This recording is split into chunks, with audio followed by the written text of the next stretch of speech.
and gentlemen, make some noise for your back-to-back challengers champions. Nobody cut him down. Everybody finds three. Henry, who gets the good timing over by the bar. He's able to find number 3. Oh, good movement from Mamba. Keeps the killing spree alive. Down low. Whoa, whoa, whoa. Lost for a minute, but I'm back. Now I'm at the top, and baby, at where I'm at.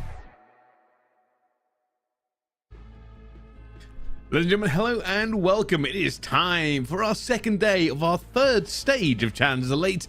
We'll try to keep that one all square away. But we had some interesting games yesterday, including the fall of Rock. They haven't really fallen very far, but they have lost their first game in 2 stages, Tom. Yeah, a stumble, if anything, I would say. For Rock, yeah, they're losing their very, very first game in group stages, full stop this season. Quite an impressive feat to get this far, but they have stumbled, and it is going to be interesting to see how they bounce back from that. But yeah, really, really interesting day, to be honest. We've got some teams rising to the occasion, as expected. We've got some teams who are not doing so great, and some teams who are doing a little bit better than we thought they would. So yeah, it's setting up very, very nicely heading into today's 2 and 3 of the group stage. It certainly is. Well, if you want to worry what we're watching today, this is everything you can kind of catch. First of all, on Alpha, Rock Esports versus OMNiA INVICTA. Let's see how good Rock are today against what looks like a pretty decent OMNiA team.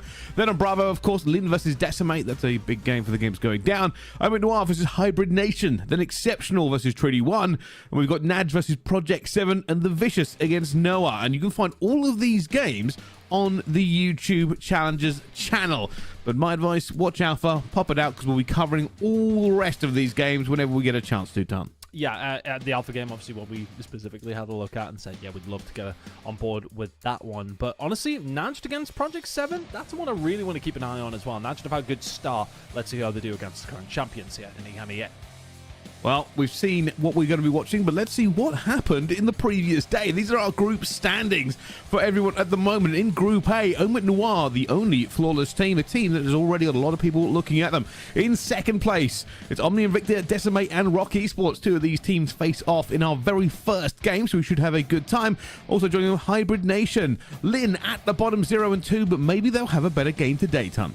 Yeah, potentially. I think for them it was a bit of a tough start, but let's see how they do as time does go on. It's set up very, very nicely, but let's have a look over towards the side of B. And that is a little more interesting to me, Brycey, because Exceptional, our champions from EMEA Stage 1, sitting at 0 and 2. It has kind of been a bit of a descent for them, to say the least. They have not necessarily been lighting it up by any stretch of the imagination. And on the other side of things, you got NAJD, which is a new Saudi Arabian team full of very familiar names with a very nice start. So let's see how they do today. Let's see if Exceptional can bounce back as well. There's a lot of Call of Duty left to be played, but Group B is a precarious place to be if you're Exceptional. Well, we'll find out. It's going to be a big day of games to start selling out these group stages. Of course, Group A has 4 teams already trying to make their way forward, and I guess that's when we talk about it. You know, this is a bit of a marathon. You've got to have some good results on the first days. If you get at least a win, you're still in with a chance, but it really will start to differentiate where these teams do end up into the groups, Ton, as we get kind of further into our games. Yeah, and I think for Exceptional, if we're going to chat on them specifically, talking about that short to long game, look, it's one of those scenarios where realistically, okay, they're 0 and 2, it's not the end of the world, but they also lost to the Vicious. They lost to Project 7, which is fine, but losing to the Vicious, that does not set yourselves up for success throughout the rest of that group stage. So let's see how it goes down. And that's no disrespect to the Vicious, but Exceptional should be a team that should be able to beat them. Yeah, they've been doing very well. But before we talk about other permutations, let's talk about our game up on Alpha. OMNiA are a team that are looking to make waves here by trying to give another L to Rock. Mighty Alpha, Sykes, and Detain have looked pretty good over the times that we've seen them, Ton.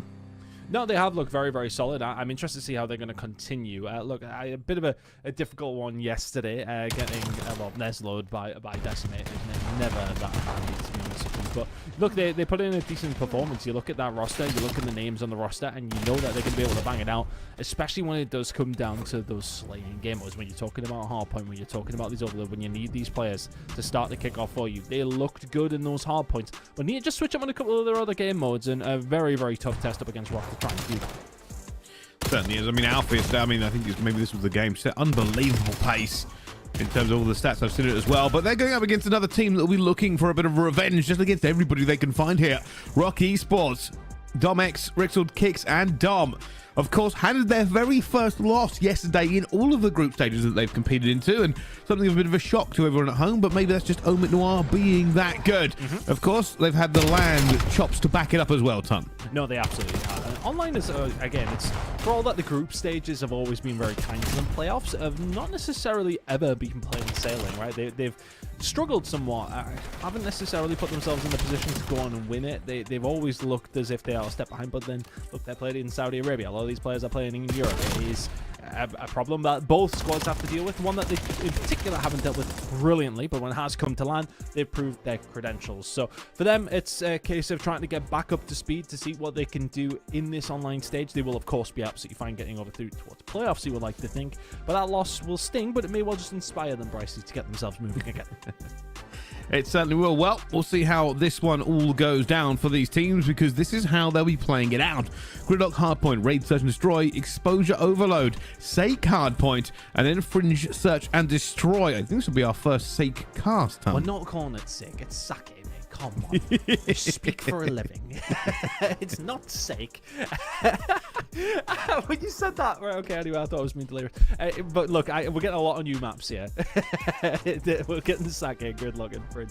It's going to be interesting to see how these teams are kind of feeling on these ones. Again, for both these squads, I think playoffs is fairly safe. So I think if it's a case of trying this out on a competitive level, I'm okay with it. But look, they may well just feel a certain kind of way about them, but it's an ego child, if you like, to see who has learned these maps that little bit quicker. So yeah, should be interesting. It really will. I mean, this is the question for us, though. I mean, it's a bit of an interesting one with Rock Esports, because we have obviously got them. I'd say it's not even us anymore, really. It's really just how they are, right? It's just that they've put such a high pedestal for them to sit on that any minor hiccup is judged probably more harshly, right? No, yeah, absolutely. I think when it does come down to their online performances, though, like, it's something that we've come to expect. I think in absolute fairness, would you have expected them to probably lose a game up until this stage? Yes, you would have, because they have never looked clean. You look at through all of their games, there's barely ever a 3-0. They're always inconsistent over certain modes. Of course, you've got the hosting side of things and that side of things as well. That's always another permutation. So the fact that they went undefeated in groups as long as they did is a real testament. For them to go on to lose a game, I'm not making a big deal out of it, to be honest. All right, we'll see how that continues on for them. But obviously, with the games that went on yesterday, these two teams will be looking to try to get into that second place spot, essentially, depending on how the other games in the group do go. But maybe a fresh day, a fresh start, and a fresh map. We'll see how this one rocks down. Let's see how it is going to go down between these two. I think if you are on the INVICTA, winning these hard points, I think it's going to be pretty crucial to you. I think realistically, Rock, their S&D has looked a lot better as time has went on, but Overload is still potentially a problem. So if they can have a good start here on Gridlock, which they have on the INVICTA with a little bit of control here with 30 seconds to go over towards P1, then that will spell a very, very good story for the side of OMNiA and INVICTA if they can keep that up. But easier said than done up against Rock, but as mentioned, a very, very good start here for Mighty, finding 2 in a row, and the rotation over towards P2 is looking solid as well. Very, very good start. I mean, getting this much onto a hill that is already quite contestable for a lot of the time here. This is also a bit of a money hill as they now rotate around. If you get the setup correctly, you can already see that Rock Esports are trying to split this just to give their team an opportunity to get into. They've gone all the way around. They've got players all the way towards the back here, and Mighty is deflecting pressure. So they're not even really getting an opportunity to split this. Difficult for them to try and find a way through, but Alpha surviving. Well, as long as he has done, it's quite impressive, but if he continued to don't do that, then it would have been even more difficult here for the side of Rock Esports to find a way through. But starting to break this duck down, Detain trying to shut this one down. Push coming in from Shop on the top of the 18-wheeler as well. There's going to be kicks and Dom, and all of a sudden the break will come on through. Nicely done from Rock Esports, but it's come 43 points to OMNiA and INVICTA without really an answer. 20 and rising up the side of Rock. If they can get things rolling, then maybe they can get themselves in a good spot here. But very, very early doors so far. Gonna see which team can really get back onto this one as well, and that's a huge fight by Kicks. That should put them back into the lead. He's already trying to hit this rotation. It's gonna be a bit dangerous here, hitting the crosshair as well, though, and down he goes before he can do too much here. Dom, it's not the easiest position to cross here either, as he knows there's gonna be guns on all the avenues that need to be. And right now, I thought Rock Esports might have an opportunity to get across, but they have been stopped by OMNiA. Nice position here for OMNiA, to be honest with you. You've got the folks through the middle, and then All of a sudden, if you're Dominico, you got to push through the shower side of things. A very, very difficult push. Managed to find it, though. Mighty and Alpha will fall. Domek's trying to find something to do the mid-map and has done. Sykes is here. The core spawns are going to come in, though, for OMNiA and INVICTA, and all of a sudden, makes it very, very difficult for Rixel to do a great deal. Trades are there and work out in the favor of OMNiA and INVICTA. 30 seconds to go. Yeah, now over towards P3, and they can continue to roll that time up. Nicely done so far. Just having to make the most of their opportunities that when it is being presented. The rotation very, very important over towards this hill, and they've just used their numbers to trade very, very well. Trying to slip back and forth, and does a very good job at it. Now with this rotation, it's a little bit dangerous for Rock Esports. Look how far away they are. It's really only going to be Dom X that can make a difference. And all he's going to be trying to do here is trade out. It's absolutely nothing. Reinforcements find their way in, but Detain shuts everything down for them on this rotation. Yeah, really nice start here from OMNiA and INVICTA. If they can keep this up, this one will be done pretty quickly. 50-second gap so far. Nice pressure coming in, though, from Rock. They will find that break. The back spawns over towards the side, so they should be able to make the most of it and do so. OMNiA and INVICTA don't get the benefit of that. Honestly, I didn't mind the push that came through. You would have thought they maybe had a little bit more purchase over towards the side, but all of a sudden, you've got to run through Domex and Co., who are set up very, very well. But it's 30 seconds that Rock need. OMNiA and INVICTA, if they can kind of just split this for 15, you take that as a win. Had a very, very good start. Very good first rotation. One player over towards the backside is going to maybe give them an opportunity to find a way through. Detain is going to bait it. Mighty's going to fall. Detain, not a great deal he can do from this position. Good snapper comes in from Rixel, but the back spawn's gained. And the final 10 will go OMNiA and INVICTA's way.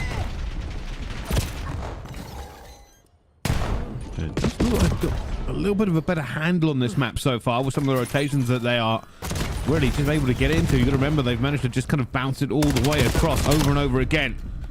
It's an opportunity now for Rock. This time they will be here onto P1. They have the position to really start taking the points away, and maybe on that second set of rotations, that's just what Rock needs. Trying not to run into the teeth of a setup OMNiA and INVICTA. Dom over towards this side. Doing well on that back flank, and that was a pretty crucial kill to find. If Detain finds a way around the back, all of a sudden it's a little bit more of a sticky position to try and rotate into. Dom, though, not worrying about that necessarily. He will take down Alpha, but the rest of the squad falling at the wrong time. 20 seconds or so to go here over towards P1. They're going to contest it, but look how far out they are spawning from this P2. We're popping there in 15 seconds, and they're going to have to find their way through a couple of different players. The players over towards P1, the players watching the flank, and Sykes, who should be able to find this kill. Awkward gunfight, big gunfight win from Rixel. Fights going on over towards the other side of things, and the players over towards the back here for Rock, now in a good position to maybe set themselves up, but still not on a prime spot, and the rest of the players spawning up, right?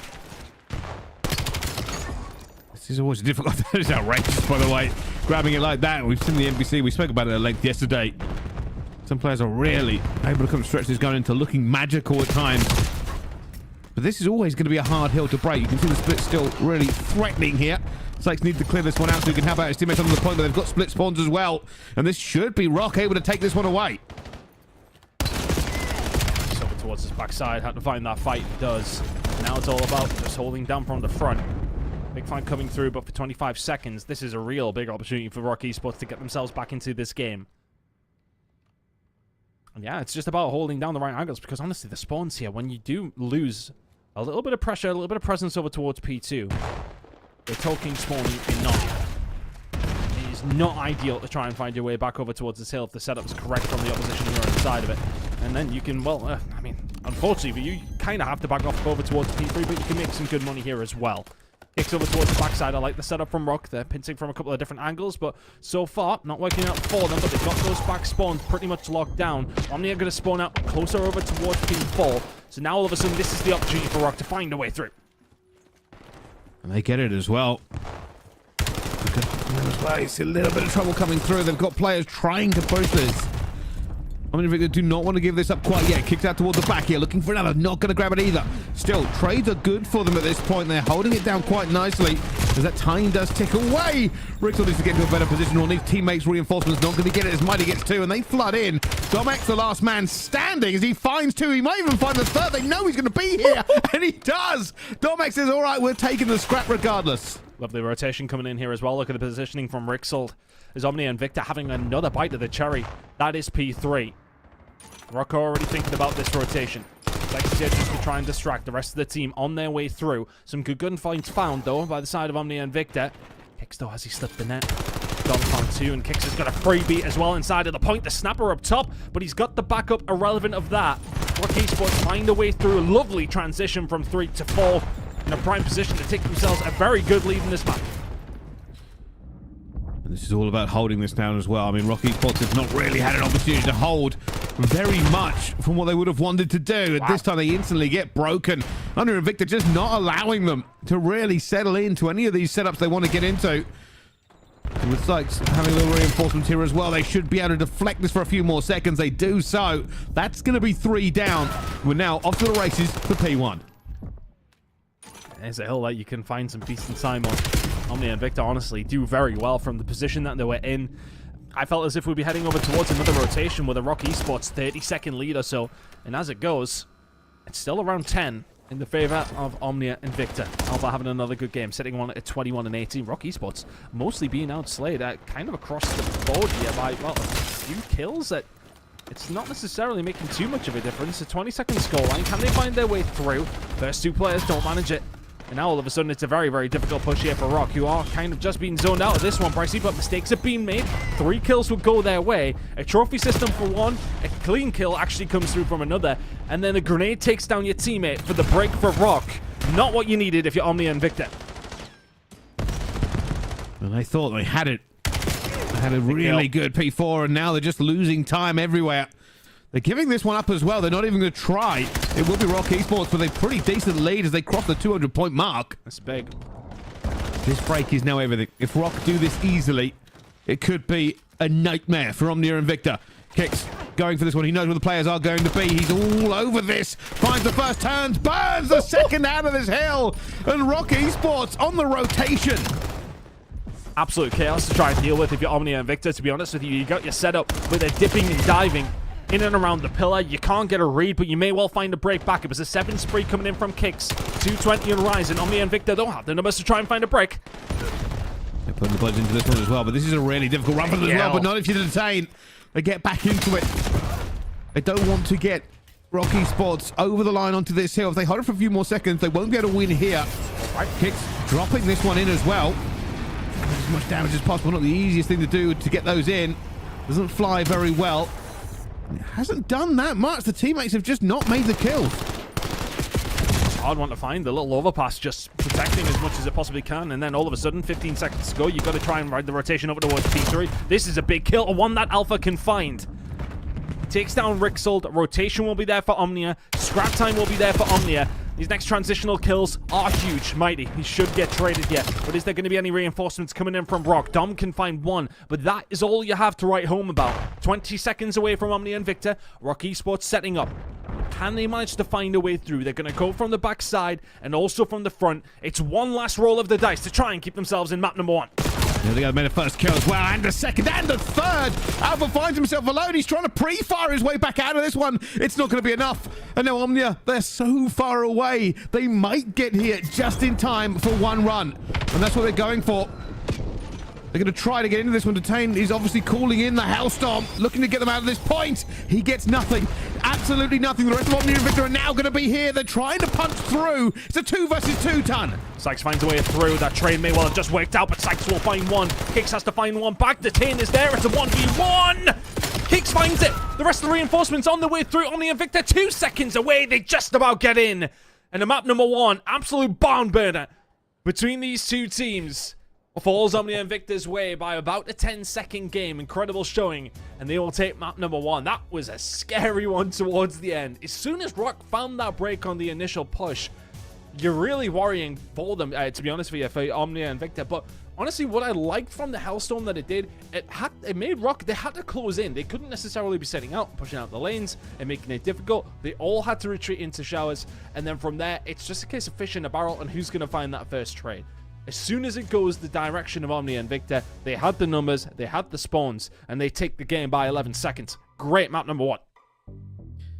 Wow, an unbelievable ending to that series. 11 seconds, area difference Rixo had a bit of a crazy game. He wasn't able to get into it as much as he wanted to, even though he had some very key defense, as we saw going through. You remember, Kicks, I think there was a 7 or 8 spree he hit there in the end. It looks like highest was 8. And even then, weren't really running the spawning. I've got to say, I think the difference between these two teams was just the rotations in that first half. Over and over again, OMNiA and INVICTA just had the better positioning, and Rock basically had to try and brute force their way out.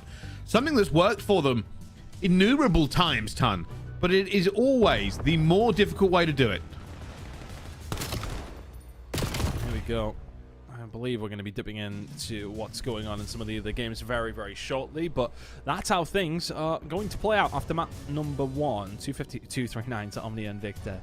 And that's a big win for them to find, but can they find a little bit more here in the Raid Search and Destroy? It's one that Rock, we know it's kind of tried and tested for them, but I mean, they got tested on it, to say the least, at the major, so it wasn't necessarily too hot for them there. But can things change up? We're going to be heading there very, very shortly, but until then, let's keep an eye on how things are going over on Delta. We have every single stream up and running at the Call of Duty Challengers YouTube channel. You can keep an eye on every single one of the games, but we're jumping into Delta, Bryce. Well, this is a big game as well. Exceptional versus Treaty 1. Exceptional not having a kind of a good a run as we thought they might do so far, so it's a very much a must-win game for them. Just got to keep an eye on how well this is going to go. Already you can see a bit of a push coming through here from Overlay. Looking to get through. 21 trying to make a bit of a break. Not going to be easy against a team like Exceptional. I think you're right, though. This is absolutely a must-win game for Exceptional. And one that I would expect them to win, to be honest with you. I mean, if they can't manage to take this one away, sitting at 0-3, playoffs are a long way away if that is the case. Melko having a better day, though, currently sitting at 17-9. Going to try and hold these back. Should be dead and is. So transition over now towards P4. It's going to be there, though, here for the side of Exceptional. Have a little bit of a setup. What did he miss? Yeah, I know. He's in a good position to try and find something here. It really gets a little bit dangerous. And who's going to be there? Rush just running them down, but this is all about positioning as well. They now finally start to fly. And reason to the point. They're just trying to be a little bit careful about the way that they go for this one. It's actually probably the slowest interaction hill I've seen from basically any team who's played this map so far. Everyone's been really cautious about their brakes. Just waiting for the perfect setup, aren't they? Works out in the end for side of Exceptional. Over inside of the pump, he will get taken down. Colors are messing me up big time here, Bryce. I'm not gonna lie. They have got me. My head's on Moss.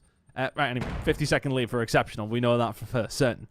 As they now find themselves over towards P1. Some really good time coming on through. Cobra with 2 kills. That might be all she wrote for map number 1, to be honest with you. Looks like it's been an impressive performance from Exceptional. Having a very good time with it as well. I mean, Melko almost with a 2.0 KD. Not quite, but close enough. Just shows you just how influential this player has been on this team. And in fairness, it maybe doesn't get talked about quite as much as some of the others. You've got to remember, you know, Cobra we've been gassing up for years. And Linz as well. But Melko seems very, very solid when he goes for it. He's on a 5 spree, as we say it. Yeah, he really didn't necessarily have a good day when we were on board with them yesterday, but that's a great start and a must-win game here for Exceptional and a must-win push here. If you're Treaty 1 Gaming and it's not looking likely, you know, artillery called in. Exceptional will find map number 1 in that one. An important one to find as well. Wow, big win for them. And that's one of the things we spoke about, how good we expect Exceptional to be. In my mind, it's one of the teams that should always be pushing for, well, not just playoffs, but yeah, high ranking in playoffs. Potential upsets is what we should be expecting from them against the very top of the best. They even, I would go this far to say, they have the potential to walk away with this entire thing, but at the moment, it's not really reflecting in some of the scores we're seeing. Yeah, and that's why I feel like I'm so critical of them, because this team should be challenging for the win every single time here in Challenges. They should be challenging for the win at the Opens. Okay, they won the very first season here in the EMEA. They were going in as number 1 seed to Dallas. I think they finished top 16 or something like that. Either way, it wasn't good. Again, another terrible placement over in Birmingham off the back of a very, very poor EMEA stage. I don't know. I don't know what's going on with them, to the point of the sense that why, and again, I'm not one who's a massive advocate of making a change and a snap decision, but they've not been good for about 2 months now, and they're not the kind of players who can afford to not be good and start to win things. You need to be at the top of the game, very much so for them. A lot of these players, on their mind, is getting into the CDL again, or for the very first time for some of them. They need to be playing better than they are if they want that to be the case.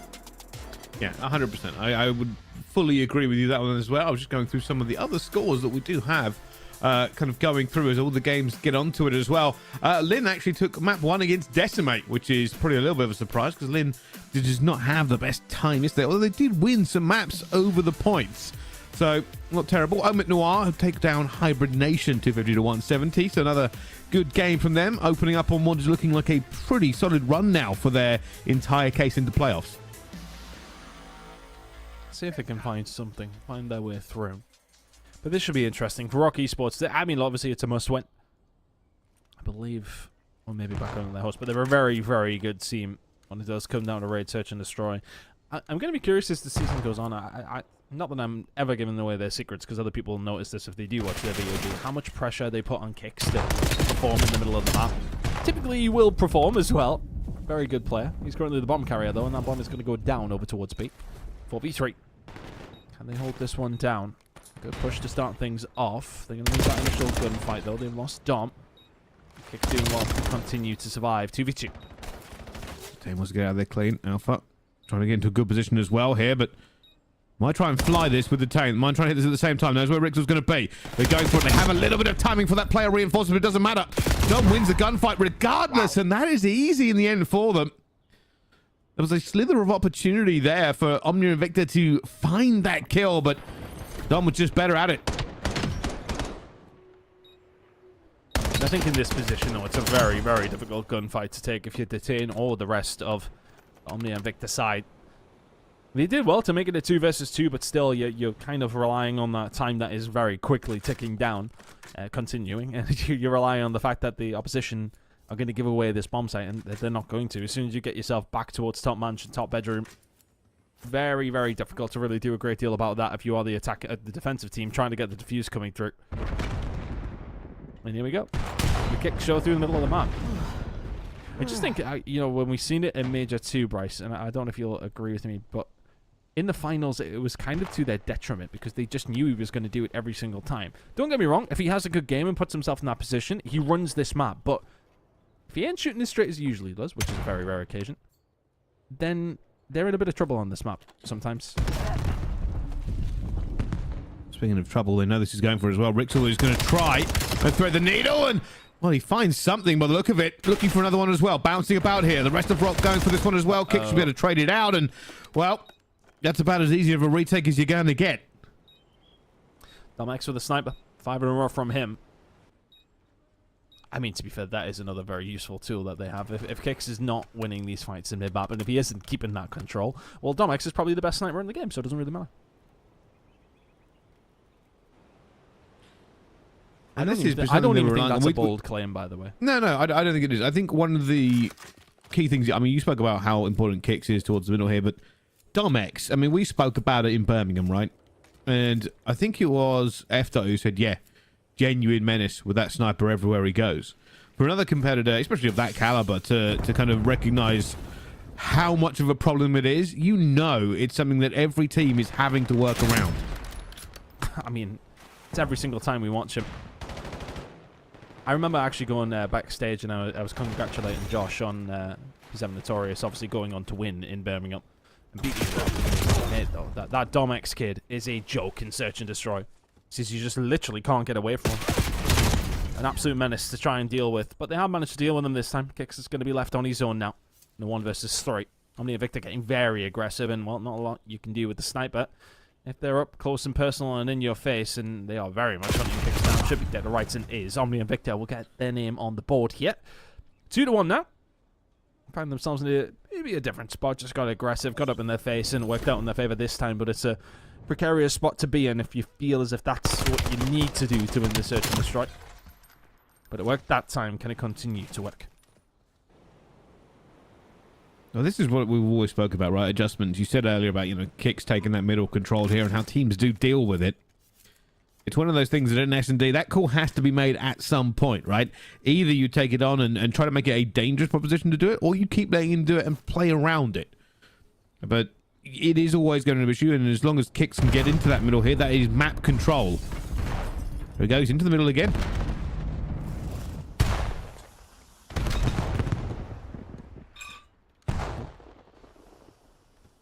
Can they find a way through? I do apologize for passing my cup extremely loud there, Bryce. Not sure if you picked it up. But once again, Dom X has picked up another kill with the sniper over towards this A side. Not very professional on me, I do apologize. Hey, don't worry, nobody's ever accused you of being a professional, mate.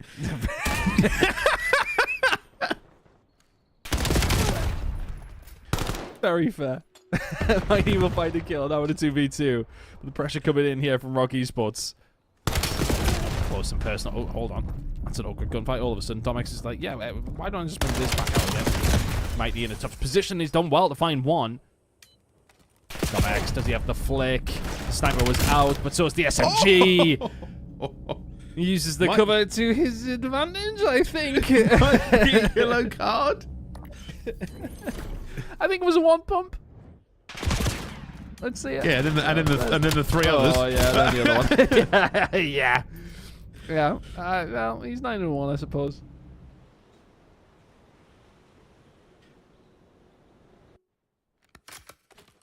This is going well for Rock Esports right now, and Dom X is just having an outrageous game. 9-1 is ridiculous. We'll put across that last kill. We'll kind of move that to one side for a second, but the rest of the time, just doing very, very well with it. I mean, a little bit of a baiting out on that last kill, but still. Was the pressure? He misses one. That's unusual. Misses two. Fortunately, his teammates managed to get a kill here, bringing this back to a 3 versus 3, but that is unusual. Still sitting at 9-1 though. And again, I was kind of expecting Kicks to be the one doing the damage, but it's also no surprise to see that it's Dom X. I mean, the guy just time and time again just finds picks that you wouldn't expect, little off angles, just does it differently. Oh, this is a freebie as well. Thank you very much. Yeah, we'll have another one. There's 5 in a row, sitting 11-1. Rock Esports running away with a search and destroy. Looks simple. I mean, they are well practiced on this one. They always have been. And their S&D has just become increasingly more solid as time has gone on. I mean, we actually spoke about this yesterday, right? Is that they were a good team from the rip, but we could see little mistakes that were happening. That was way back at the beginning of Stage 1. From Stage 1 to now, it's only been a few months, but it has been a world of change. I would like to say I give some of that credit to Vortex, but who knows? I mean, it really has been a kind of a polishing of this team. It's going to be interesting to see how they adapt as the season goes on as well, right? First and a second already. So they will unfortunately fall on Dom X again. We'll find another 6 in a row. A 7th would be beneficial. Let's not get it twisted.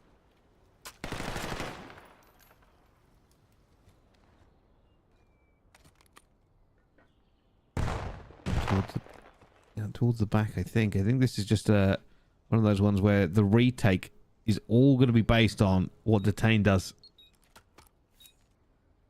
So they've got the benefit of getting away there. I was wondering whether or not they would go straight for the plant, or whether or not they would try to go back. Here comes the push ton.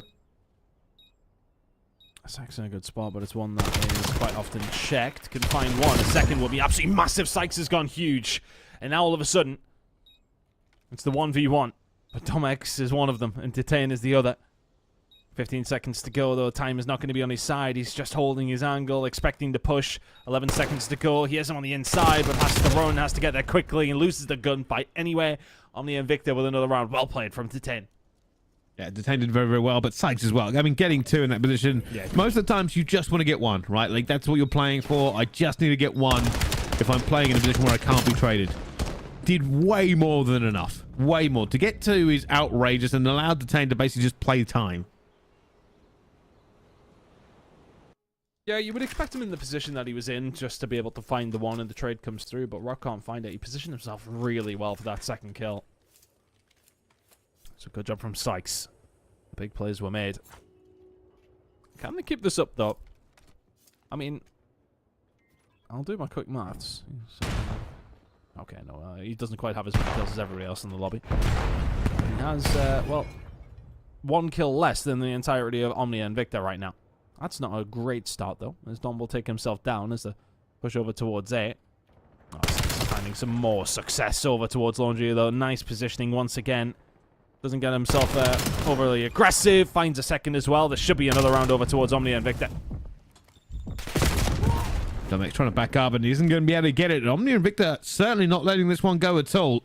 What looked like a lot of dominance from Rock Esports has started to evaporate.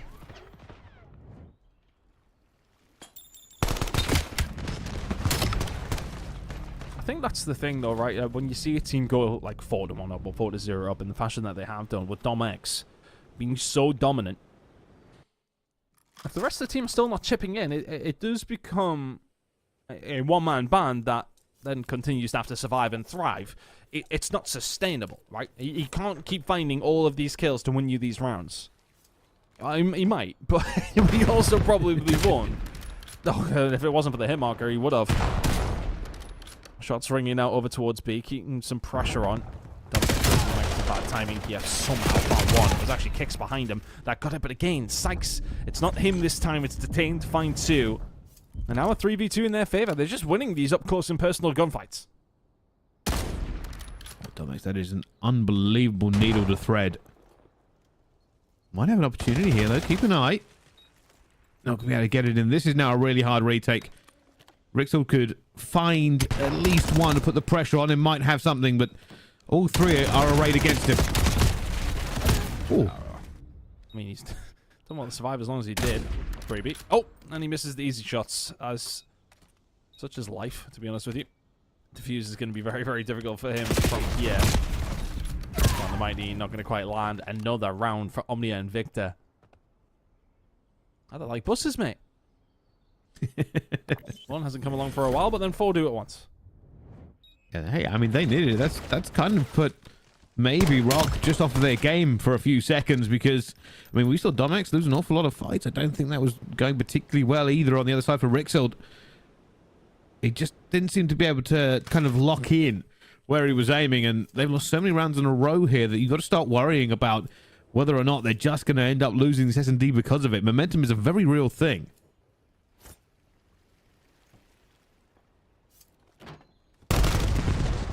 Dom getting aggressive through the middle of the map. They're going to be feeling themselves now. How on earth is Detained found both those kills? 5 in a row from him. Should be dead to rights, but not before one of his teammates has still found another kill. Domex is going to go for the 10. We'll find it. 15-4, 1v2. There is just no... Incredible work, but OMNiA and Victor with another round. This is a huge search and destroy if they can find it. They have the opportunity for 3 more maps. Just have to find one. And the win will be yours. Massive, massive moment if they can take this. We will see. We will very much see. It's just such a big swing. I mean, Domex is 15-5. Everybody playing with their knives on the start there. Here we go. This is a push towards B. Domex, they need to be good now more than ever. They've just thrown a shoulder at him. And it's a reversal. They know where he is. They're not going to go for it as well. Mighty eventually does get through there as it's being wall banged. OMNiA and Victor do not have map control, though. They don't. They're being very, very passive. They need to try and find a pick somewhere. Mighty just trying to survive.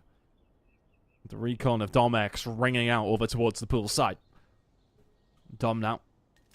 Playing his life. Towards statue side. Gonna have to get out of that. Sees a lot of pressure coming through, so the information is being gained. I don't think any of the stones landed. It does have some backup from Kicks, though, who, again, hasn't necessarily had the best of maps.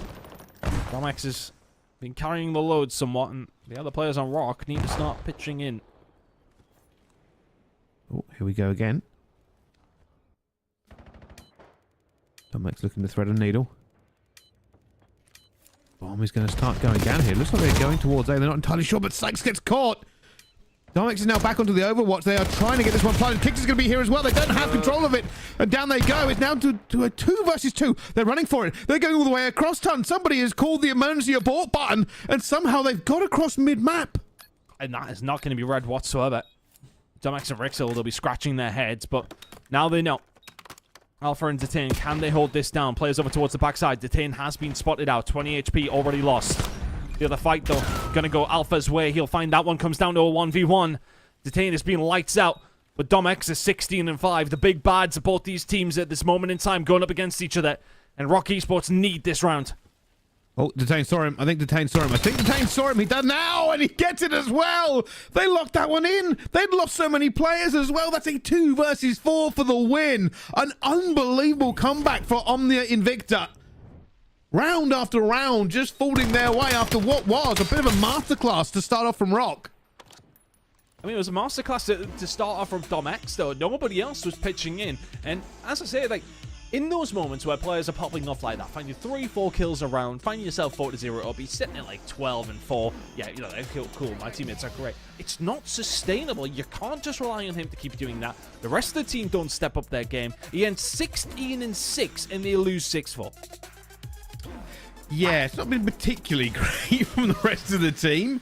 But, I mean, you could kind of see it happening after they lost 3 or 4 rounds together. I mean, a little bit of a wobble in some of those shots, a little bit of less cohesion than we were expecting. I think even Kicks, like, he lost complete kind of confidence in that middle section for map control, and they stopped doing it. And you've got to give credit to OMNiA INVICTA. They took advantage, they adjusted, they are now 2-0 up in this series. That is a real tricky spot for Rock Esports to now be in. Especially for OMNiA INVICTA yesterday, who, well, got Nesloed. Now you found, of course, the first hardpoint on your host. That's very, very helpful. But to find a search and destroy like that up against Rock, massive, massive moment. Exposure overload, I don't know if that's going to be the map that they do, but Sake Hardpoint's a big opportunity as well. We're in search and destroy to close it out if we need it, but bearing in mind who's on the right-hand side of your screen in Rock Esports, we may likely see that anyway. You know what they're like, Brycey. We may well be heading in map 5 anyway. Yeah, we'll probably see fringe from these two. But while we're talking about this game, we do have other games ongoing. I believe I was talking about Lin and Decimate. Now, Lin are up 2-0 against Decimate here. That is a surprise, to say the very least. Lin really did need to switch it on yesterday. I'm just going to catch myself up actually on who they went up against. We didn't get a chance to really see too much of them yesterday. A little bits here and there. First half here though on this overload, and this one pretty much looks done, Brycey. Yeah, might be second half in a few seconds. If they carry on, it might be. You start moving the EMP again. If they get that last one in, we'll go to the second. But this is where it's an interesting game for them. I just don't understand how you get 3 past you in what was a minute and a half. It's always going to be a bit confusing because, of course, we've had the overload rules change, I think, 3 times in a month. So it goes through that brief period of having it where the clock stopped. I see they got rid of that for a while. It was making games kind of crazy lengths. Yeah, look, I got the theory. But in a competitive environment game that has to exist within a certain schedule for live broadcast. Like, if you remember, like, the old heads remember this, back in the day on console. Let's say Sabotage, aren't you? Sabotage, yeah. What a game mode that was. But it could last 3 minutes, it could last 30.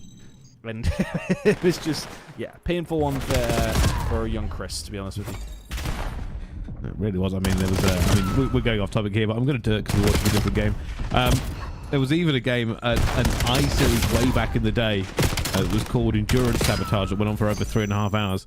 Now, technically, this was my fault as I changed the rules for that reason, but it was a very good game. It's a great game mode. I think, what was the map we put on? A couple. Was it one? I think that was always good. It was certainly a good game mode. It just didn't work in competitive.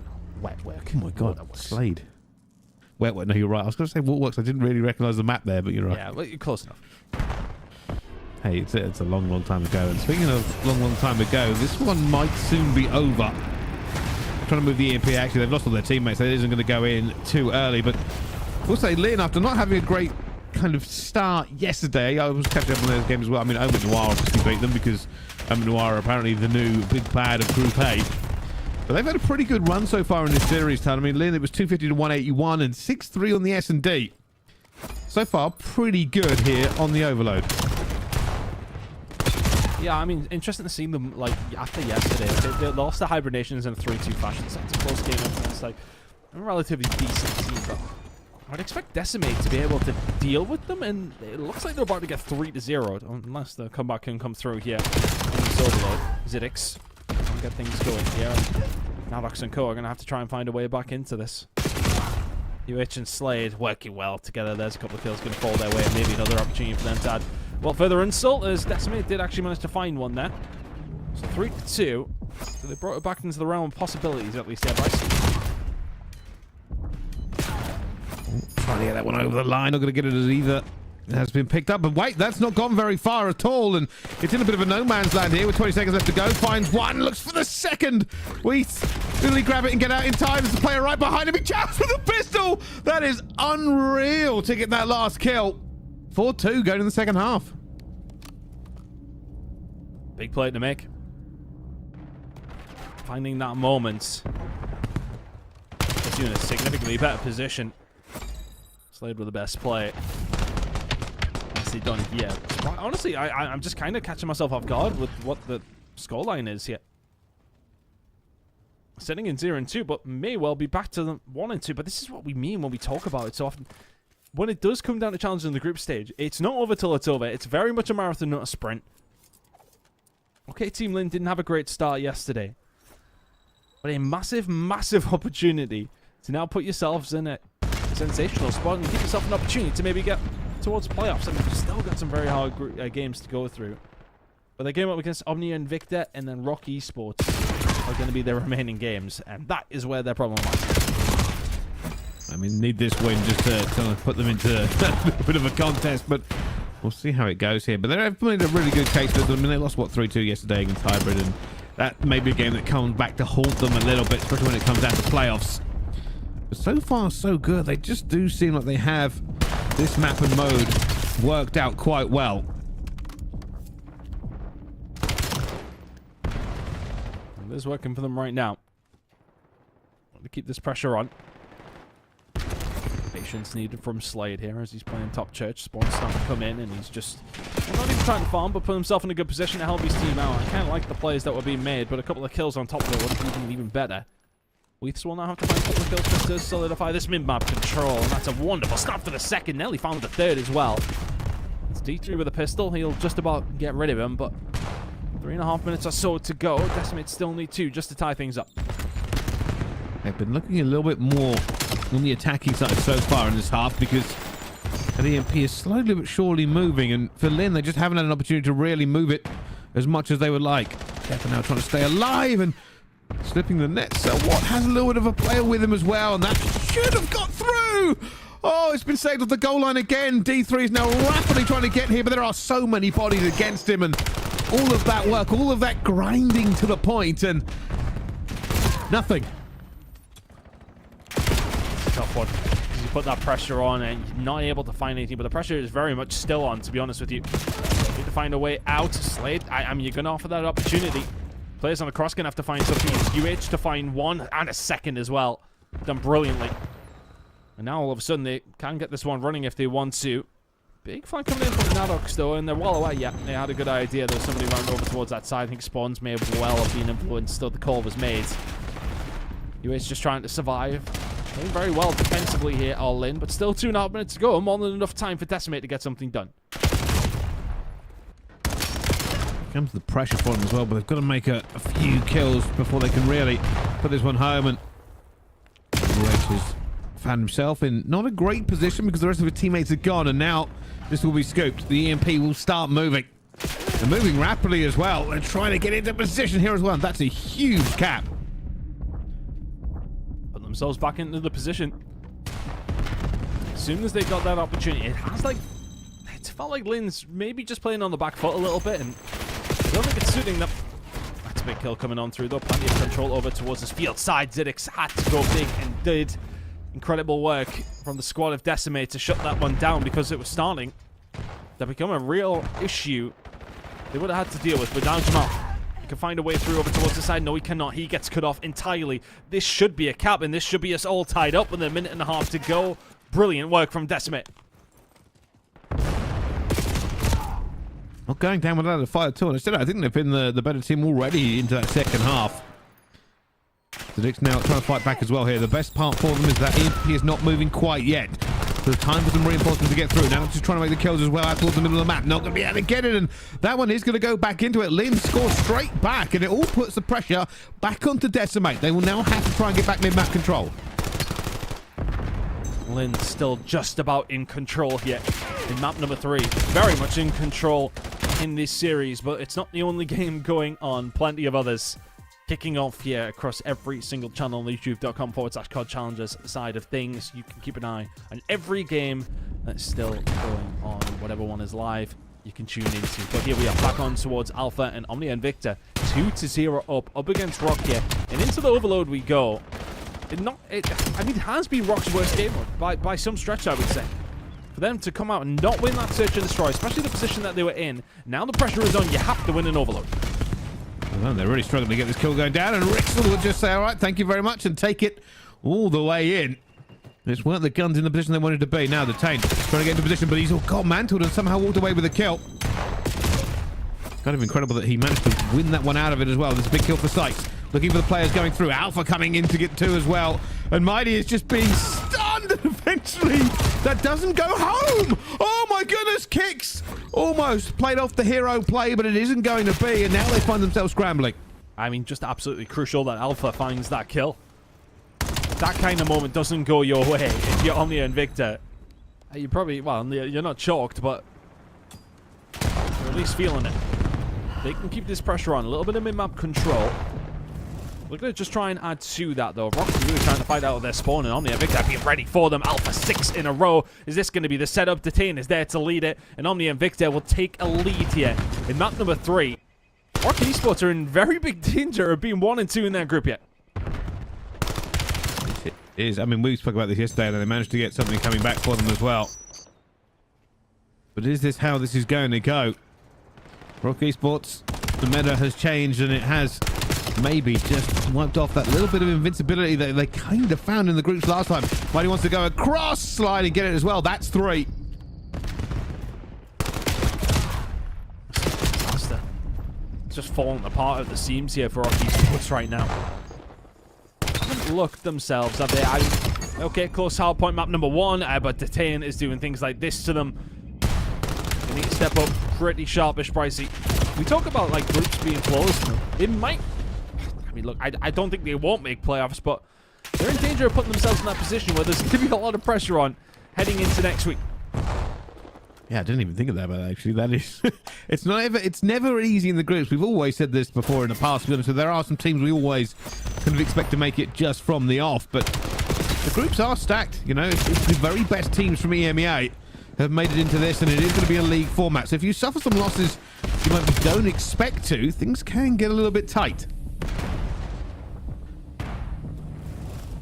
I mean, it's not an easy game to go into. There's every single opportunity that you lose to OMNiA INVICTA, right? They have some extremely talented players. I mean, Detain has been kicking around in challenges for, I mean, a millennia. He's really been doing well over the past couple of years as well. I think almost disrespectfully surprised at like how well he still is doing. Alpha, incredible player. Sykes, we know he's been able to bring it to the table when he needs to. Mighty is there as well. They are not a bad roster by any stretch of the imagination. You would still expect Rock to be able to beat them. It's the other games, though. They've got to be so careful. I don't think they do make it through, but things could get scary. Now, if I'm not making a move, this has got scary. 3 are going to go down here as well. One player left up top, and he wins the gunfight. Well, we're going to the second half. 4-1 to OMNiA INVICTA versus Rock.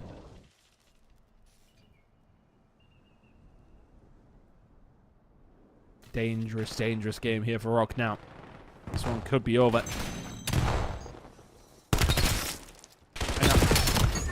Again, it's just kind of been those moments when they've needed to pop off. They've found that final kill, and Alpha to get their first one over the line. They get those lead blockers working. And if I'm honest with you, Rock put themselves in a defensive position. I think it was for the second one that they managed to get through here, OMNiA and INVICTA. And they kind of challenged for these mid-map gunfights, and there's just no need to. Get overzealous, try to challenge for the fights. OMNiA and INVICTA say thank you very much, and in fairness to them, they set themselves up for that. They set themselves up for Rock pushing them.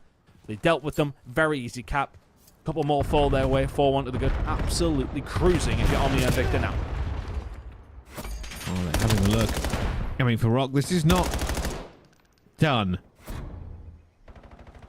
If you're not in INVICTA, you just have to really just keep playing the game you've been playing. They've been very good at moving the EMP, making some very big kills. All right, yeah, maybe this is done. Oh, my goodness. There's no way you should have had that second kill. Not working in their favor right now for Rock Esports. 5-1 to the good. OMNiA and INVICTA in danger. Under consensus, probably best challengers team in the world right now. This is the Mercy rule here in map number 3 in a 3-0 fashion. Again, I'm not writing Rock's obituary here by any stretch of the imagination. We know they have it within them to come back here. Maybe not in this series right in this moment, but in general. But it is one of those situations where you do wonder. There's other things going on for them, as mentioned. There is the Telluride league to a certain degree that will be taking up some of their attention. Maybe just not quite at the races with the new meta. A lot of things have changed in challenges and in Call of Duty in general over the past month. Are they affecting Rock to a higher degree than some of the others? It's a potential. It really is. But I mean, I think we've just seen some maps slip away from them they normally would win. I think that's the difference. You are right about Rock not really winning as clean as a lot of teams would do with the 3-0s. And we've said, you know, it's a bit of an ongoing kind of joke between us all that if we're watching Rock, we're going to map 5. I think the issue is having is that those maps they would normally pull out of the fire to take us to a map 5 aren't appearing. I mean, in fairness, look, I was 10-1 game, map number 1. 2 rounds in the search and destroy. It's being close. Sykes is playing with them.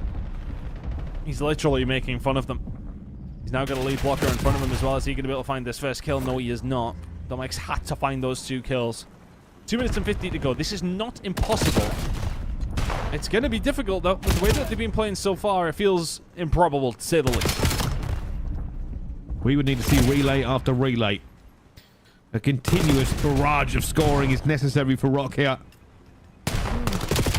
And OMNiA and INVICTA have actually changed tactics a little bit. They're just really sort of playing time. Looking for a bit of dominance in towards the mid-map, making the kills. Not really worried about moving the EMP too much. And Alpha, there we go, finds 2. He's not even going to grab it. Most of the times he would have grabbed it. Doesn't worry about it. He's going to try and get these players now off through the respawn. Teammate is going to move the EMP, and he's going to hellstorm an enemy territory. They haven't seen him. He's in the corner. And he'll just be providing cover for his team as best as he can. They're all next to him. All of them are next to him. Just squeezes them in. It should be a freebie. He'll take himself down, but 6-1. OMNiA and INVICTA have ran through Rock Esports here in this overload. Oh my goodness. I mean, that is just a complete domination of a game. I don't know if a 147 is even possible with the respawn of the actual EMP needed to get this one going down. Theoretically, if they can get in 5 and take it to overtime, or even 4, and then they'll get the extra kind of play time, but they would have to just win every gunfight.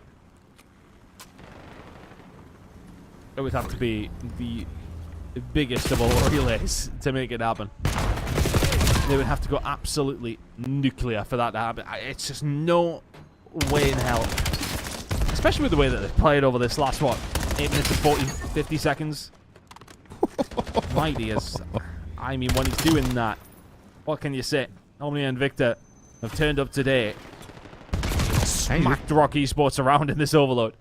This is why we want to watch this game, right? I mean, we were expecting something a little bit closer. We didn't know that OMNiA and INVICTA were just going to slam Rock Esports in a 3-0. I don't even know if that's ever been done to them.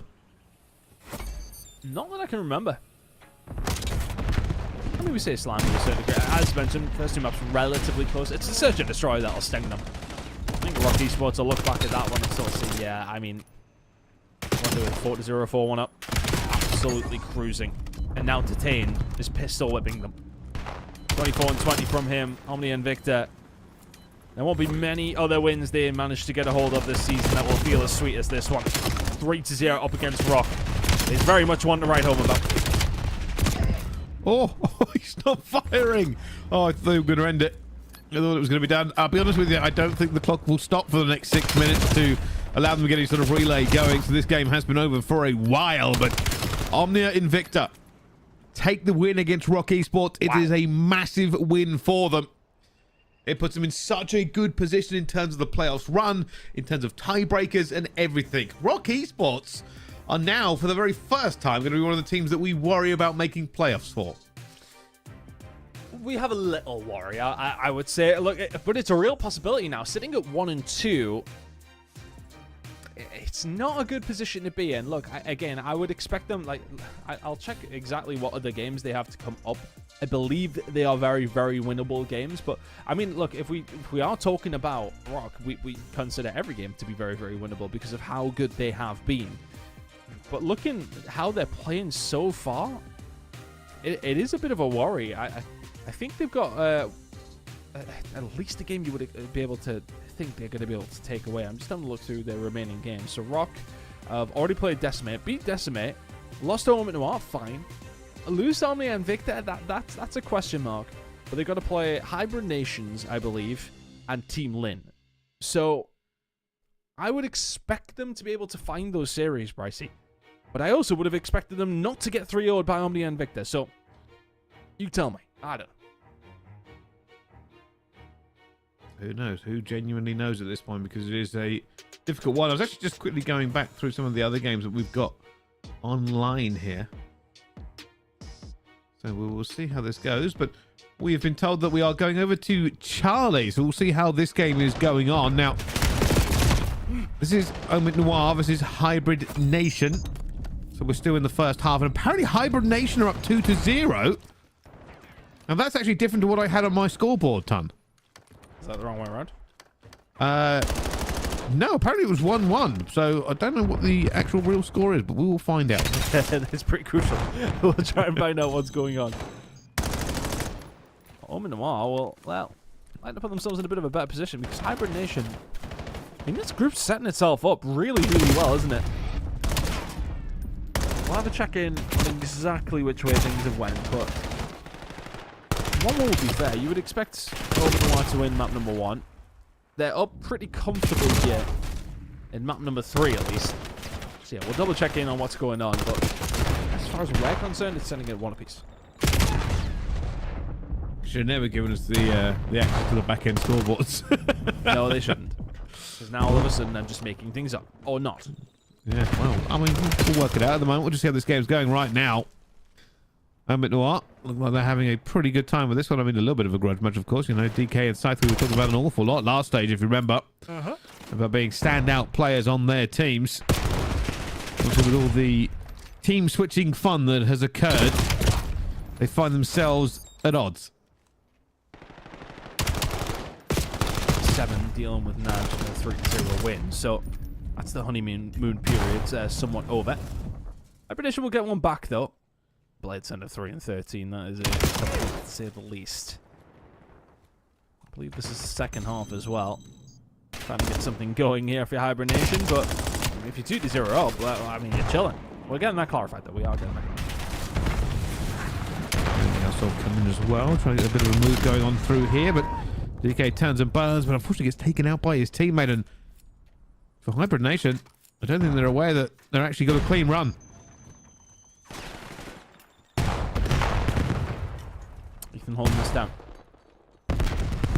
I'm really curious to see how OMNiA are going to look over the width and breadth of the season. Or of the stage, let's just say. Interested to see, of course. I'd imagine they will be going over to Atlanta to compete.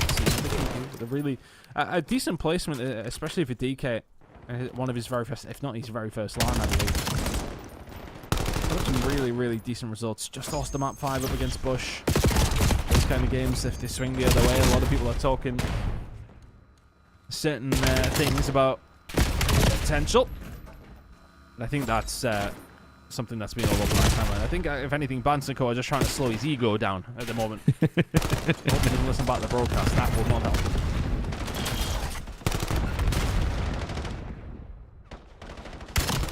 A bit of a move, and It's not a bad move for them as well. They get the kills going down here as they look to put more through. And there we go. Scoreboard adjusted. It is 1-1.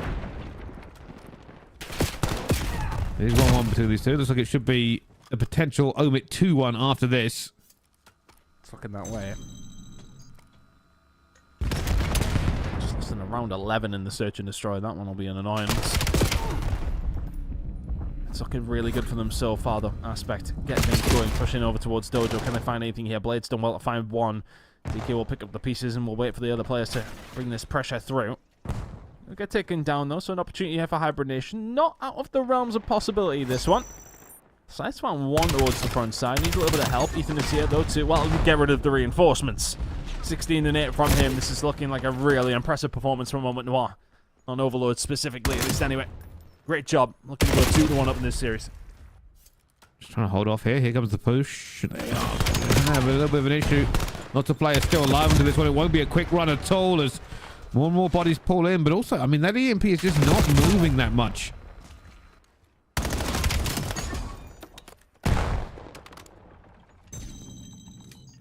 30 seconds to go. That improbable turns into impossible. It's quite literally not enough time for them to turn around, and even if they did have that time. Looking impossible right now. Really good performance here from OMNiA, who seemingly put hibernation to the sword here in the response. Lost the search and destroy, but they'll be looking to close this one out in 4. Brycey. Map number 3 is done. And anything OMNiA, I mean, obviously just not being that aggressive here on the side. Just not really worried about it. They had the opportunities to get it done, and we have confirmation, just to anybody at home. I know that this showed 2-0 to begin with, but we have had confirmation from Compops. This is 1-1, of course. Now it is 2-1 to OMITNoir as they will go into the map 4 in the lead. Turns out the scoreboard was correct. So that first game between these two was 250 to 170, and then it was a 6-5 S&D that gave them back that one score. So not a bad kind of game between them. It could have been 2-0, but it wasn't. No, I think, you know, if you're hibernations, you're happy to take that search and destroy, give yourself an opportunity, but with that opportunity being in the overload to maybe force something here, to maybe see that map number 5, I don't know if I fancy them in map number 4 going up against OMITNoir. It's going to be difficult, but look, they're very much making a case for it, so great job from them. Let's see if they can keep it up. They certainly will as well. I mean, there are a lot of other games kind of going on, so we can take a look at what's happening. So we can go over to FOXTROT. They're back on the Hardpoint. I believe it would be map 4, and if my score is right, it's Noah, 2-0 upton. The Vicious looking very, very good, though, to send this to a map number 5. Strong hit, actually. Yeah, pretty much we're going to map 5. Yeah, this is it seems like that's the way it's going. Yeah, it would be a big surprise if the Vicious are not able to take this one now. 130 on lead right this second. And absolutely cruising. This rate, 24-11. 24-9. Interesting to see how the Vicious can do, though. Kind of stuck together throughout a lot of this as well. Slight changes coming through. But other than that, I mean, the team is stuck together. I've very much got a lot of experience together. Haven't necessarily really challenged towards the top side of things in the EMEA challenge, but they're trying. They're here every single season and making improvements very clearly. I think a big win up against Exceptional in one of their previous series. And look at the center on map number 5 here up against Noah. Just really need to grind this out. It's not too big of a deal to just start taking some of these points, and the more points you take, the easier it's going to be. But for Noah, they're just not finding anything. Just gets 3. A 29 and 13 from himself. I mean, Youssef has got 25 and 11 as well. Scrap time still available here, but they're not even giving them that ton. No, they're getting this one to a map number 5 very, very quickly by the looks of things. Transition over towards New, belonging towards the Vicious, and this one has been, well, pretty much, it's felt like it's been done since we arrived, Pricey. Oh, gunfight's just going their way. Wolves has done incredibly well. 15 seconds, and well, you need to find a break if you're Mika. He's done extremely well. I nearly found the 3rd as well, and he has found that break, so Noah still not quite dead yet. This is, I mean, there's not a lot to talk about, really. It has just been very, very one-sided since we've started watching. Barely a point there for Noah all the way through. And I mean, in their very first game, the first Hardpoint did go the way of Noah, and they actually went 250 to 170. So maybe this just is not a map they should be picking anymore.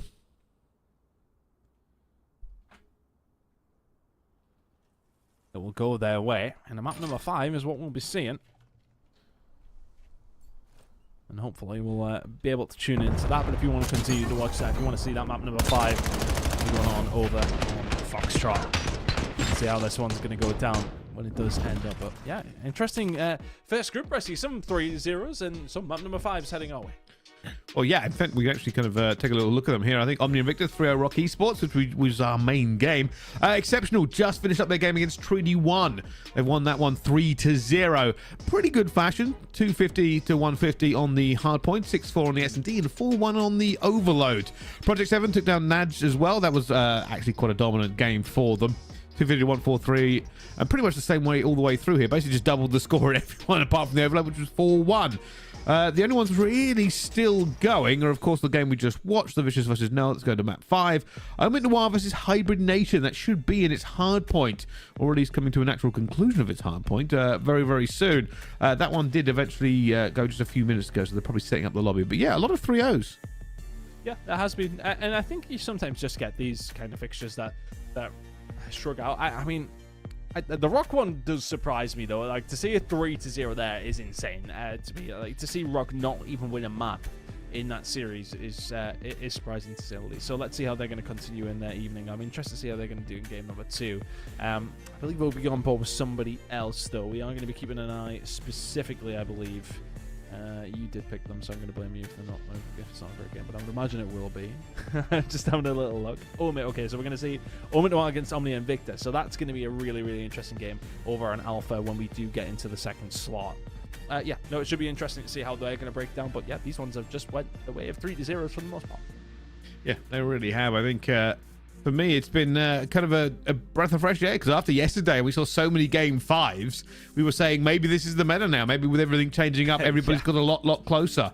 So to see a load of 3-0s today, I was like, okay, there are some kind of differences between the teams that are getting it done here. I think probably the two biggest, obviously, OMNiA and INVICTA taking down Rock Esports has got to be the biggest, because it always will be. But Lin 3-0ing Decimate.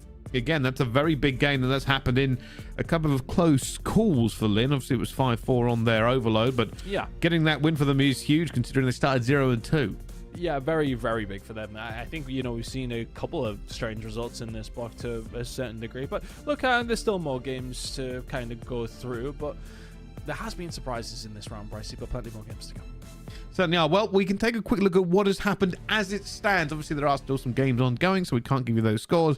But this is how it looks so far. Project 7, 3-0. So far, so good for them.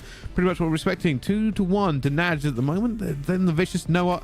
Exceptional Gaming, well, they've won a game that we were expecting them to win yesterday, so they have managed to get themselves on the board. Treaty 1, just not having a great time, Tom. No, I look for them as well. I think as far as qualification goes, yes, expected, but realistically, yeah, they've been drawn into a group with a couple of new teams coming through who potentially could do something and improve Vicious. NAJD look like a really good roster. Noah are seemingly finding results. So for Treaty 1, yeah, a very, very difficult group to be in, especially when you look at who's sitting in 5th. That's exceptional. So yeah, very, very mixed group to say the least. Group A is wild. Rock Esports are at the bottom.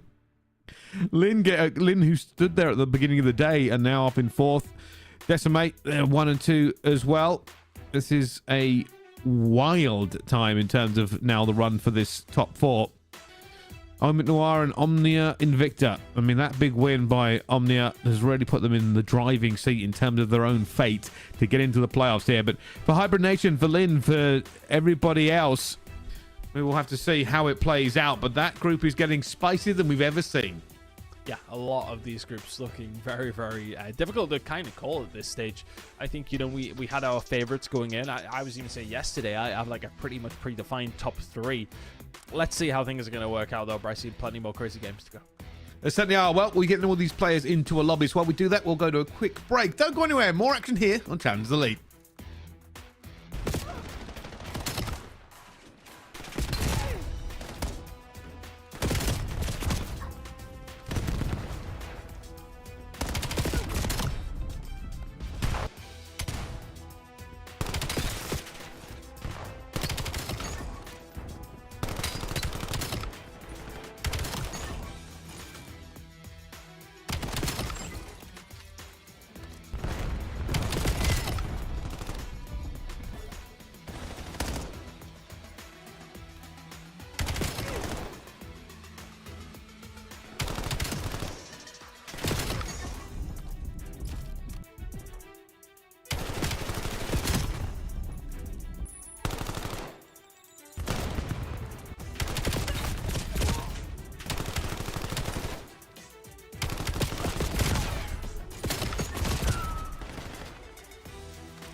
Ladies and gentlemen, welcome back. We are going straight into a game here. This is OMITNoir versus Hybrid Nation, and right now OMITNoir up 2-1, but Hybrid Nation currently leading on this hardpoint.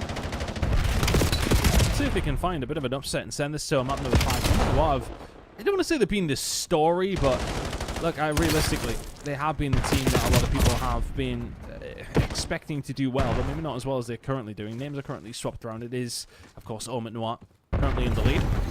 Doing well with it. Let's see what we can do. Let's transition over towards P3. DK on shut down. Let's wait for the rest of his team. But a potential setup here, though, for Hybrid Nation to maybe get some points on the board over towards P3. So far, so good for Hybrid Nation. I mean, I was going to say this is a bit of a difficult one considering the wrong way around, but we'll see how that kind of gets fixed. For me, I mean, again, we spoke before, but this is a bit of a grudge match, you know, DK and Scythe. Yep. I'm never really privy to the conversation some of these teams have in terms of the roster changes, but it's never going to be the easiest of times. I was kind of hoping to see Scythe and DK play together again. Yeah, I think DK did really, really well on that roster, and I think he is kind of the pick of the bunch to a certain degree. So I think it's no surprise to see him make that step up. I think a lot of people are asking if it was going to happen. It has happened. Now, what can he do with it is going to be the big question as well. Because this roster is going to be one that they'll be wanting to challenge within that top 8. If you like, over towards DreamHack, I think that's going to be the objective for them. They'll tell you no, it's to win it. But like the realistic expectation for me would be like a top 8 placement. I think that will be a relatively good one. Found themselves a way through. I think based on what we've seen so far out of them as well. I mean, looked really, really good so far. I think this is one of the very first maps they've even lost over their first 3 games. So, to see them doing as well as they have done, let's see if they can keep this up. I think they'll be more concerned about EMEA challenges right this second before we do that the well of course. It's a long road before they get there. Prove himself as well, but Ethan, that is some wonderful shooting to take down too. Of course, as the rest of the teams now pile into this point, OMITNoir will be looking to get this rotation fully in hand. This is a really difficult rotation, as anybody knows. Basically, one end of the map to the other. Lots of choke points, lots of corners, and you can see that Hybrid Nation have set up for it. OMNiA, though, healthy lead at this moment in time. This transition is going to be important. He doesn't find the gunfight in the end. Or actually does, sorry. It was Connor who put him down just after. Now inside of the point as well, needs a little bit of a helping hand if he can get it. That helping hand is on its way. These close spawns coming on through Denzer. Survived, did well to get the damage in. DK there to pick up the pieces, but this is going to be the killer. Ethan over the top. Big plays coming in from Blade, but only momentarily. 30 seconds to play for here. OMITNoir in full control. Oh, they're just holding it down, and DK, a 5 streak for himself as he just makes sure this mid-map is clear, funneling everybody through, but gets cut down before he can do too many, and Hybrid Nation, they get a couple of kills that allow to go through, but Kelly says, all right, I'll just take on everybody I can. That's a bit of an extension of that lead now. One that we kind of did expect heading into, what was this map number 4? Pretty confident in map number 1, a very comfortable win there, and now all of a sudden OMNiA starting to pull themselves away. 50 seconds or so remaining here over towards P1. Ethan inside of the point. Nice setup for them to have. They've got that motel control. I mean, it feels like they just don't really have too much of a clue of how to try and break this right now up against this team, but there's this kills coming through, and then Aspect picks up the rest. Really nice job here from OMNiA so far. We'll look to just keep expanding this as much as possible. Blade trying to just stay alive onto this point. Knows there's players all around him here, and this is some of the issues we've been seeing from them. Hybrid Nation just never looking that secure onto the points that they do have, and it's a big kill from Scythe here. This opens up the map a little bit for them. A better position now for Hybrid Nation. They should be able to get some points. Can they do much with it? OMNiA just about get them off it. No, OMNiA are the ones over towards P2 as well. They will get taken down though, and they've got the squeeze. That would have been a big kill to find. DK take down Connor, and now all of a sudden is the squeeze going to start coming through. Scythe will find 2 as well. Spawn out going to come through here now for OMNiA, I should say, as Hybrid Nation. Trying to get some sort of control, but it just feels as if the clutch kills when they need to come in from OMNiA, they're coming. Got to try and make a bit of a break here, though. This is a very important next 40 points. He's been trying to take fights everywhere he can. Holding close. Where these players are going to be as well. And it just isn't missing. 4 streak at the same time. Goes up top. There's the 5. Does get cut down before they can do any more. But they are pushing out both sides of the hill, Tyler. And whenever that happens on this map, you know that they are fully in control. Okay, they're getting taken down in the middle of the map. But yeah, you're right. Total control. I think if you're Hibernation now, I mean, you're not doing terribly in the slaying department by any stretch of the imagination. You need to get yourself set up and try and find a 60 from somewhere. Easier said than done. Good shots coming out from Ethan again, and this is just setting yourselves up for success once more. P3 is theirs. 15 seconds or so remaining on it. Everything's coming up rosy right now. They've got the right side of the map. They're in a good position on the hill. How on earth do you stop this from happening if you're Hibernation? Flawless back-to-back hills, basically. That's all they can really do. If they can somehow win these next gunfights, I mean, getting that 30 points and then getting a good bounce rotation, it could save them. But even then, it would still be an uphill battle. OMNiA, all they really have to do is keep grinding and trading.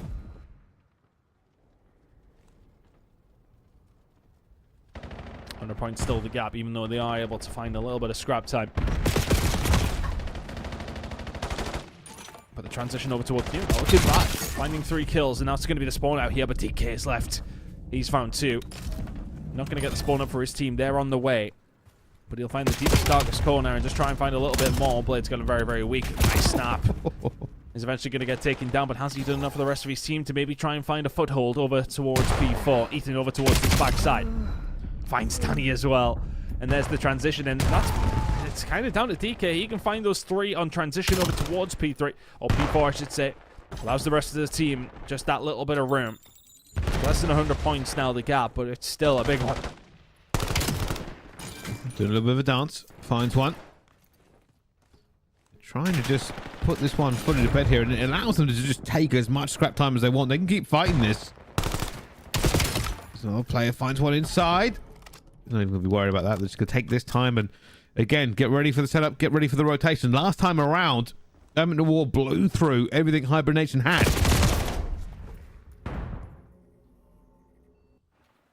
Transitional. It's going to be important. Denza, big kill. Spawns will be there and very close to him. One spawn out, actually. Other player, I'm going to spawn in with him. I think that might have been a late one coming in from Ethan, to be honest with you, on the transition. Back over from 3. Denza helping his teammate out over towards the backside. Securing that, and now all of a sudden they just have to look in one direction, and that one direction, if they continue to look in it and keep getting points, they can win it on this hill. And they keep this going. He can find 2 over the top of the 3rd. Can't find it. It's DK to steal it away for him. And OMNiA now in the ascendancy. Pricey, they can close this series out here. Done such a good job of this kind of rotation, just getting so many points when you think Hibernation have an opportunity. Well, they've lost a couple of kills going through into this one. DK's now going to try and reinforce as he comes from behind, but I don't see another push onto this P5 really getting any meaningful points to be about a P1 setup. And OMNiA, I mean, you almost never really expect to get too many points onto a P1, but 21 is more than doable. I see plenty of teams that can find some decent time towards P1. They're not on the bad side for it as well. I think start to clear out, get a little bit of control. There's going to be the one to maybe disrupt that. Can he find a second here as well? Nicely done. So he can shut it down momentarily, but once again, yeah, it just feels that OMNiA just have that little bit more horsepower, don't they? I mean, Aspect sitting at 23 and 30. He can't keep up with DK and Ethan right now. They're putting up some serious numbers. 37 and 40. Now 38 and 40. DK will find another. OMNiA run away with this one. Oh my god. Had to be weak. Oh, that's going to be in this one. And I was going to say, one of the interesting kind of conversations that's now happening, and I will apologize because you're going to hear this quite a lot over the next 2 weeks. OMITNoir, the players didn't always have the best placement in the last LAN, but the question has been asked, are they good enough to go to the next level? Well, the way that this will work, for anybody who's curious or kind of worried what's going to happen, the rest of the elite will play out. We'll find out exactly where they end up going, probably towards the top, I imagine. And once they do that, the question will be on in Atlanta. if they perform in Atlanta, that question doesn't become a case of if, it becomes a case of when. So they've already kind of started making the radar. A few people have started paying attention, which means the pro teams will start paying attention. It does mean they, very importantly, need to kind of perform over the next month, and then we might be seeing their names hit some sort of scouting reports. Yeah, it wouldn't surprise me, honestly, if, I mean, look, people would have probably looked over towards DK, realistically, but the rest of his team are performing as well. But we are not done for the very first block, but I see FOXTROT still ongoing. Let's see how things are going down in map number 5, 3-3 between Noah and the Vicious. Big game for these two teams, massive game. If the Vicious can find it, they may well secure themselves a playoff spot. We'll see. It's a very big game for them. At the moment, just being a little passive. Oh, trying to see if they get any information off the back of this one. Oh, he called it as well. Knew what to check. And now they're a lot more confident that A secured. I wonder if they put bodies over towards B. This right, just holding tight over towards this backside. Not getting too aggressive, even with this numbers advantage that they do now have. Wolf's just holding down over towards Tin. We'll probably back it on up, and the grenade will help them have a little bit of time to do so. Just have some backup, though, and Faisal, Zayed in a really, really tough spot there now. Had to back on down, but Yusuf will find the kill on OMITNoir in the middle of the map. Now you have to start moving if you're Noah. You have to start moving quickly. And Zayed has done phenomenal work there. Should be able to find a second here. OMNiA Wolf's in a really tough position. How on earth he found that one? The team now on the way, but Riz can find one. Can't find the second. And it's a big round falling the Vicious's way. This is going to be a crazy run for these two teams. It's just such a big game for the both of them. Both groups actually are becoming already very contested. I normally thought, you know, after yesterday I will probably work out who's going Usually forward. shakes out, right? Yeah, normally you start getting a little bit. Maybe there's like 2 teams in contest. Genuinely, in both groups, there's like 4. So we'll have to see how that all shakes. But it does mean that rounds like this, games like this, are so important.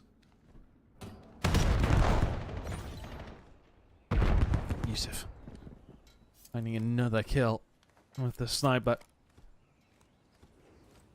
Reisenko just trying to find something through the middle of the map here, just trying to get a little bit more control, but Vicious are being extremely patient. This are in a very deep angle. He may well get isolated here, but they just actually kind of leave him alone. That wasn't the onus to want to move over towards BR, but Wolves has actually found himself in a fantastic position. Finds one, 3v2 in favor of the Vicious.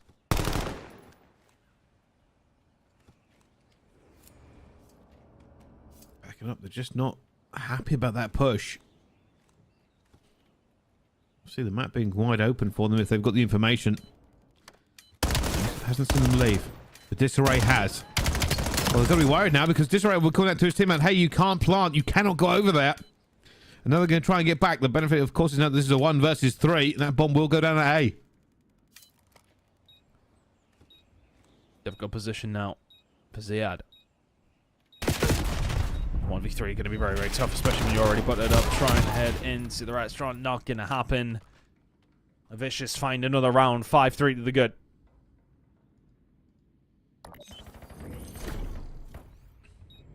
So far, so good for them.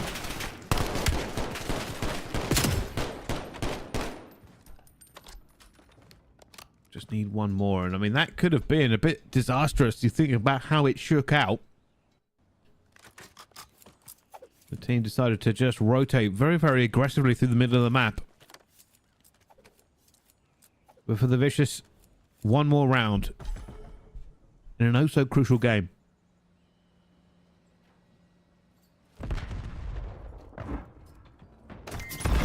Massive one if the Vicious can find it. Gives them a little bit of breathing room. No, I can find it. Keeps them in the conversation. Also the nade out. Didn't actually find any hit markers. There's a couple of players in and around who made their way outside of Tin, and now all of a sudden you need to win this gunfight, and you do. It's a hard one to win when that bomb is there. Wolves holds it down. 4v3 in favor of the Vicious.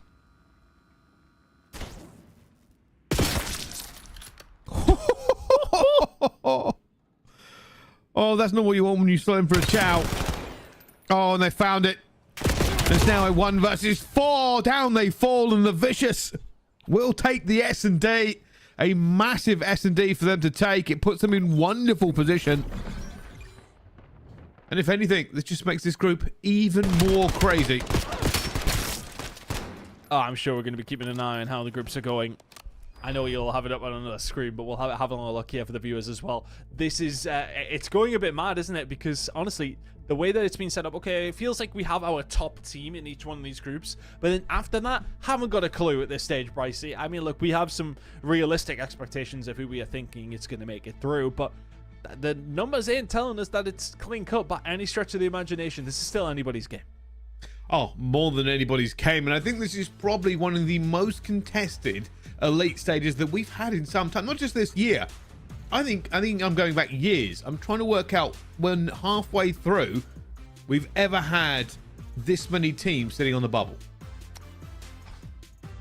I mean, we've done a lot of challenges over the years, so A lot. You'd think we'd remember it, but I don't think we've ever had a situation like this. You got to remember, like, not as close. No. And it's not just the scores we're talking about. We might have seen scores close. We're also kind of basing it off the teams that are in that position. I mean, Rock Esports, for instance, are an absolute shark in Group A, but they are currently sitting in last place. I don't know when they play their next games if that's going to stay that way.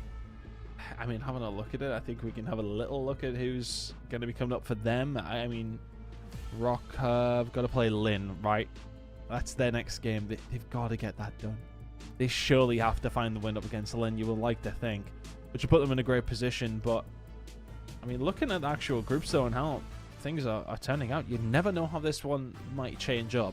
That would be a disaster for Rock if that is what happens. But realistically, I still expect them to get through, Brycey, but it's going to make it difficult for them. But let's have a look at the standings. You were right. 4 teams sitting at 1 and 2. In OMNiA, INVICTA not out of it yet either. It's sitting at 2 and 1. Relatively similar, if not quite as close of a story over in Group B. Now it's sitting at 2 and 1 after they lost to Project 7, who are currently flawless. But the Vicious with their win there.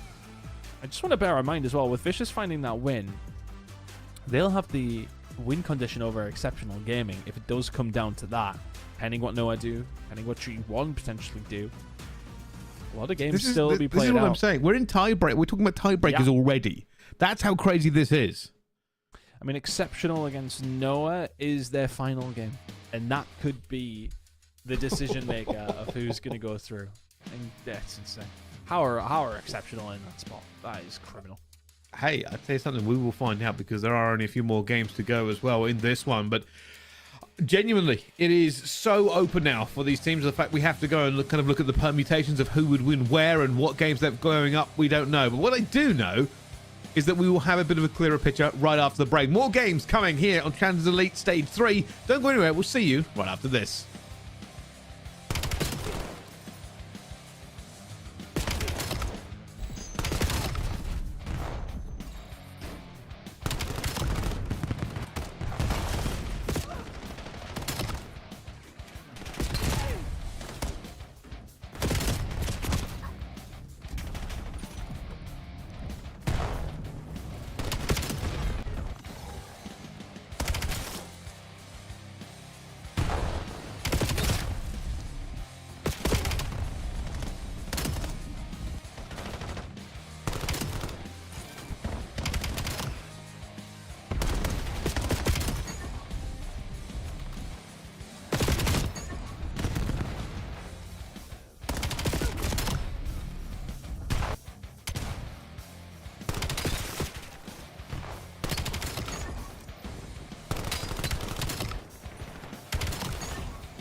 Ladies and gentlemen, hello and welcome to Challenger Elite. This is stage 3. We are in our second block of the day, and the first block has thrown a cat amongst the pigeons. It is chaos everywhere, and we don't know who's going to make playoffs now, Ton.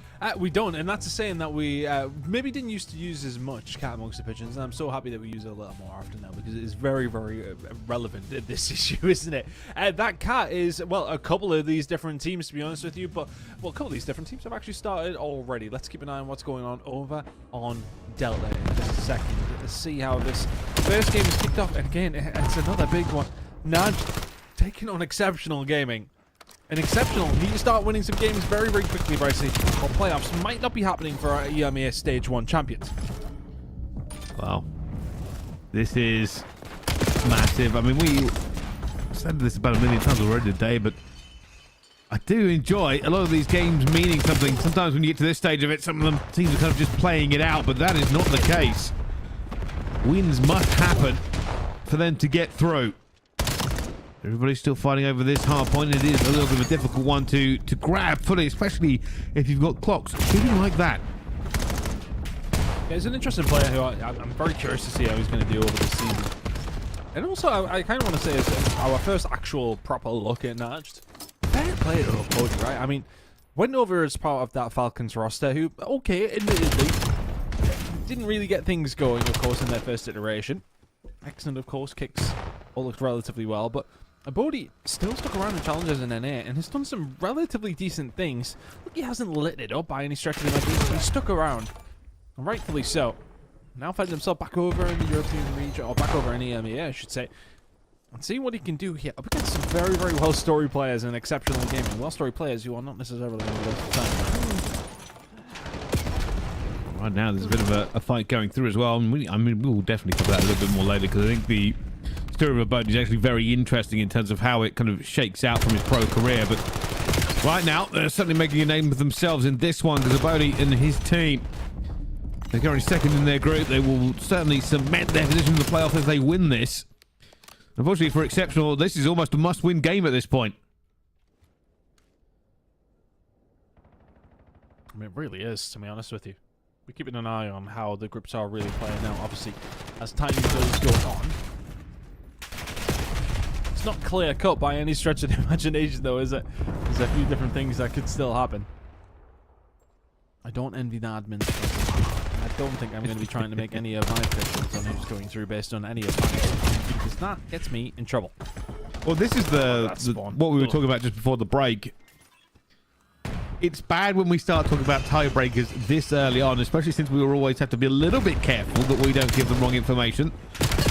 Tiebreakers are always left to the admins to make sure that everything is correct, and we don't typically get involved in that for the reason that we do not want to say anything wrong on the official broadcast. But it does seem that already those rules will have to be shook out and watched, because so many of these teams have got wins against other teams that are also going to be on the same score.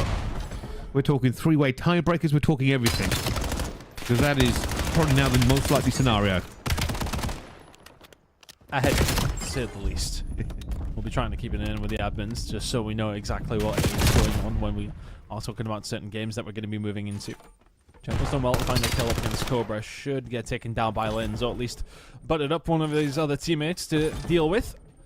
And now this transition towards Neo, looking good for Exceptional. You can find some time, but Shay's found a way through. Oh, got them just on a bit of a flank, to be honest with you. I'm not too sure how he actually even slipped in. I've seen him probably as late as Exceptional did. And there's the break for NAJD on the back of it.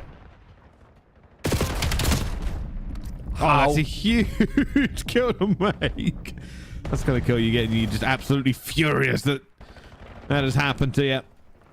For NAJD, this is a potential very, very strong hold to just put this game out of contest. I'll just keep running around. He goes for a reach out. That is ridiculous, by the way. Just looks like he's almost floating 3 inches above the ground with the way he's just sort of dancing around and finding the kills. Exceptional just cannot get close. And that is the thing when it does come down to Saki, though. It's very, very difficult. If you do lose that transition, if you don't have the spawns, very, very difficult to find a break over towards that hill. We head over, though, towards New Clocks. It's just absolutely got the best time in the world. I think he may well have just found that transition before they found a way over. That's going to open up the door for Naj to find a way through. Going to get rid of Cobra off towards the back. Yes, they can. There's the spawns. Thank you very much. Naj can win it here.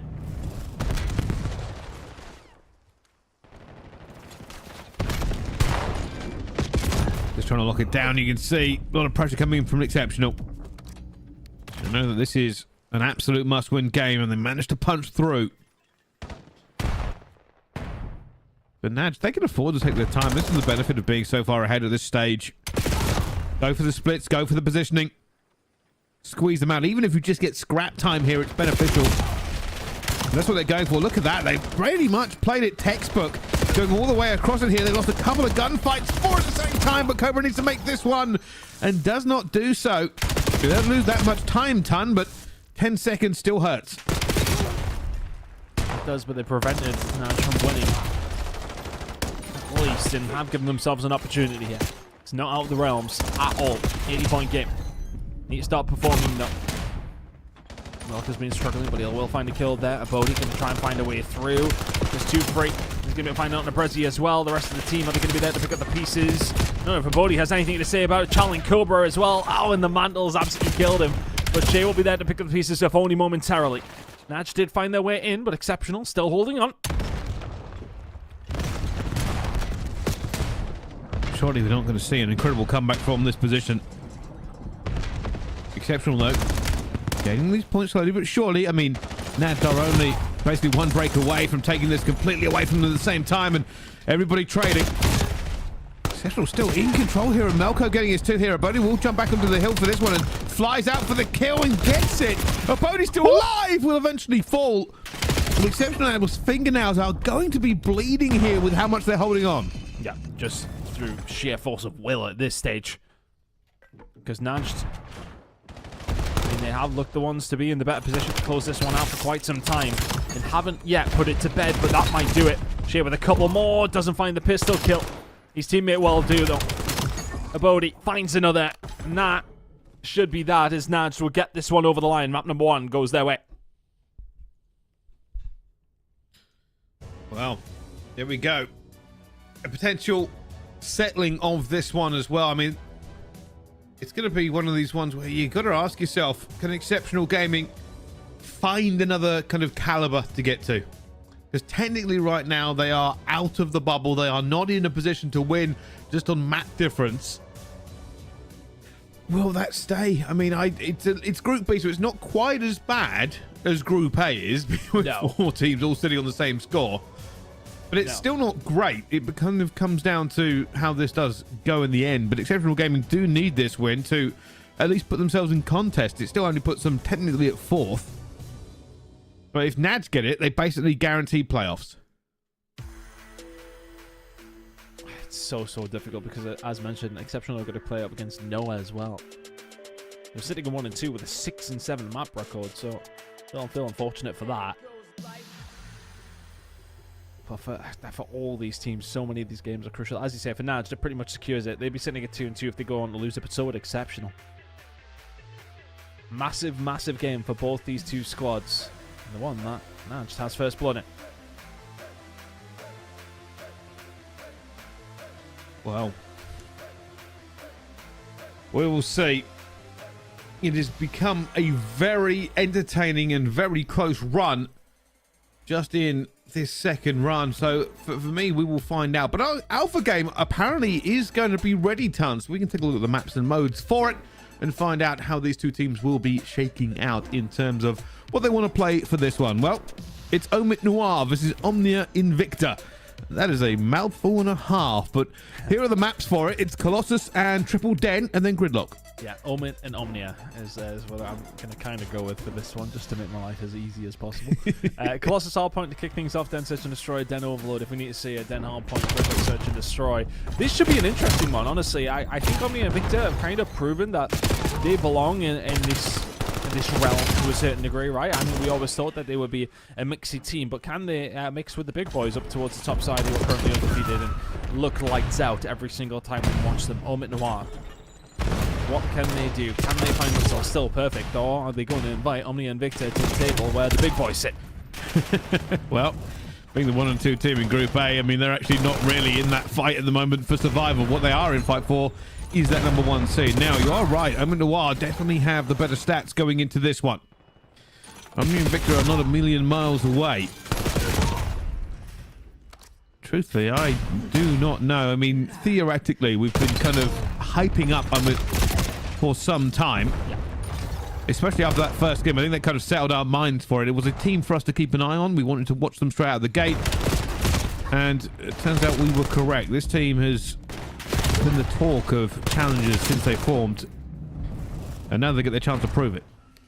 Not the best of starts. And we're going to talk about the opposition in OMNiA and Victor. Their Hardpoint has been looking really, really good, hasn't it? It's been a real catalyst for some of their success, although, you know, it hasn't necessarily went as swimmingly as they would have liked, and neither did that hold. OMNiTNoir will find a way through with 25 seconds to go, so they'll be able to close that gap that ever so slightly started to open. Oh my word, how has Denza found both? Both of them must have had a little bit of help from his teammates, but either way, the hold will continue. But yeah, OMNiA and Victor, Hardpoint, very, very important for them. They could do with taking away map number 1. So OMNiTNoir look, well, pretty solid across the board, to be honest with you. I know there's been some conversations about people helping them out with Search and Destroy and Overload and just getting things ticking, but it looked relatively solid so far. The map record sitting nicely. Of course, remaining undefeated. It's still going to be difficult to beat them on this Hardpoint. Transition over towards P3 now. OMNiTNoir inside of the point. They're in time for this one as well as the flip as well, but not able to get that one across. This is one of those hard points that it can feel like you're just running into teeth over and over again here, but kills going down. It's only going to be Alpha left alive, and, well, unfortunately that gun does not shoot 2 directions at once. Is instantly going to be taken out here. Ethan, I'm not going to know he's this close. Sees one, sees another, sees a third at the same time. Doesn't get any of them, but forces them to take a breath. Take him now on the right side of the spawn, though. Alpha and Mighty will do extremely well, actually. I think a couple is Mighty. 11 and 7 as well. Trying to keep that pressure on. Finds another. So Aspect dealt with. Not going to be a spawn out coming in through. I would imagine it is. Yeah, Aspect spawns all the way out, but it hasn't necessarily worked in their favor on the INVICTA. They'll get the scrappiest of scrap times. Rotation over towards P4. Still looking good here. On the side of OMNiTNoir, they are here and trying to dig on deep. Sykes will find one through the middle of the map, though, and the transition will start to come through. You can see we're finding more than one. Can get the one. Now need to keep an eye on their flank, but I see it's coming in from all different angles. They're managing to hold here, doing a really good job of just keeping that pressure bottled up before they can do any more. OMNiTNoir now pushing out Kelly, looking for any kills that he can make here that helps his teammate out. Isn't going to get any. The rest of the team piled into the hill. That's a huge kill from Dendra. It kind of slows down that push completely because they can't really do too much more. Ethan finds one at the same time, and, well, every single time they get the opportunity, they push this out. Ethan not going to get that one. He's a little bit evaporated. It's been a nice comeback here, though, for OMNiTNoir after a bad start over towards P1. Done well over towards P4, and that's really given them a little bit of leg room, hasn't it? Denver trying to survive as long as he can.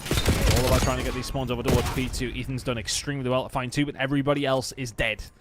OMNiA and Victor now in a really good position. Got those P2 spawns. Again, trying to keep them at arm's length as long as he can. Get taken down, but that's a nice break back from OMNiA and Victor. That's going to secure them a decent amount of points. And now they get that P1 control here. OMIT. Look at how push this out. DK is expecting the push. Finds one. A little bit shaky, but gets it done regardless. Alpha, though, in the hill, already going to get 3. And one of them will be his teammates, and that gets traded out again.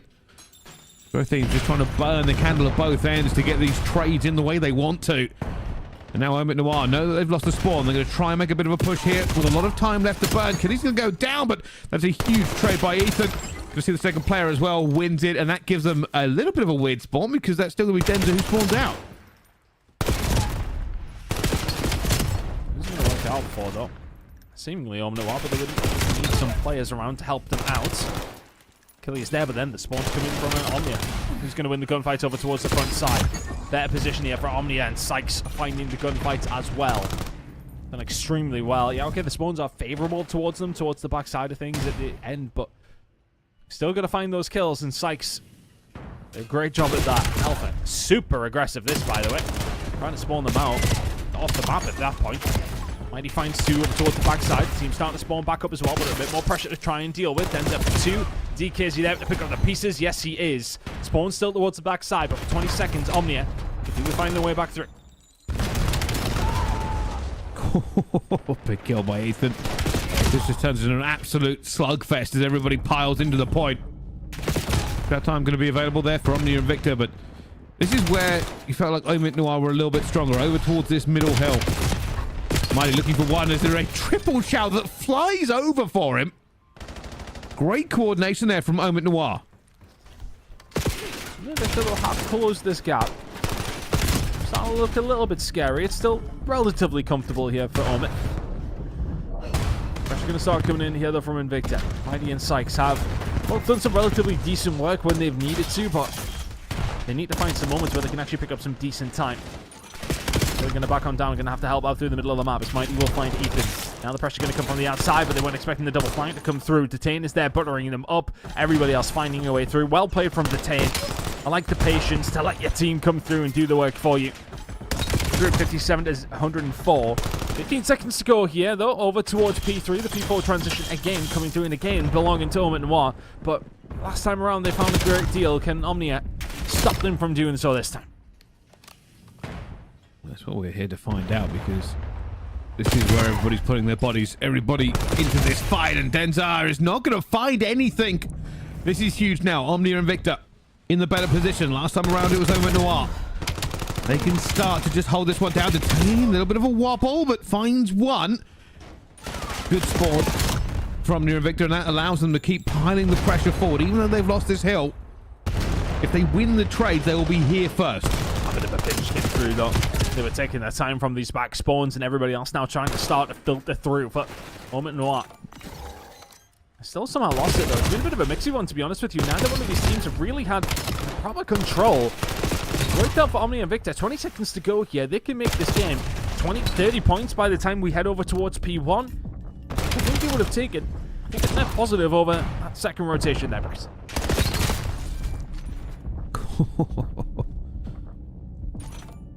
This first little glut of time, Ton, they might be able to just tie this one up completely. If anything, it just feels like OMNiA and Victor are almost just getting ever so slightly closer and closer as the game goes on, and will that be enough to overtake in the end? P1 still here, Killy. Finding plenty. Sykes just going to try and slow them down, but needs to be in there, needs to be contesting, stopping them from this happening. DK, he gets taken down as well. Detain on the force spree. Also has the Hellstorm in his back pocket, by the way. That could be influential as OMNiA and Victor, once again, will find a way through.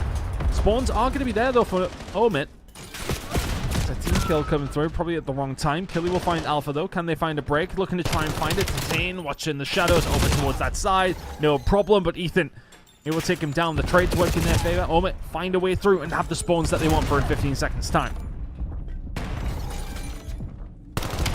Still fighting. Still about that 20 points. Both sides seem to keep coming up. Tender is just tickling everybody. Get the kill. Finish the kill. There we go. Eventually gets it down. That's a full wipe as well from OMITNoir. So a lot of points up for grabs here already. Players from OMNiA and Victor are going around the outside. Detain is dropping the Hellstorm as well. They're putting everything into this push. They need to find the kills at the same time. Already gets one. Throws it and gets 3. And that's a massive break. OMNiA and Victor are now in. And we talked about that over towards P1 when he got a hold of it. And that is a huge, huge moment. OMITNoir had so much time to set themselves up. And it gets undone by one Hellstorm. Alpha will get taken down over towards the statue there. Sykes is going to have to do something, but he's going to get pinched from the middle of the map as well. But he's done more than enough. How on earth has he found that second? Denzar's being deleted. And this is going to be a lead change. Mighty's already thinking about P3 as well. He's causing disruption. There would have been no way he should have won that gunfight. Spawn's actually going to come in here for OMITNoir, so that lead will not change. But they will have this rotation if you're OMNiA. Aggressive players coming out from Alpha and Co. Is it going to work out in their favor? I said, every single time this gets closer, you worry about how it would end. Big hold here now. Already players coming through the middle. Killy trying to stay alive. That's a wonderful nade. Killy looks the wrong way. There's a player behind him he hasn't seen. That's Alpha who's going all the way around to try and break this. All rest on Alpha. He finds the kill he needs to. Finds a second kill as well. Broken off of a long flank. Had to find it. But now you're potentially giving up the spawn to P4, which is where we're heading in 20 seconds. Next couple of kills are massive. If we can find a breakthrough here and get that P4 control as well, then all of a sudden it could be curtains for OMNiA and INVICTA, and that might well be what's happening. They've all committed for it. Keep an eye on where the spawns are going to land. It should be OMNiA spawning out, and it is. They've got an absolute mile to trek to get anywhere near, and Killy is ready here and waiting on a 7 spree. Hellstorm in his back pocket if he needs it. He might not, though. Brycey OMITNoir in the ascendancy. 9 in a row for Aspect. All 4 dead. Setup is there. It's OMITNoir's game to lose. Well, this has just got about as well as it can do. Aspect just going berserk. That's a 9. Will it be 10 with 4 seconds to go? It will. Will it be 11? Oh, he throws everything but the kitchen sink at it now. His teammates going through. There's 11. Not going to be 12. It's not going to matter. That team cannot get there in time. That is done, dusted, and OMITNoir will take the first map. Incredible work from OMIT to take that one away. A big moment from Killy, also known as Aspect, to get the job done. Sensational. Honestly, I think, when you've seen that transition, I believe it's from over towards P2, where OMNiA had themselves in a good position, and Alpha pushed out so deep. I believe it might have been Alpha. I could be misquoting, but they pushed so deep, even as far back towards those P4 spawns, to try and force those players back even further, but that kind of put them in between a rock and a hard place, because then that spawns the side of OMIT all the way over towards that backside. They get those final 10 seconds. So if you're OMNiA, you put all your eggs in the basket of setting up over towards P3, and you lose the opening gunfight. And from then on in, it unfolded as OMITNoir took over the highest streak, very much going over towards killing 11 in a row to close out the game. A big game at that as well. OMITNoir find map number 1. Well, contested all the way through. You got to say, both teams I will give credit to just for really having an entertaining game. It was back and forth pretty much all of the way here. I think OMITNoir had the better slaying for most of it, but OMNiA and INVICTA certainly not afraid to fight from behind, not afraid to try and push the envelope to bring that score down. And I look forward to seeing this S&D. But before we do that, we are going over to Bravo. See how that game is going down into the S&D. This is Rock versus Lin. For both teams, really, a must-win game for their run for playoffs. It's a very good start for Rock. Pretty handily dispatched of Lin, 250 to 84 on Scar Hardpoint. But an expected one, I would say, to be honest with you. Rexler now just trying to survive towards this backside. The rest of his teammates, well, doing the job around him as well. He's on the 3 spree. Incredible work. Rock Esports trying to bounce back with an S&D win after what was a substandard performance, to be honest, in their previous series. Need to try and find something here. Done a good job of finding something, though. Get themselves 3-2 up. Yeah, and this is... It's just important. Like we've kind of covered this already, but Group A has 4 teams on 1 and 2. All kind of the same in terms of map win percentage as well, Ton. That's the crazy thing right now. 3 of them sitting on 38.4%. So for Rock and Lin, if you win this, it's not a guarantee that you're going through the playoffs, but it's almost a guarantee. There have to be some real weird tiebreakery stuff to go on. That's not my job. No, it's not. And we certainly can't get involved in it because we'll definitely do it wrong. Thankfully for also all the competitors as well, because I would definitely get it wrong. Well, they do change the rules occasionally. That's the problem. It's the rule of just whatever vibe I'm feeling of the day. Who goes through? Absolutely. Maybe that's the way they should just let us do it, just on a whim. They should let us do more than we do, and it would maybe be a bad idea. Rexel 4 in a row, though. Looking to try and find a little bit more over towards 8. This player's here, though. Slade is going to be able to slow this down, and a double flank potentially coming through, and it might have to come through pretty quickly. Just lingering over towards B. This bomb has an opportunity to go down, and that opportunity is going to be taken. Oh, okay. You're right, but the wrong way, and that's 2 down already. That is ridiculous. I see kicks preempt something and presume the other person's going to die, okay? Hey, I was there with you. It just didn't work that way at all. And here's a question, Tom. We don't always talk about it at this stage. It's normally for playoffs, but mentality between these two teams, right? Lynn coming off a win recently. Rock coming off their second loss in the entirety of Challengers Elite. We'll keep saying this. The worst position they have ever been in EMEA. Do you think this is worrying them ever so slightly? I think there'll be a certain element of a bit more pressure, right? I mean, I think they know within themselves, and I think we all probably know that, okay, they have more than enough to beat this Lynn squad. That's no disrespect to them. I mean, look, as I kind of mention all the time, Rock, one of the squads, if not the squad, that is kind of to beat now, right? I mean, they're first and second over both of our opens. A lot of people will be looking at them as potential favorites heading over to Atlanta. You would expect them to win. I don't think they'd be too perplexed by the situation that they're in. They know they can lose games. They know it's online Call of Duty, right? If you don't turn up on the day, you tend to lose it. And another prize we actually haven't spoken about. Oh my goodness me, we'll maybe speak about it in a bit, because UH is beaming here. 3 in a row. And that should be Lynn now in the lead. Kicks in the 1 versus 3, but they found him. They've taken him down here, and UH is winning some ridiculous gunfights. Yeah, this snapper was insane. Just from a different angle, but either way, the other prize that we're going to be talking about, of course, the winner of each of these challenges stages advances on to the Pro-Am. Remember, I was about to say they'll be the favorites for Atlanta. They're not even playing. Well, they are technically playing at Atlanta. If they get knocked out of the group stage, Rock will drop into that. They are playing in the Pro-Am, of course. Well, maybe a bit of time to readjust is probably the key thing.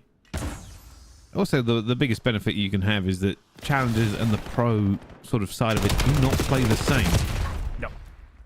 Very, very different kind of kettle. And I know it doesn't make a lot of sense because these are technically the teams that will run attention to the pro level, but the pro game does play a little bit slower, a little bit more concise. And, well, Sweet is trying to make a 1 versus 3. It isn't going to happen here. Rock Esports going to one back onto the board. But back to the point I was making is that's one of the questions why people are very excited for the Pro-Am, is seeing how the teams adapt, because Challengers is technically faster than the pros.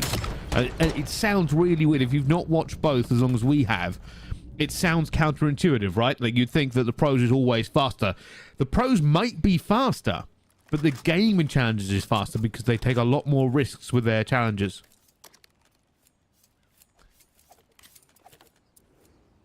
It's an awkward one to try and decipher how it'll play. I mean, ultimately, we're going to get to see, right? Yeah. That's going to be the interesting part. It's something we haven't seen for quite some time. I do think where some of the challenges teams are going to struggle, though, is Overload. I think it's going to be a big struggle, to be honest with you. Feels like an entirely different game. 3 versus 3 here. Rock trying to re-establish some of that breathing room that they have very quickly lost. Only dead to right still. Rixel will find one. The trade will be there. 2v2.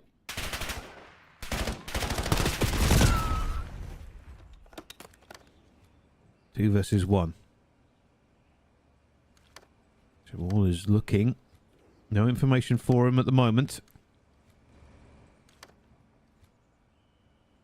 Still got time, but I mean, this is probably the right play. Look for information. Look for a kill first. It's been long enough time that right now, absolutely no idea where anyone could be. Makes it awkward. Good fight going to ensue here, though, and it's going to work out for Rock.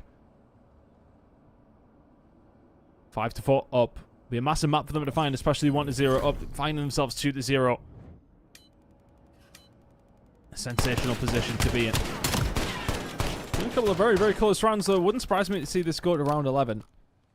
Back to that conversation, though, just to further reiterate to everybody at home, when these teams do go through the group stage, if the Challengers teams are knocked out in group stages, which I believe is GSL style, but don't quote me.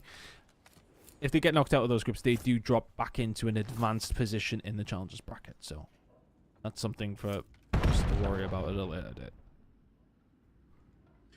Well, we'll see how this one ends up shaking out, but we have been told our alpha game is almost upon us, and so are a bunch of other games that are all starting off here or continuing, depending on where exactly they've got to in the lobby states. But we will find out how they go on. But we will jump back on board with OMNiA and OMIT as they are in the S&D.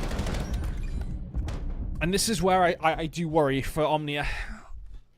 Not necessarily, again, it's kind of been talked about on the timeline by Pants that their S&D and their Overload has not necessarily been the hottest. If they can win the Hardpoint up against OMNiA, though, they also kind of struggle with that side of things. So OMIT will be feeling confident heading into this Den search and destroy. Of course, we'll be staying on Den for the Overload coming up next as well. Both these two teams going for a very experienced map set, if you like. Struggling to get me words out there, mate. Don't worry. All right. Well, I got while all that you today, were struggling over a couple of words there, which we've all done, I was just kind of checking up to see, with all these games kind of starting, how they have been going. Decimate looks like they took down Hybrid Nation in their first game. The ending of that S&D was to Rock Esports, by the way.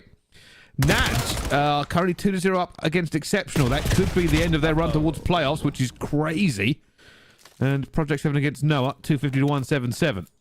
Well, I think it's going to be in between Exceptional and Noah, right? I think NAJD are going to extend that gap that they now have, and the top three are pretty much not going to be decided. The Vicious have got some tough games, I believe. They're going to go up against Project 7 and Trinity 1. So, I mean, you would expect the Vicious probably ending 3-2, I'd like to think. So, yeah, there's a lot of permutations still to be undone. OMITNoir, though, still cruising here in this search and destroy. That was nice and aggressive coming through, which is no surprise to see. DK will quite literally challenge anything. Alpha being an unfortunate victim in this scenario. Not the easiest gunfight to take by any stretch, Pricey. No, and that's one of the kind of the things here in S&D. Sometimes it's not even about the breaks or the strategies. It's just being in that better position for a gunfight. Because you know if you can win that one, opportunities to kind of get the almost. It's kind of a trickle down trades, right? Sometimes it does happen in S&D. You'll see it at some point. Essentially, when things kick off, if you get that first trade, you get the better trade, and then that basically just wins you the round. Oh, that's not what happened at all into this one. It will be killing to get two. So it's not looking good for OMNiA.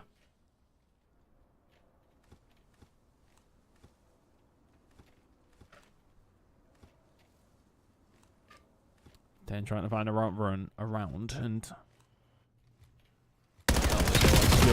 a couple of different players. Ethan can find one. Alpha on his own. He's a talented player. I don't think he's finding a great deal. This one with the knife was out, expecting one to find a way through the door. It was bold to say the least, but OMITNoir running away with this one. 3-0 up in the search and destroy.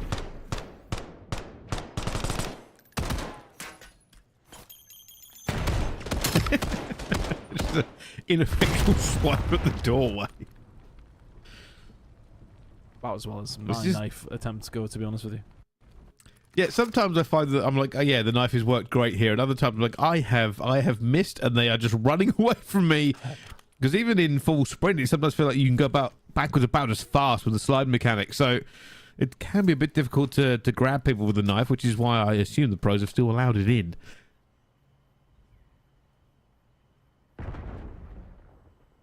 This is an interesting tactic as well. Look at this. OMNiA just holding to see if there's a push. Has enough noise been made for this bait to work? I'm not sure. Alpha's backing off.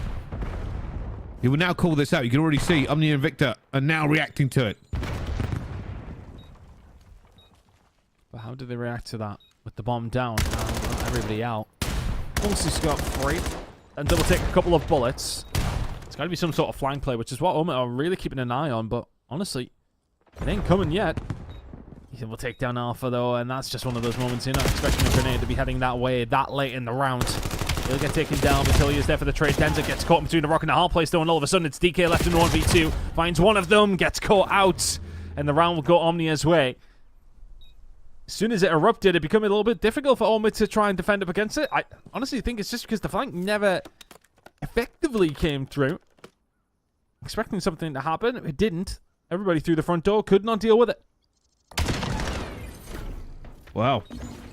I was going to say, I mean, they should have been in a better position, right? Got the bomb down, had 4 up, even got first blood. I just weren't expecting it. I was going to say as well, they have been a while since I've seen a bait that's worked that effectively. Right, they really sold it quite well. Question's going to be is if they can continue to kind of adjust. OMNiA INVICTA, very good retake from them in the end. They do get that point back on the board that they need, Ton. Oh, that's a shot you're going to hit. A lot of aggression through the middle of the map zone. It has been called out. Killy will be there to pick up one, and they can't get out. Maybe only momentarily, though. Denza's there for the backup. Good shots coming out. They take down Alpha as well, and OMNiA INVICTA are now very spread out and do not really have the numbers at all. OMNiTNoir in a 4v2.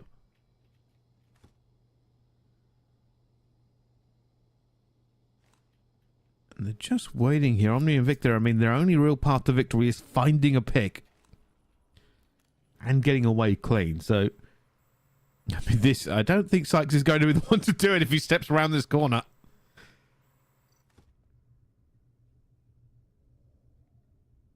There are 3 players all waiting. They have the cross. Denza may shoulder this.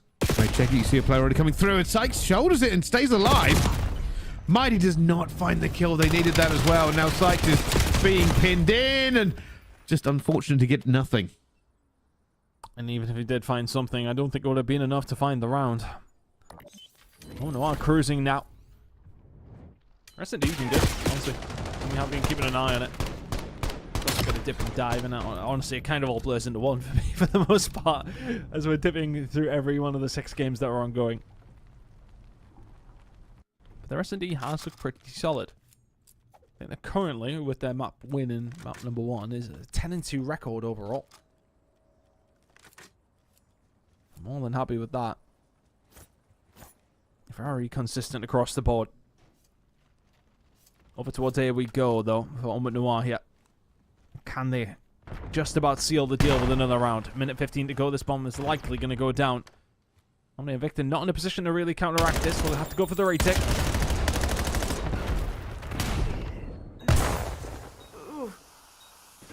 Comes that smokes out. That always makes things a bit difficult. 3. They're about to hit this as a 3-man. Here we go. Ethan finds one, though. They didn't go as a 3-man. They kind of delayed it. That's 1 by 1, but now with time ticking away here.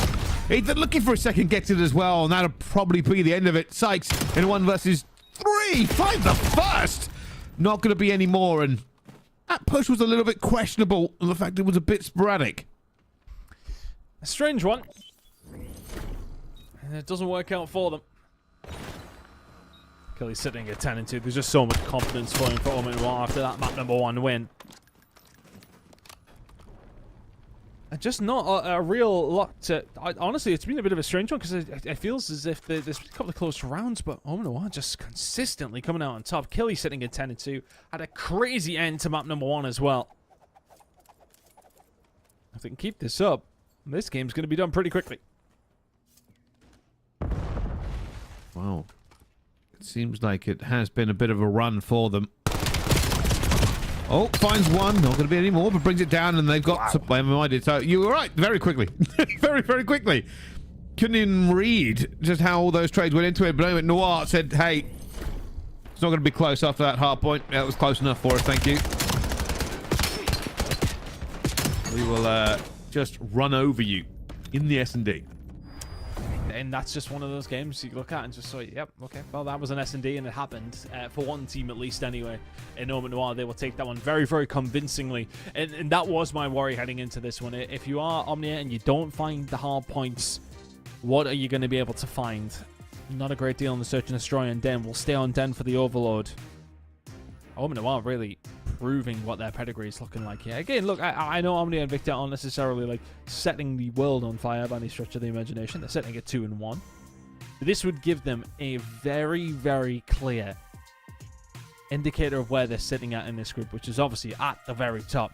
I don't think they're going to be dislodged, Pricey, by the end of these group stage plays, and that's going to help them heading into playoffs. The better seed does absolutely help. Of course, getting through the playoffs is the main thing.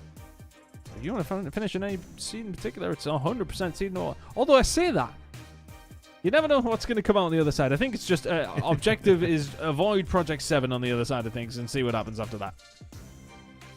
Well, let's find out, because we've been told that Bravo is available to go ton, so looking for Rock and Lin, and well, Rock kind of back to maybe their best here, is already up 2-0 and up 3-0 now on the overload. Yep, absolutely cruising. And Lin have, well, met their maker somewhat here. Esports pretty convincingly running away with this one. Having a look over the other two maps. 250 to 84 on the Hardpoint, 6-4 on Fringe. And this one is heading into a second half already. Esports absolutely dominating here on the overload. Wow, that is going to be a bit of an issue for Lin to really come back against them. You know, we did say this is a very big win game for them. Of course, for Rock, they want to keep their run alive and maybe just get into playoffs and regain. But for Lin, this will put them 1-3 if they lose this. Whether or not there's a 2-3 shootout at the end, we will have to wait and see.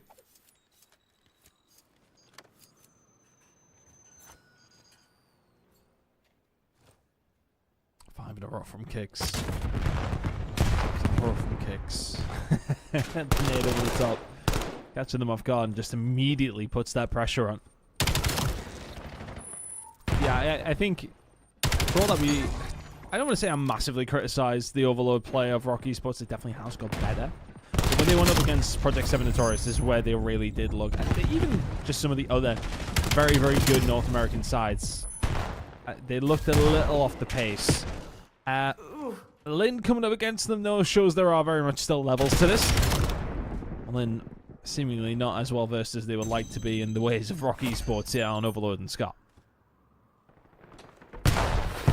Might be one of those ones where it's already written down and we're just kind of waiting for it to happen, because I was going to say, sure, it doesn't make that on 4 health. There is a relay going on at the moment because they cannot deal with the players in spawn.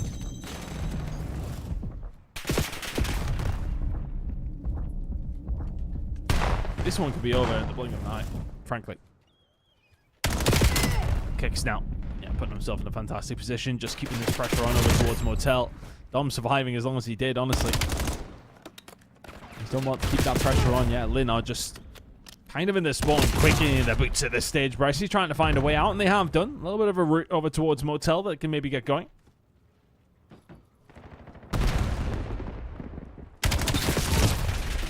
I mean, this is very, very dominant. Lin have not really had control at any point that we've been watching in this game. And Dom, surely Dom has not been allowed to just sort of run that through. He has been allowed to run that through. His teammates weren't even there. This is 7-0. Kicks is now bringing this one in. They may try to end this in the next 30 seconds. Get over and done with a nice early night. It's early night. I'm pretty sure it's past midnight in Saudi Arabia right now, if my math be mathing. Nelly had us actually call timed an hour earlier, Brycey, though, so trust what you want as far as my time zones go. That's true. That is something that nobody knows that happened apart from us two, actually. It's that you want us to hear an hour before we needed to be. Yeah, just grassing myself up. It's fine. We're shooting bodies now as well, are we done? We are. I mean, at 7-0, that's probably the most appropriate time to do it. Especially 2-0 up in the series. Right now, I mean, Lin do have map control.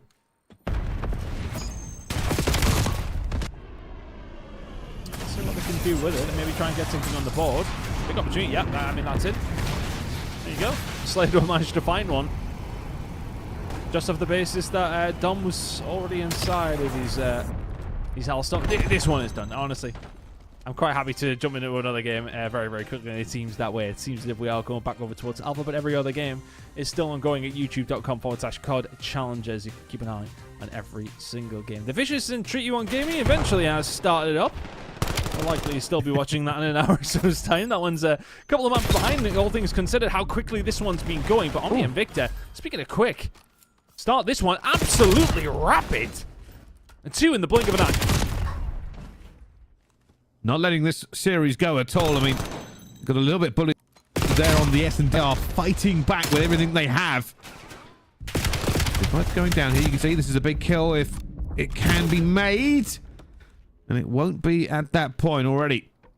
OMNiA and INVICTA are looking to push again here as They have an opportunity to score if they can get the first few kills going down. Also, we can confirm that game ended Rock 3-0 against Lin.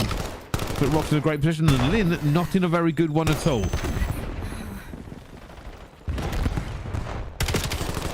Just trying to find a way through here. Side of OMNiA and INVICTA once again. And they are actually putting OMNiA entirely to the sword here. This is another cap. Just pure shock and awe, to be honest. Wait for the kills to come. Make the most with the room that you had. OMNiA doing fantastic work so far, boys. 3-0 already to kick off here things on this overload. We may well have a series on our hands. Honestly, after the map number 2, okay, close map number 1, albeit, but after the way that OMNiA dispatched of them in map number 2, you would have thought OMNiA and INVICTA maybe just walk away with their tail between their legs, but they are fighting right now. A pretty good job of it at the same time, but it's a long, long road to get back. That is the issue. OMNior will be hoping to find something a little bit more impressive moving forward, because that EMP has now been moved. Mighty finds 2, and, well, that's probably going to be the end of the half ton. Wow. I don't see anybody actually getting back into it as well, but OMNiA INVICTA, a dominant overload performance. Well, it feels like this one might be over. the maps have been strange in this second block, no? Yeah, no, they really have. I feel like we've been here for kind of, 5 minutes. yeah, everything's kind of happening. Some of these games are rocketing through. Obviously, I think we spoke about, I think the one that may kind of be our main kind of second game to watch will probably be 21 Gaming versus the Vicious.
Sorry about that, a little bit of a technical issue, but we are right back into this game.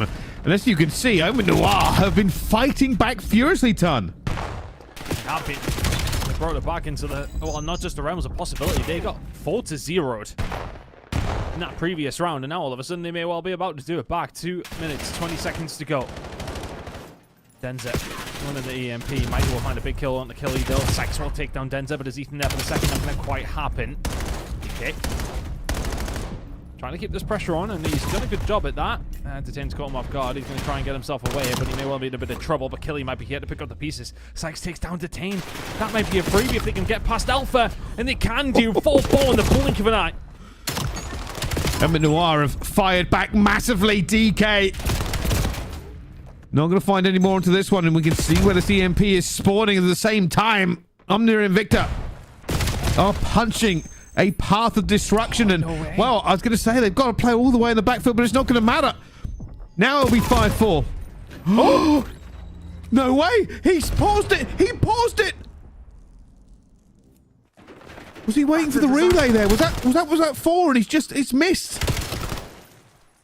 That's an utter disaster. And now if they lose these next couple of gunfights, they're going to be 5-4 down. Oh, you nearly get it in over the top. They don't get the alley-oop over the top of the court. And DK will get taken down. So just about enough time to breathe.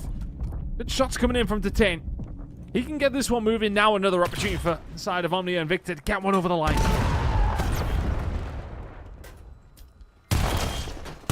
Oh, is that going to be pivotal? It may not be, as they are getting this one into it now. Now get their 5-4, but that could have been a disaster.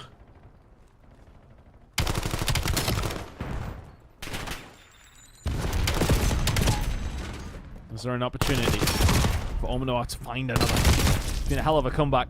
And there's 4 dead. They got the spawns over towards this side on the rooftops. They got Ethan as the lead. Oh, that's a cap. That one's going in. Now they have to think about the overextension. It's going to be over through the middle of the map, so they can set themselves up from blue here. Look at the positioning from Alpha. I don't think they'll be expecting this broken window. He's just going to try and watch this EMP, if anything.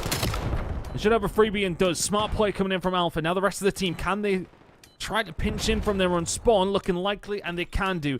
Now a massive opportunity for them. It should be a free play as well. Yeah, that's what they're waiting for. Now they have it. Once that ticks over, it becomes a free play. It cannot be picked up by the enemy team. Then defines one. Not going to find any more, though. Game on. Massive, massive chance. They've got them very tightly into their spawn. The team finds one. If he finds a second, it's curtains, but he can't quite do it. Alpha here just to try and add some further pressure. Are they going to be able to just bundle it over the line? Yes, they are. They tried to check every single angle they could be coming from, but it's just everybody through the front door. And OMNiA and INVICTA will just about take away map number 3. It's never over till it's over. And they grab it. The free play proving critical. They got the bodies forward as well. Sometimes they can really stall out there, but getting the kills. OMNiA and INVICTA not going out without a fight. I mean, we were worried for them when we saw that what can only be kind of designated as a bit of a disaster happened when he paused and didn't have any teammates behind him. But actually, hopefully that gets onto the replay tones. I'd like to kind of see exactly what happened, but just a wild one for that to happen in the end. But this is where we are going. Den Hardpoint next. Back to Den once again. Nobody has to worry about changing the maps, but what on earth? A crazy one, to be honest with you, because if you told me OMNiA and INVICTA were going to win that overload by the time we'd seen the first 4 go in that very quick first half, you'd be like, yeah, well, cool. I mean, I wouldn't have expected them to be doing it 6-5 in overtime, but either way, they'll get it over the line. Doesn't matter how you do it. But as mentioned, we'll be staying on Den. And this is where it does get interesting, because as mentioned, OMNiA and INVICTA are a very, very good hardpoint team. It's a close map in map number 1. Now can they force the map number 5? If we do head there, they will not be favourites, right? Based on what we've seen on Den, that 6-1 victory for OMIT will very much be in the back of their minds, but they need the opportunity. They have to be able to send us there. Well, we will find out, see how that one shakes out. But the rest of the game still ongoing here in Challengers Elite as we jump into another one. This is Exceptional versus NAJD. And right now, NAJD in the lead here for Exceptional. This could be the dawning of their path out of the Elite. I mean, it's just incomprehensible, isn't it? See how their season is starting to unfold. And for me, I don't want to ever go into the I told you so moments, but we've kind of seen it happening in very slow motion. I didn't think it'd quite get to this, and it's not quite there yet. It's a 30-point game or so. Now it's currently in the lead, but the break will come through. Exceptional Gaming will live to fight another day if they can continue to hold some good time here. 35 seconds remain over towards P2. need this. I can already see the players coming through. Melko trying to hold them at bay for a little bit longer. It gets broken down and not able to win here, Naj, but Exceptional will be a little bit nervous. Yeah, that's a very nervy rotation. I wouldn't have minded a couple of players having another little look because you're going to have to prevent them from getting 5 points over probably 2 hills. Well, absolutely 2 hills. You can't win it yet. And the spawn out's going to come through as well. The old hill still popped. It's a disaster. The numbers are here for Naj. Can they find a way through? A couple of players starting to fall. And this may well be the end of Exceptional Gaming. Can they continue to hold here? Bressie Shea will find a way through, trying to find 3-4 in a row. They just about hold on. And for Naj, they're just going to keep throwing bodies at it. One mistake from Exceptional, one trade that doesn't go their way, and this game ends. And Napoli gets it. The teammate's piling as well. Shoots his teammate, and is there going to be enough as this 1v1 goes in as Bressie gets 2, and the game is still alive. It's a 2-4-9. The problem you're going to have, Exceptional will have to hold here flawlessly and get the rotation. I don't know if it's possible. Melko has to survive. He has to find a couple of kills. There's 1. Has to find 2 and 3. He will not. An Exceptional. It ain't over till it's over. But that is a very precarious position to be in now. Naj will find the win and all but guarantee their position in playoffs. We said that this team, and look, let's give them their credit instead of maybe on the downfall of Exceptional. We knew that Naj could potentially do something in this group. Sitting at 3-1 after 2 days of play, exceptional work from them, but Exceptional themselves, yeah, not looking great whatsoever. Bressie, what on earth has happened to this squad? This is the team, the exact same roster that won in Stage 1 here in EMEA, arguably had a candidate. They were #1 seed heading to Dallas. Since then, I was about to be extremely harsh, but it's not looking good at all for a team that really should be doing a lot better. And hey, I mean, it's not just kind of the faith that the fans have lost. The admins have lost faith in Exceptional because they updated the score on our scoreboard before that game ended. I saw it. I was like, oh, I was just double checking where they were in the kind of the groups for them, and I was like, oh, they've already put the loss down. Well, they were right, and we can see that Exceptional now in an absolutely horrible state. They do have 1 win to their name, but they also have 3 losses. And that means they are in some serious trouble to kind of move forward into this one. Potential still maybe there, depending on the tiebreaker situation as we go forward. But yeah, who knows? The look that they have is that NOAH and Treaty 1 Gaming are doing just as badly as they are. And there are, of course, only 2 spots in that bottom 2 that don't advance to playoffs. So that 4th position, there's still some potential for them. They've got to go up against NOAH for their final game. Day 3, who have they got coming up next as well? I mean, I don't know. I mean, it's a precarious spot. They've got to win their game. Yeah, it's a game up against NOAH. That's going to be their final game. Sorry, there we go. Anyway, into the next one. Detain has been fantastic in this series. Fantastic overall today as well. Trying to get OMNiA and INVICTA off on the right foot here in map number 4. Map number 4, they have to win. Well, we'll find out because for OMNiA and INVICTA, faith wasn't high after the S&D. A little bit revived after that last over. I don't know. It seems like they've come alive as well because they are just winning the kills all over the map. You see now both teams ready. Just going to try and get into the better position for these spawns. OMNiA and INVICTA have a spawn out, but so do OMITNoir. It's on its way. Feels like it's a while. It was the first den off like that we've actually seen over the season. We've had a couple of other introductions, of course. Your favorite, sick. You did explain to me why you called it that.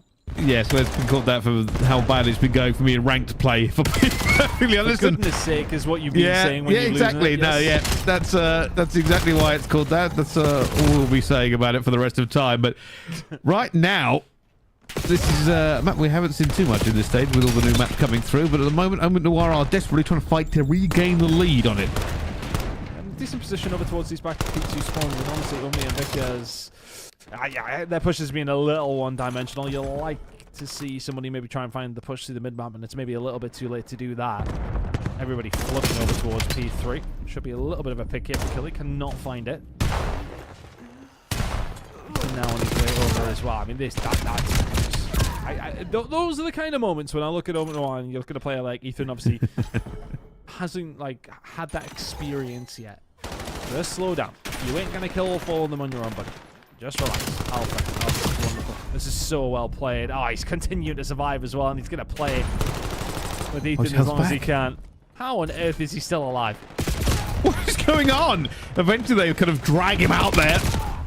But getting so many kills in an area like that has really caused OMITNoir to struggle because you just don't get the bodies where you want them to be. But fortunately, Dens are more than equal to it. And now they have control. They are pushing this one out as well. They would like to get the spawn for next.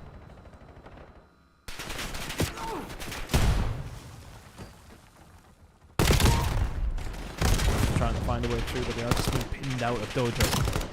Over towards P3, they'll continue to take this time. DK on his own, force spree for him. Doesn't quite find the fifth. Nice positioning coming in from Alpha, but irrelevant. Best he will do is stop DK from maybe turning that into a hellstorm. Irrelevant of that, though. As mentioned, OMNiA starting to pull away with this one. It was a really good start for them in the previous Hardpoint, and then became a close game. OMNiA and Victor chipped away. Problem for them, though. I mean, again, we don't necessarily call out KDs, but somebody like Sykes, you expect better than 1 and 9 from him. Make it 2 and 9. There we go. We've doubled our tally. Trying to hold on, and Mighty just in full turret mode there just to try and hold down the choke point. Detainer's going to be found as well, and one of the things I always find so entertaining at this level of Call of Duty is that the players know exactly where you're going to be. You think you're playing a really good corner, and all of a sudden, no, you are not. Taken out of it as well, but OMNiA opening up the throttles a little bit here onto this Hardpoint as they start to increase this lead by quite a significant margin. Shots coming in from Ethan. He's really impressed me over the couple of days that we've seen him. Obviously, we haven't seen a great deal from him full stop. Just having a look into some of his history, and there's just really not a great deal of it. In Black Ops 7, a couple of cups like top 8s, top 6s with Kez and Cup. Other than that, this is, as far as I'm aware, his very first foray into Challengers Elite over this season. DK really have been lighting things up. And just trying to keep this push one all the way out here, and that is some movement. Cannot get locked on to take it down, but it will still be OMNiA who do walk away with this. And the slaying is on their side. Ethan just kind of patrolling now to look for some more. Finds it, finds a third. DK will take away that one. But this is a massive hole in the P1 ton. I mean, it's incredibly. They really have stretched their legs, and Ethan is very much setting the pace, isn't it? 20 and 13 from him. DK chipping in where he needs to. Well, right now, he doesn't really need to. 20 kills through a rotation is a decent effort, to say the least. And can he keep it up? And can OMNiA keep this up as well? OMNiA and Victor, honestly, I was expecting a bit of a better game out of them here in map number 4. But there's still time for them to turn this one around. Going to try to as well. This is the kind of the key thing, and they will fight to the bitter end for it because mistakes will give them a better spawn if they can grab it. But at the moment, it is an uphill battle. Up the stairs, up into the gunfights, up into the face of Ethan, who is just killing and not going to get the third. Almost a crazy hero play, but does enough to allow Denzer to come in and just keep these reinforcements flowing into this point as everybody piles in. The NPC has just kind of turned the tempo up on these games to 11. Now, can they find a good transition after what was a relatively decent hill over towards P2? Sykes is here, he's starting to warm up his FPC now, isn't he? But is it going to be warmed up enough to 10? He will find 2 more. 17 and 14 from him, doing his best to try and get his team over the line. And well, that gap has very much shrunk, Pricey, but it's still sitting in around 80.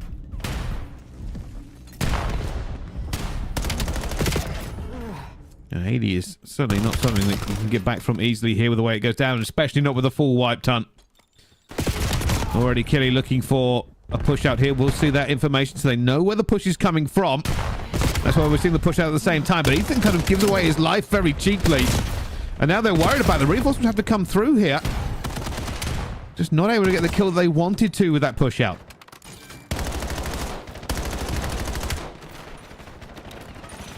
Kelly now holding down over towards the Dojo side. 100-point leaders. somewhat re-established. And now they got the transition over towards P4 as well, and this is where things started to blow wide open. On that last rotation of Hills, DK now. He'll be backing it up. Denzer in the middle of the map, going to just try and chip away with what he can. Chipping away he is. There's one kill. Shouldn't be able to find the second and doesn't. Has been a slow game for OMNiA and INVICTA, though. It just feels as if they are a couple of steps behind, but now finding themselves within touching distance. Ethan will take down one. Well-placed grenade. DK and Co. Going to try and continue to survive. Ethan with another. Ethan with another. 31 and 20 from the young gun himself. And 200 points is being breached. OMNiTNoir running away with this game. And this is where you get a little bit frantic because you know you can't really afford to give them anything. Asper gets 3, and this won't win in the game, Tom, but it might as well as do.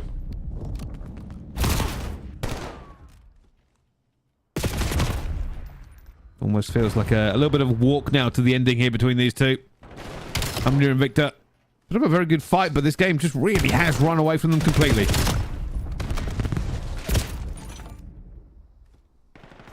Denzer and Co have just found another gear here in map number 4.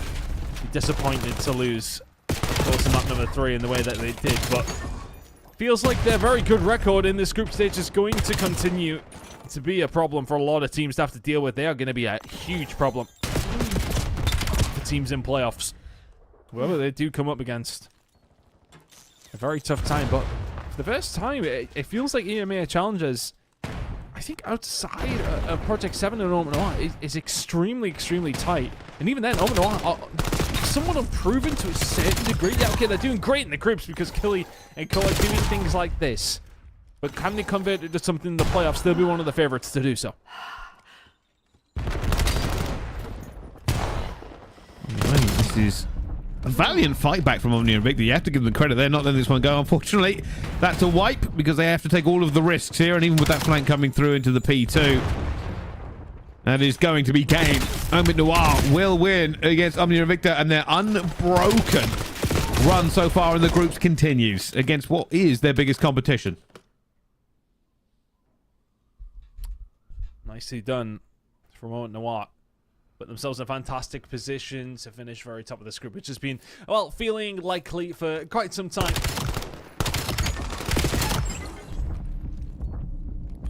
Killy coming out with players like this always does help, doesn't it, Bryce? It certainly does. I mean, this was the one where we thought maybe this would be a little bit closer in the hard points of the games, but I think the biggest kind of story, there are two big stories right now from this stage of the Elite for me. It's going to be Rock and their struggles, and it's going to be OMITNoir and how good they are. We haven't even really spoken about Project 7 at all so far over the last couple of days because everything else is so interesting to us that we just kind of expect we'll see them at some point. I think the reason that we haven't spoken Project 7 is because they're kind of just doing business as normal, right? Yeah, they're 4-0. So. They've lost one map. Yeah, exactly. They've been doing exactly what they need to do. So exceptional, obviously losing that gridlock. They lost that series. Project 7, 3-0 up against Noah. Hibernation beating Decimate. Now that could throw a cat amongst the pigeons. Things are starting to get a little bit interesting there. Rock, of course, did win their series 3-0. I'm sure we're going to have a revisit of the standings very, very shortly. And when we do get that opportunity. But a couple of more games to secure out here, Brycey, before we can send it over towards NA. But it's been a really interesting day, hasn't it? But speaking of interesting, Hibernation taking on Decimate. As mentioned, Hibernation are finding themselves in the lead here. Decimate, a strange old team, to be honest with you, Brycey. Some of their results have been unexpected, in good ways and bad ways, I would say. Yeah, I think so. I mean, it kind of goes back to what we've been talking about, is that the competition at this stage is actually more intense than we ever thought so. So it's one of those ones where we're kind of maybe not seeing as consistent results and capabilities that we have done in previous stages. So to me, Decimate, very good team, very talented players. We've seen them before. But I'm not surprised to see the fact that they're also losing against Hibernation because, again, another very, very good team, but Hibernation haven't been showcasing themselves great either. It's given us this wonderful kind of everybody's in this same boat and it's just about who's been better today. I mean, fairness to Hibernations, I'm just looking at through. I mean, I was looking on the wrong monitor very clearly as everybody's starting to kick off here for Hibernation. My word. Another couple of kills falling Danny's way and just keeping them further at bay as well. Wonderful transition over towards P4 and great kills to find. Hibernation, their only losses are to the top 2 teams in this group in OMITNoir and OMNiA and INVICTA. They beat Lin 3-2. Looking more likely than ever that they're going to beat Decimate 3-1 as well. Their final game will be up against Rock, which could be massive as well. Rock, by the way, we're bottom. Beat Lin, they're third. That's how Group A is kind of sitting down.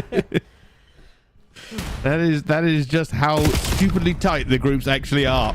Do you know they actually jumped up to third after their first... no, they jumped up to fourth after winning one map. That's how crazily close the games actually were. So when they won map number 1, they were actually fourth from bottom.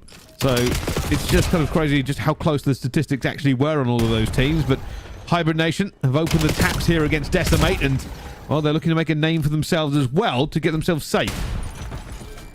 FOXTROT's game we're going to be keeping an eye out on, but Treaty won at 2-0 up against the Vicious as well.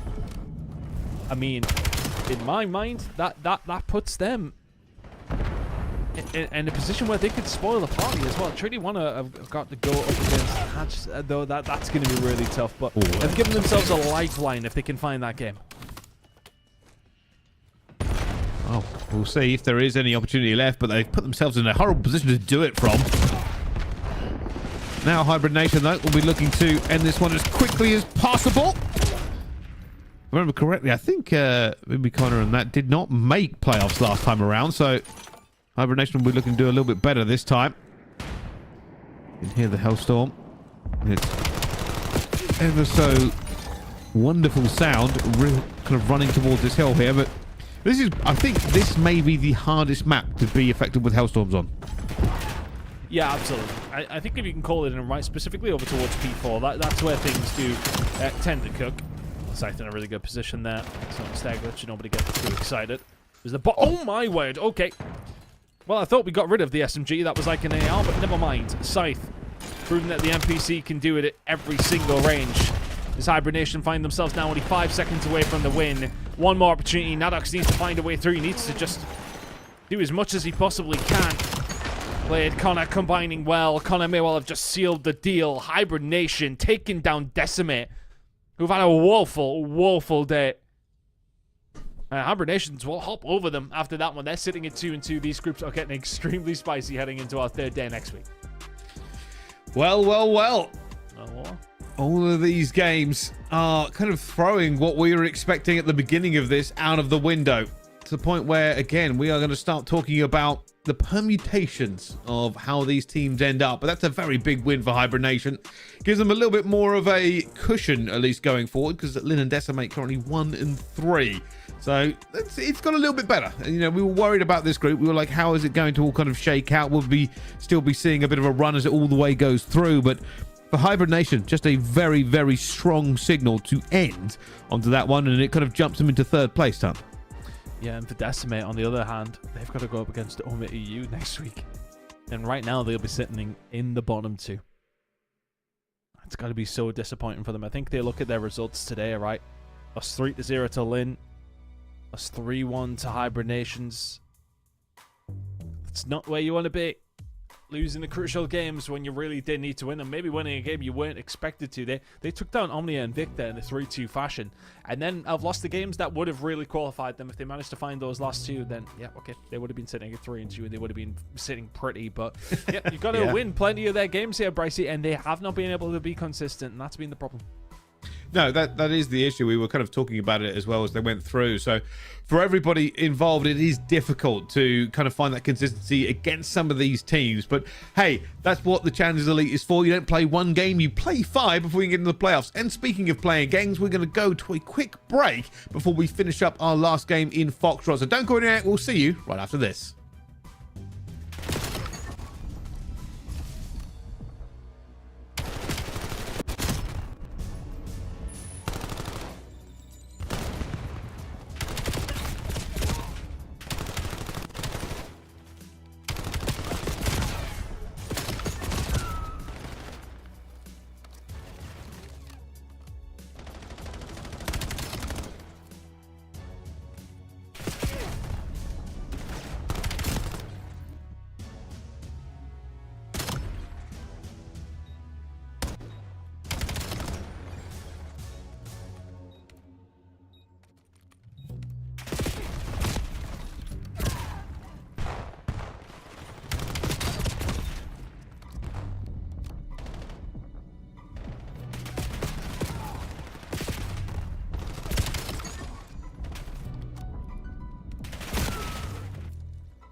Ladies and gentlemen, hello and welcome back to Challengers Elite. This is Stage 3, Day 2, Block 2. I was trying to work out exactly where we were then, but yeah, there's just been so many games. We were actually talking about this earlier. We're like, oh, we're just covering 6 games every hour and a half, so it can get a little bit confusing for all of us, but FOXTROT is our last game of the day, and this is Trinity One Gaming's game now to lose. They're 2-0 up. They've not had a good run so far in the Elite, but maybe a little bit of a last kind of rally towards the end, ton. You made me had a little bit of a think, to be honest with you, that we've probably casted more Black Ops 7 than anybody on this planet. Well, yes, considering there's only about 10 other people who do it, so Yeah, but we've still theoretically, done the yeah. most. Yeah, maybe, yeah. It's us. We're the best now. That's just how we're going to put this out. Best region, best teams, best casters, and let's have a look at everybody, how it stands now in our groups before we kind of get too over-enthusiastic and start posting love letters to ourselves on Twitter. We'll leave that to some of the other people we work with. But right now, OMITNoir, Group A, 4-0. There's been a massive one for them. Project 7 also 4-0. They've only dropped one map this entire time. For the rest of it, though, a little bit of a tight running for that final spot time. Just made me cackle there. That was quite some. Yeah, no, it's obviously outside of maybe the first place. It's been pretty interesting to see Trinity One Gaming up 2-0 up against the Vicious, which will drag the Vicious right back into it. The problem is for Exceptional. Like, I know we've talked about them a lot, but they lost to the Vicious. They lost to NAJD, so they're not going to get in amongst that. Thankfully for them, they beat Trinity One, which could be, well, will be massively detrimental to Trinity One's chances of maybe getting themselves out. But yeah, the Vicious is going to get dragged right back into this if they can't find a comeback up against Trinity One. But yeah, these groups are well positioned. Rock sitting at 2-2. Look, I think they're going to be absolutely fine. They do. I think they have to go up against Lynn. I think that's their final game. I'll double check that, but it's going to be a scary day if they start having a bit of a scary time. What is it? Actually, no, Rock have got to take on... Oh, they're playing Hybrid Nations. Oh, that's not an easy game. Now then, that could be very, very interesting. We'll get there eventually, but that's next week. We've still got this one to kill things off yet. As Trinity One Gaming are 2 to the good here in this series, and over into the Overload we go. The Vicious have, well, maybe not been at it yet in this series in particular. Willers and Co. Not quite throwing it back the years just yet. Need to try and get this one over and done with. Overlay, Henry and Brush. Hasn't necessarily been going to plan so much, but as mentioned, they've kind of only lost to the really good teams. They lost to OMIT. They've got Rock to play next week. But they also lost to OMNiA and INVICTA. So it's not like they've been beaten off some of the other teams around them. And that's what you have to kind of do. You have to beat these teams in and around you in these playoff spots to make sure you've got that best opportunity to get yourself through. 4 minutes still remaining here, and right now it is going to be the Vicious with a little bit more control. Comes the push, though. Going to be out front with no blockers. They're going to be relying on Disarray to kind of go over the top, but they've called it out as well. Could be a switch, though. Look at this. Very fast movement on the minimap. They are moving very, very quickly across, though. Still going to run into maybe a little bit of the same issues. They don't have as many bodies as they would like to get this one over, but it was a very good switch.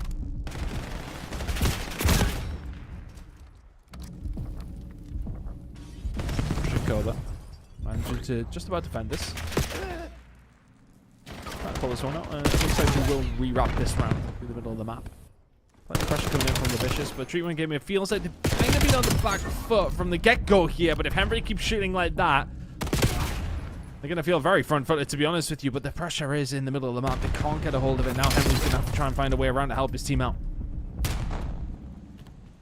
Just the moving EMP is kind of causing a problem for Trinity One. They just cannot get it. And Overload's waiting for a player that isn't there that we can see on the mini-map. That's still in a very, very good position for the Vicious, but losing the kills has gone down here. Henry going to be the key player. That's a massive kill to make. That has slowed down the push that would have come off the back of that kill. Overload's going back to it again here. They might be going for a switch, and you can see on the mini-map right now the Vicious do not know which way to go. Huge opportunity for a cap. Wolfson Co get very, very aggressive. Yusuf, he can find one. Wolf's on his own, but the reinforcements are on their way. Not there quick enough. The kills do come through from Whalers, and if Rush can keep this pressure on as well, you've got to spawn over towards the solar panel side. This should be 2-0 really for Trinity One Gaming.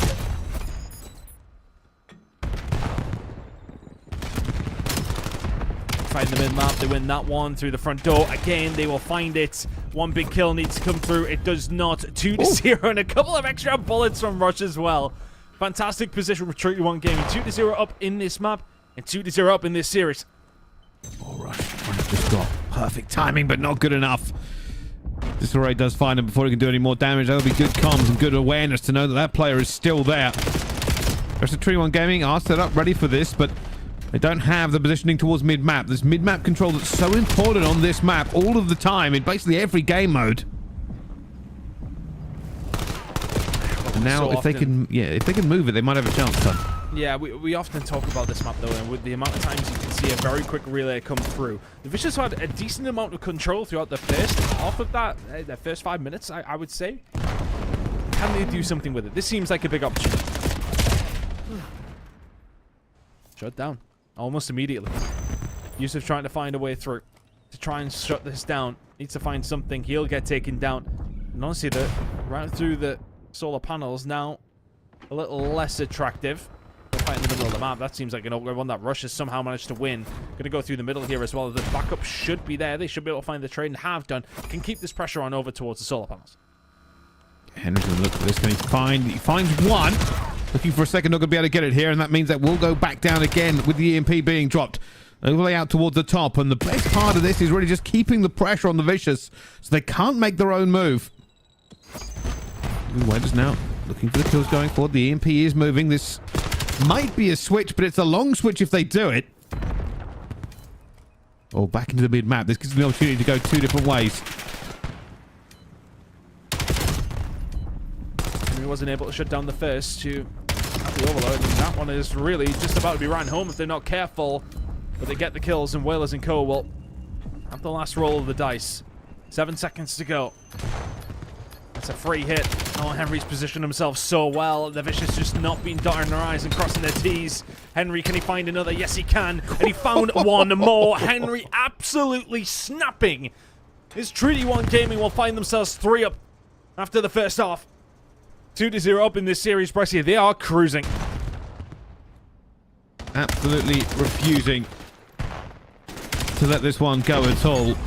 And that was perfect positioning. They just run it down. They had the free play as well, so you can afford to take a little bit more of an aggressive stance, knowing that you can't be relayed on. Is that enough? 3 to the good. The Vicious will now have to pull off a completely different gear if they want back in this game.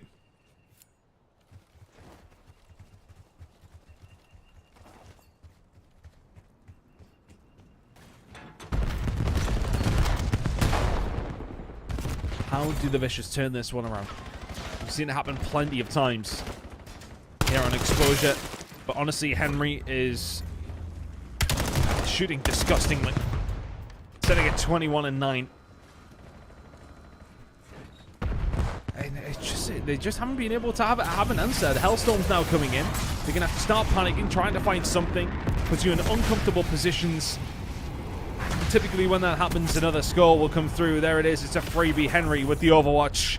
4-0 to Treaty 1 Gaming Whalers on a 5-streak.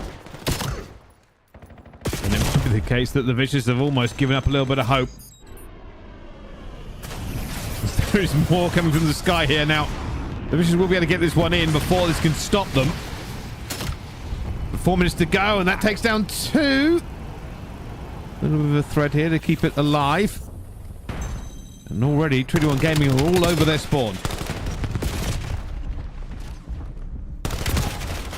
And we're trying to survive, trying to keep that pressure on. Still a 3-point lead. Not quite cruising, but Treaty 1 Gaming can almost turtle to a certain degree. They don't have to overcommit yet. Not really sure. Okay, yeah, Will is calling in his Hellstorm this time around by the looks of things.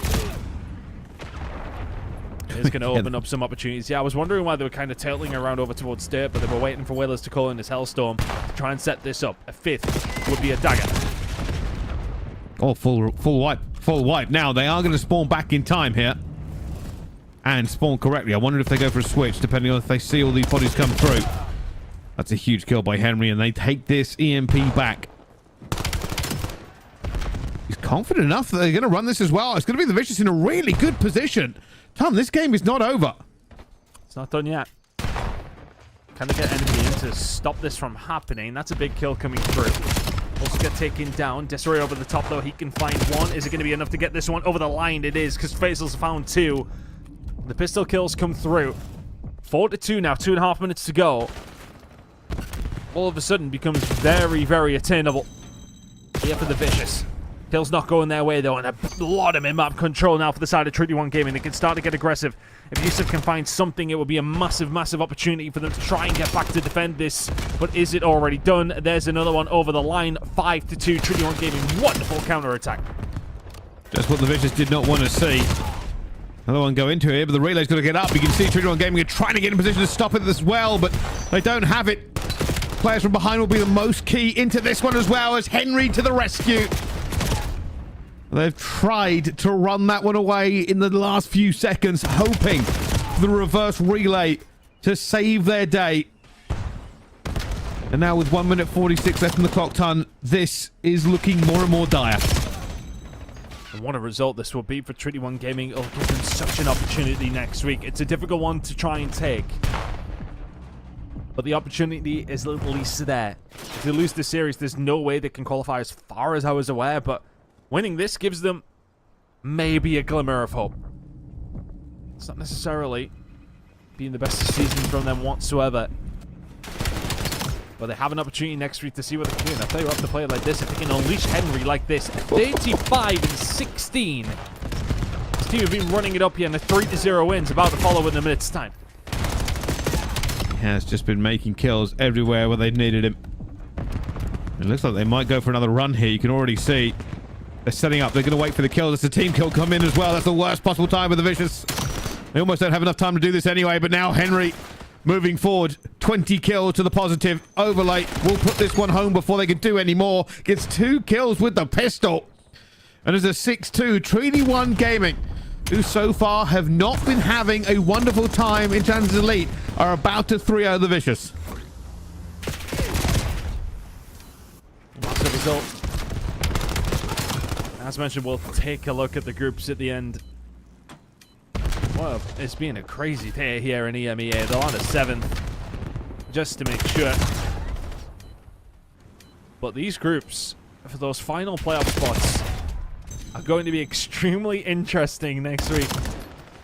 We'll have one more day. Everybody gets to play just the one more time. And we'll see how things are going to go down. But Treaty 1 Gaming have thrown their name back into the hat with that win. The Vicious have been dragged right back into this relegation fight. Well, it certainly has been a very good day of games. It's always a good day when we can't predict how it should go. That's kind of it's a rarity, actually, for most of us. We occasionally get an upset, but to not know the majority of how these games will play out has been wonderful. I mean, stressful for everybody involved, but wonderful at the same time. Yeah, we don't have to stress about this, thankfully. You know, we get to enjoy it.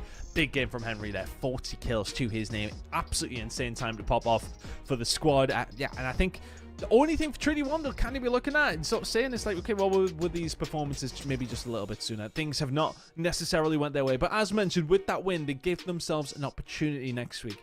It's going to be a difficult one to take because, as far as I'm aware, they've got a very, very difficult game that they'll have to win if they want to qualify. I may well even be against Project 7, so that makes it very, very difficult. But there is an opportunity if they can maybe bring their A game. But Brycey, these standings are going to look wild. Well, let's take a look then and see how this is all played out over the weeks that we've had so far, because it has been a wild one. OMITNoir, Project 7, both top of the groups, both flawless into this one, and of course we will now look forward to seeing them play against each other at some point. For the rest of it though, in Group A, OMNiA, INVICTA, Hybrid Nation and ROK Esports all sitting at 2 and 2. Lin and Decimate 1 and 3. We could be seeing a bit of a switch up in how that plays out next week. For Group B, NAJD are going to be 3 and 1 in the second slot. They're pretty safe. But for the rest of them, the Vicious 2 and 2, Noah 1 and 3, Exceptional 1 and 3, and Treaty 1 1 and 3. There could be some issues with the games that come through next week to find out who goes into those spots. And just to kind of mention some of the really big games, now they all are, but Lin against OMNiA and INVICTA, if Lin win that, OMNiA and Victor are way back into this conversation for a bottom 2 potentially. Decimate are in a really, really tough spot. They got to go up against OMITNoir, and they have to win that game. They absolutely have to win that game if they want an opportunity. That's going to be difficult for them. Group B, the big one for me, is going to be exceptional against Noah. That's pretty much a game to qualify, and everything that we have to look forward to next week, though, Brycey. That's going to be fun. It certainly is. Well, we've had a great time today in EMEA. If you're wanting more Call of Duty action from Challengers Elite, though, North America is about to grace our screens in just a short while. All their players are warming up, their lobbies are being set up, and they will be coming to your screens after this. But until then, from EMEA, we will say goodbye, and we will see you next time. But stay tuned for more Challengers Elite.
Can't stop us.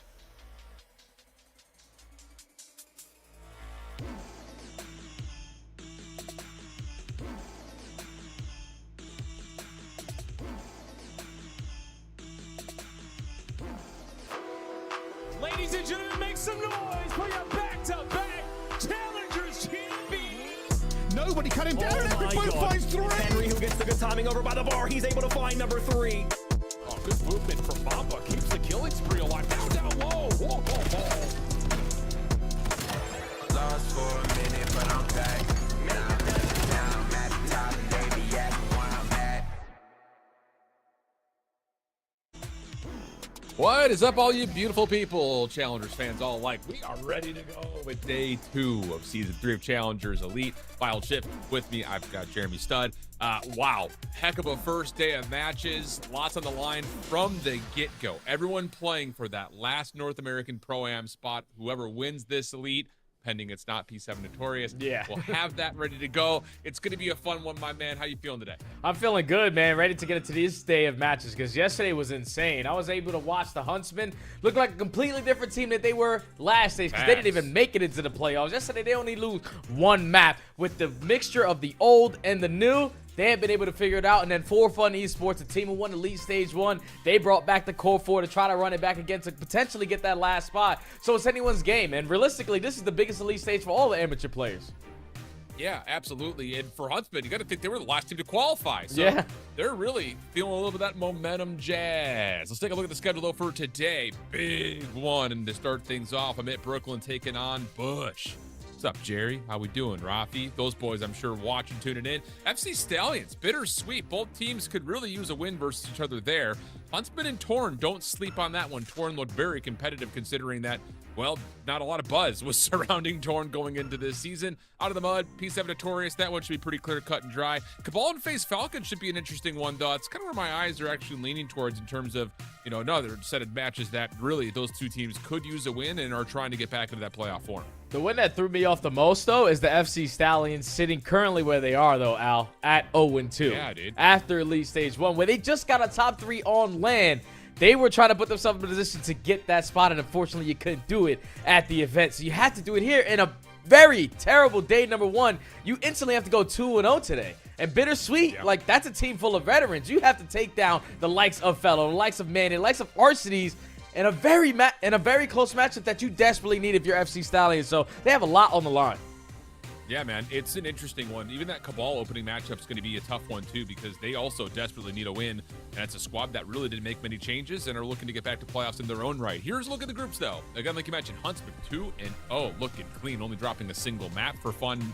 Up there with them, they went 3-2 and 3-1 in their 2 matches. They did play, I won't say a softer set of teams, but they beat the 2 teams directly below them, BitterSweet and Torn Esports. So they've got a marquee matchup still to go with Huntsman. On the other side for Group B, P7 Notorious taking care of business, my man. Didn't drop a map yesterday. Looking really clean. And that was versus some solid teams. That's the Cabal team they played, and they played Bush. So a 3-0 versus Bush is huge. Oh, yeah. Massive versus the Bush squad because obviously you've been playing against those guys all season long, but to get that 3-0 victory and put them in the position that they are currently in, because Telluride Bush, they know that they are trying to make it to the pro-am. And sitting currently in that 5th spot with the matches that you have in front of you, you desperately need a 2-0 day to give yourself a top seed trying to make it into that playoff. So big matches for all the teams in Group B because Group A is pretty much self-explanatory. Yeah, dude. I mean, honestly, like, not to downplay the teams that are in Group A at all. Yeah. But looking at like the organizational notoriety, Bush and OMIT, one of those two teams is going to make the pro-am. And that's going to feel like a huge miss. For OMIT, they've been the long-standing like North American dominators over the course of the last 2 years, and now change going into this year.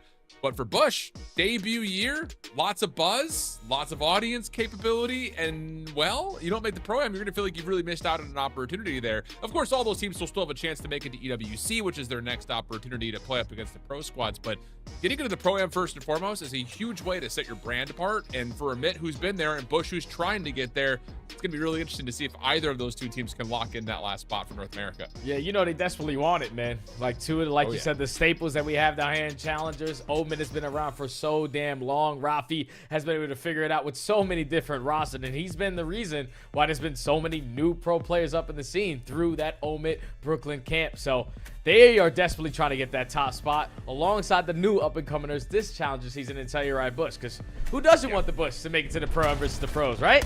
It's going to be entertaining as hell. I'm telling you, there's going to be some sauce, as they say. But let's take a look at this Bush roster because, as mentioned, you know, starting the day off yesterday, they come out and, well, they deal with a little bit of adversity, getting 3-0'd by P7 Notorious. And like you can see here in the replays, it really wasn't all that close in the hardpoint, which was so surprising. It just, I mean, I will say, Snoopy just looks like a different monster, my man. And you look at that Boston team, and we talked about it at pretty great length, like, where is the issue? Could you point to one particular person? I would say probably not, but that's besides the point. Looking at Telluride Bush Gaming, Cammy in the mix with Caps. There's an interesting mix-up for those two boys. And for Abe, he's still floating, still trying to work his way into some fame. And for Pro, well, we know what we're going to get from Byron. So Bush just looking to kind of take them up one step from where they finished off Season 2. Yeah, it's just crazy to see Capsule down here alongside Abe. Two players who are on the same exact organization, running the same exact role, and unfortunately they both get put down here into challengers. So you gotta figure it out. They have non-stop aggression with those two, especially with the NPCs, and then you got Prolu who can go between the M15 or the NPC at time, which are fundamental player in Cammy. So I expect this team to be really good, but the fact that they're sitting at 1-1 shows that they still have openings in their gameplay. And when I went back and looked at the maps, it's like the same thing is the story with Bush for the last couple of league stages. Are we going to win a goddamn overload? They lost both of them yesterday, and that continues to be their Achilles heel in best of fives. Yeah, it's tough, man, especially as we start to get past the midway point of the season. You got to have it locked in. You gotta. But you just, you know, it's one of those things. New map set now comes in, new weapon set. It just feels like everything goes back to page one all over again. But for OMIT Brooklyn, not to say that they're back to page one, but trying to find a way to get themselves back into that championship form. Two Real, Paul, Standy, and Dylan. All four players have been unbelievable, either individually or collectively with one another throughout their stints in challengers. Obviously, Dylan played with Carolina. He was supposed to be the upgrade to where they were missing out in the midway point of last year. That didn't work. Standy has been in and out of the league and has had his moments, his flashes, but he's looking to find a way to really set himself as another major contender. But I will say, out of this four-man roster, I'm most excited to see Two Real. I just feel like play style-wise, he fits very similarly to like what Neptune has been doing over the last 2 years. So it's just down to, can the NPC really unlock him to get to that next level as well? Yeah, the brains and the gunny, because we know Two Reals definitely has that brain power where he's able to outthink his opponents. You got Standy, the straight shooter on this lineup, always going to put up fantastic stat lines. And then Paul X, their flex player, Dylan Rex, the lockdown AR, another team who has a lot of experience. Everyone has tasted the Pro League at some point in their career. It's just, you need to put it together right here, right now, so you can go up against those guys at the Pro-Am, man, because sitting at 1-1, where you were able to take care of business versus out the mud yesterday with a clean 3-0, you lose versus FaZe Falcons all the way into Game 5, going map after map.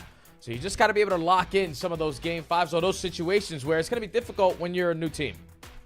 Yeah. Well, let's take a look at the map set here for this featured matchup. Again, one that I think selfishly, a lot of us, including myself, are hoping that this would be a grand finals at the end of this playoff to see who gets that last spot. I would love to see that. But we're going to get the Sake Hardpoint. Sake it to me, baby. That's going to be a fun one, man. I'll tell you, I think just kind of experiencing it based on what we saw in the first weekend of the CDL versus, like, you know, what you see probably like in ranked play or even just on scrims. It's like, it's tough, I think, to get a gauge on the pacing, because so many of the hills are so close, like in terms of like the interior of the hard points, but to get there, you got to go a long way. So it feels like the MPC or the M15 can be valuable. It just comes down to finding the right spaces for it. Yeah, the crazy thing is when this map first came into play and I was playing in stuff M8 and ranked play, I was always thinking, all right, Sake is so big. When you pull up the mini map, you gotta be running 3 to 4 M15s at all times. But realistically now, after the NPC update, you probably want to run more NPCs than the ARs because you can create so much space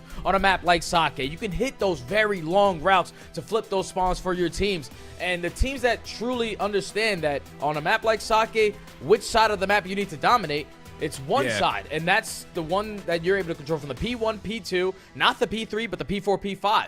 Everything on the opposite side is all the way towards P3. If you control Dojo towards the back side of the top side of the staircase, that's where your winning recipe is. ARs lock it down, SMGs create lanes, but just put yourself in a position to be at these hard points early because they're very punishing.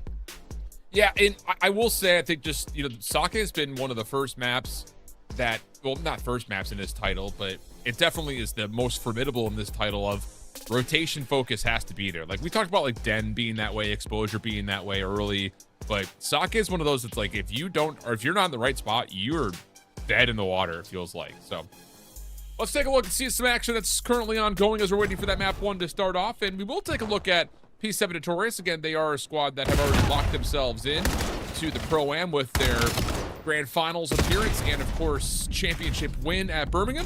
Snoopy, the one that we were kind of talking about in the mix of that highlight reel, he's just been doing whatever the hell he wants. DC doing the same thing, 6 in a row start for him, and this has been a flawless first 2 hills, essentially, for P7. Yeah, it's just like if you're a pro player and you get put down with the amateurs, you're bound to stand out. And Snoopy knows, like, I should still be up there in the pro scene, realistically. Just some bad situations, cost him his spot, and now you're trying to work your way back up towards it, but you find yourself on a great roster. The team has just won Major 2 at the land event in Birmingham. Beans has had so much experience in the league this season. Eric Boom trying to work his way back in alongside DC, but this squad is stacked, and you can tell by the stat lines. Yeah, and on the other side, out the mud, I don't know if you follow Cruz at all on Twitter. Did he retire? Dude, he did. He's just out here like, oh, let's just play. And then he's like, all right, cool, we made it. It's just so casual, so casual. Here we go. That's everything happening all at once. We're going to go over to the top left-hand side, though, to get into our alpha matchup and see how exactly this Sake kicks off. Good start for Bush in the early time at P1. But, of course, the focus over towards 2 is a big one. And right now, Mid Brooklyn will hold that side of the map. Yeah, they have all of it in map control. 2 real creating extra space, 2 lower side. Gonna force the Bush to start to work on some of these routes. It's still 50 seconds to play with, not this middle HP. But it's all about putting yourself in a position to set yourself up towards next. So you find 2 kills. If you are the Bush, you're more than willing to take this final 5 seconds, knowing you're going to be laid off the rotation. But there's 2 players from OMIT Brooklyn all the way across the map. Paul already realizing he's in some trouble. Nice reaction, though, from Standy. Helps out. And Paul wins this 1v1 from inside the hill. Good rotation win here for OMIT.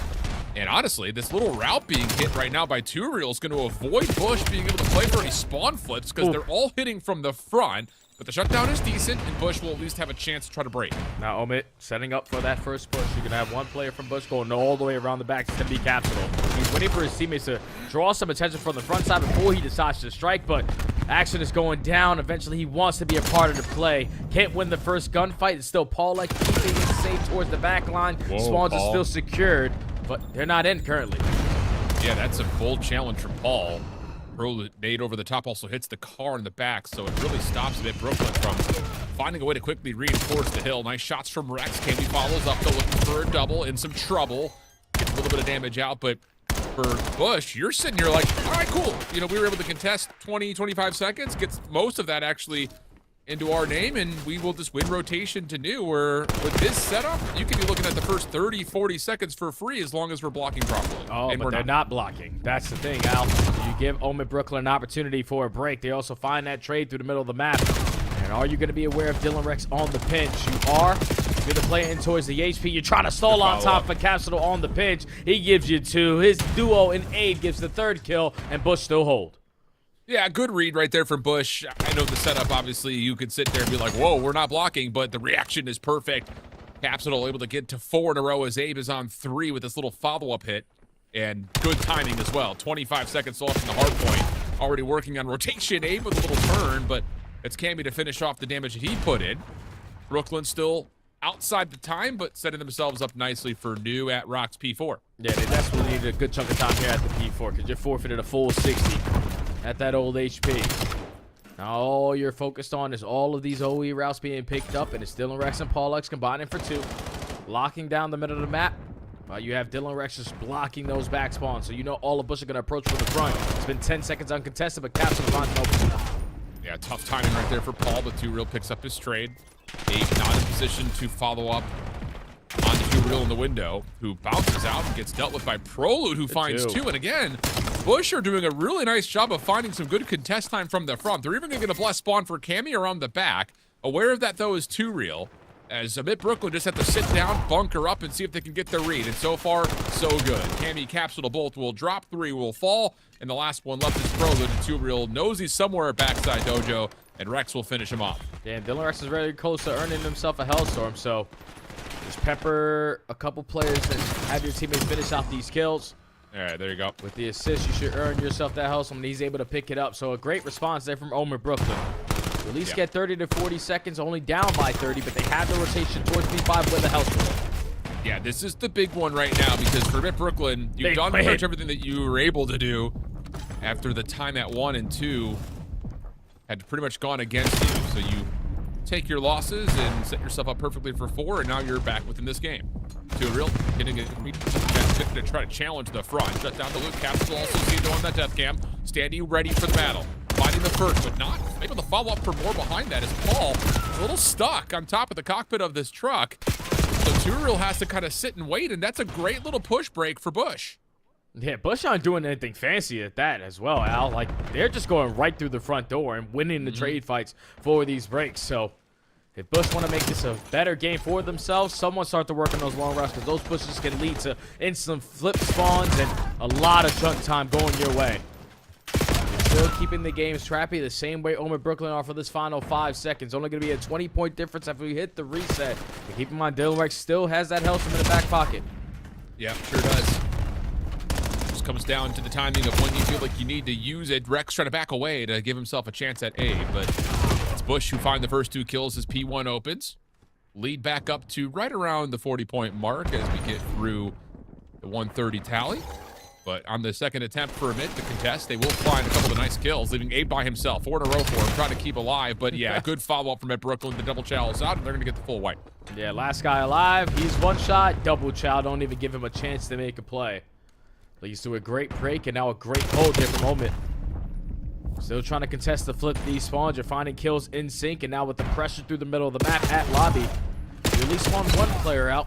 And now you don't want to allow Prolute, the 1 player who is out, to make the big-time play, but he gives you 2, and now you lose that junk time. Yeah, that's huge. It won't go neutral. 15-point game. But the big news is Bush will win rotation to 2. Question marks, though, on where exactly are OMIT. And they may be a little bit surprised how many players moving around the back. Abe was just watching a single corner. Nice little stun push out to isolate and find the win. Now it's just out to Cammy inside the hard point. Good patience from Standy. And it's a quick flip for OMIT Brooklyn, both on the hill as well as for the spawns. Yeah, if it ain't broke, don't fix it. Yeah, it's the first attempt. We taking these long routes, and it works out to perfection. Stun connecting onto the player towards the back lines, and you overwhelm the last player on time. And now you're forcing Bush to get a break, but that's already all 4 dead. Still 30 seconds remaining, and this is where you can start to take some space. Because every single kill you get from this point on, if you are open, you're going to spawn them behind you, and that's going to make your rotation to P3 even easier. Huge from Paul X. Big win here is Prolute. Will stop the bleeding just a touch as Rex gets to a 5 spree again. And look at this. Paul's actually going to spawn up towards Rocks and have the opportunity to run all the way over towards this back barrel corner. He's got to read that. Cammy's playing. He's got help from Rex as well. Good team shots. And OMIT Brooklyn are going to go old to new from 2 to 3. We got to trade Abe, and that's exactly what 2Real is going to do. Spawn secured now for OMIT. This is how you basically call a game. If you can hold this down for a full 60, ARs locking down the long distance lanes, the SMGs continuously applying the pressure up through the middle of the map. You can't get a kill if you're Bush. You're stagnant in your pushes. Everyone trying to go through mid-tunnel now. Yeah, the problem is Standy's in a perfect position to jump up and deal with it. couple of players for Bush will spawn relatively close, trying to push back these remaining OMIT Brooklyn defenders, but it's not going to work out. Abe, the last one left. Clean shots from Standy on 4 in a row, and the last hit through bridge will be swatted away casually. What a stretch of hills for OMIT Brooklyn. And like you said, Jay, that may be the game-winning play if they close it out. Yeah, because you got to keep in mind he still has the Hellstorm here, Al. And this is the perfect hill to use it on, that P4 over at the rocks. While you're applying pressure towards the back, so Dylan Rex, put yourself in position to try to call game. Your Hellstorm can get it done to secure the backside, but you're going to try to do it with the gunny. Hopefully you don't get caught by Cammy. You do with a 2-piece. You're locking down up your push for that first push. Okay. Let's take a look to see. Can Bush survive through this? Hit on the way. Cammy's able to find not just one capsule, gets a second. So the impact of this Hellstorm has already been reduced. And it actually doesn't even find any elimination. So now you've got to win these battles around the back. Paul's able to find you one. Standy gets another from the front. And now Two Real tries to jump in for the pinch. He's able to get one of the capsules. Standy, yeah, there it is. A little bit extra. 215 to 168. Bush, a little bit of a panic mode, but at least they got a lot of time before that Hellstorm really deterred the setup. Yeah, and they still have one player spawn over towards Warehouse, so Standy technically going to be the first player off the rotation to do, and is only able to find one. Trying to stall a lot of time for Abe to now be into the play, but he's the only one in this position. So he needs to choose this gunfight wisely. Takes the first gunfight onto Two Real. Teammates are now here to assist you, and this is a perfect sequence of kills for the Bush to keep themselves in it. Yes, they are. Yes, they are. And they're going to get a read here, possibly from Abe on these spawns. Yep, that little jump peek is enough. Semtex blocks the window. Prediction on the alleyway, but can't find anything. So Caps has to follow behind this. Even exchange. 2v2 situation over the top of the time. Now it's just down to Rex versus Caps, and Caps is able to find the low health pool of Rex. Still alive and kicking our Bush, but they're going to have to do this the scrappy way. They have to do this through 5 and 1. A tough stretch, but they're doing it right now. Yeah, they got almost pushed back, though, but Two Real's making the game-winning play. Look at the route he's worked through top mid. Can he find an opening kill? Gets the first one with Castle being weak. Stun connects onto Cammy. Out the window we go. A big break there for OMIT Brooklyn with all 4 dead. They are already in a position to lock down mid. And Two Real's going to find the opener there. Last one they need to grab would be Proloot, most likely. And the hunt is on. Yeah, it's Dan. Whoa, Two Real actually not going to be able to find the better of him. Looked like he was going to snap onto him immediately. Not the case. Tough fight for Paul X. That won't work out. Rex the only one with a kill. Cap's in some trouble, but is able to get the regen off. And Bush has been able to keep OMIT Brooklyn away from the hardpoint. Now they're finding the kills to zone out the hill as well. So opportunity here for Bush to try to extend this map a little bit longer. And then it's Two Real again working on the route. Does get sniffed out by Castle, forced to reposition himself, but he's just hoping that his teammates can continue to draw attention up through the map. Dylan Rex is able to get one. Now it's all on Two Real. Give me the double. Needs the 3 to claw game, but Cammy gets the trade. Bush still fighting. Yes, they are, but look at this. Brooklyn just not waiting for one another, just going in really aggressively. And if they fall apart here, keep in mind the rotation is going to work out for Bush. You just got rid of Two Real inside the hill, and they're eventually able to find him. 246. Not enough time for OMIT Brooklyn to win here. So it's all about this rotation to new, and keep your eye on Paul X. He's going to open up space through mid. Don't allow them to slip behind enemy lines, and it's Paul X already with a lot of space. Puts his way through the side door, but can't win the gunfight. That's 3 dead in the feed. Now you have to locate where Dylan Rex is, and even if you fall, you're hoping you get the trade. He gives 2. Now OMIT have the numbers through the front.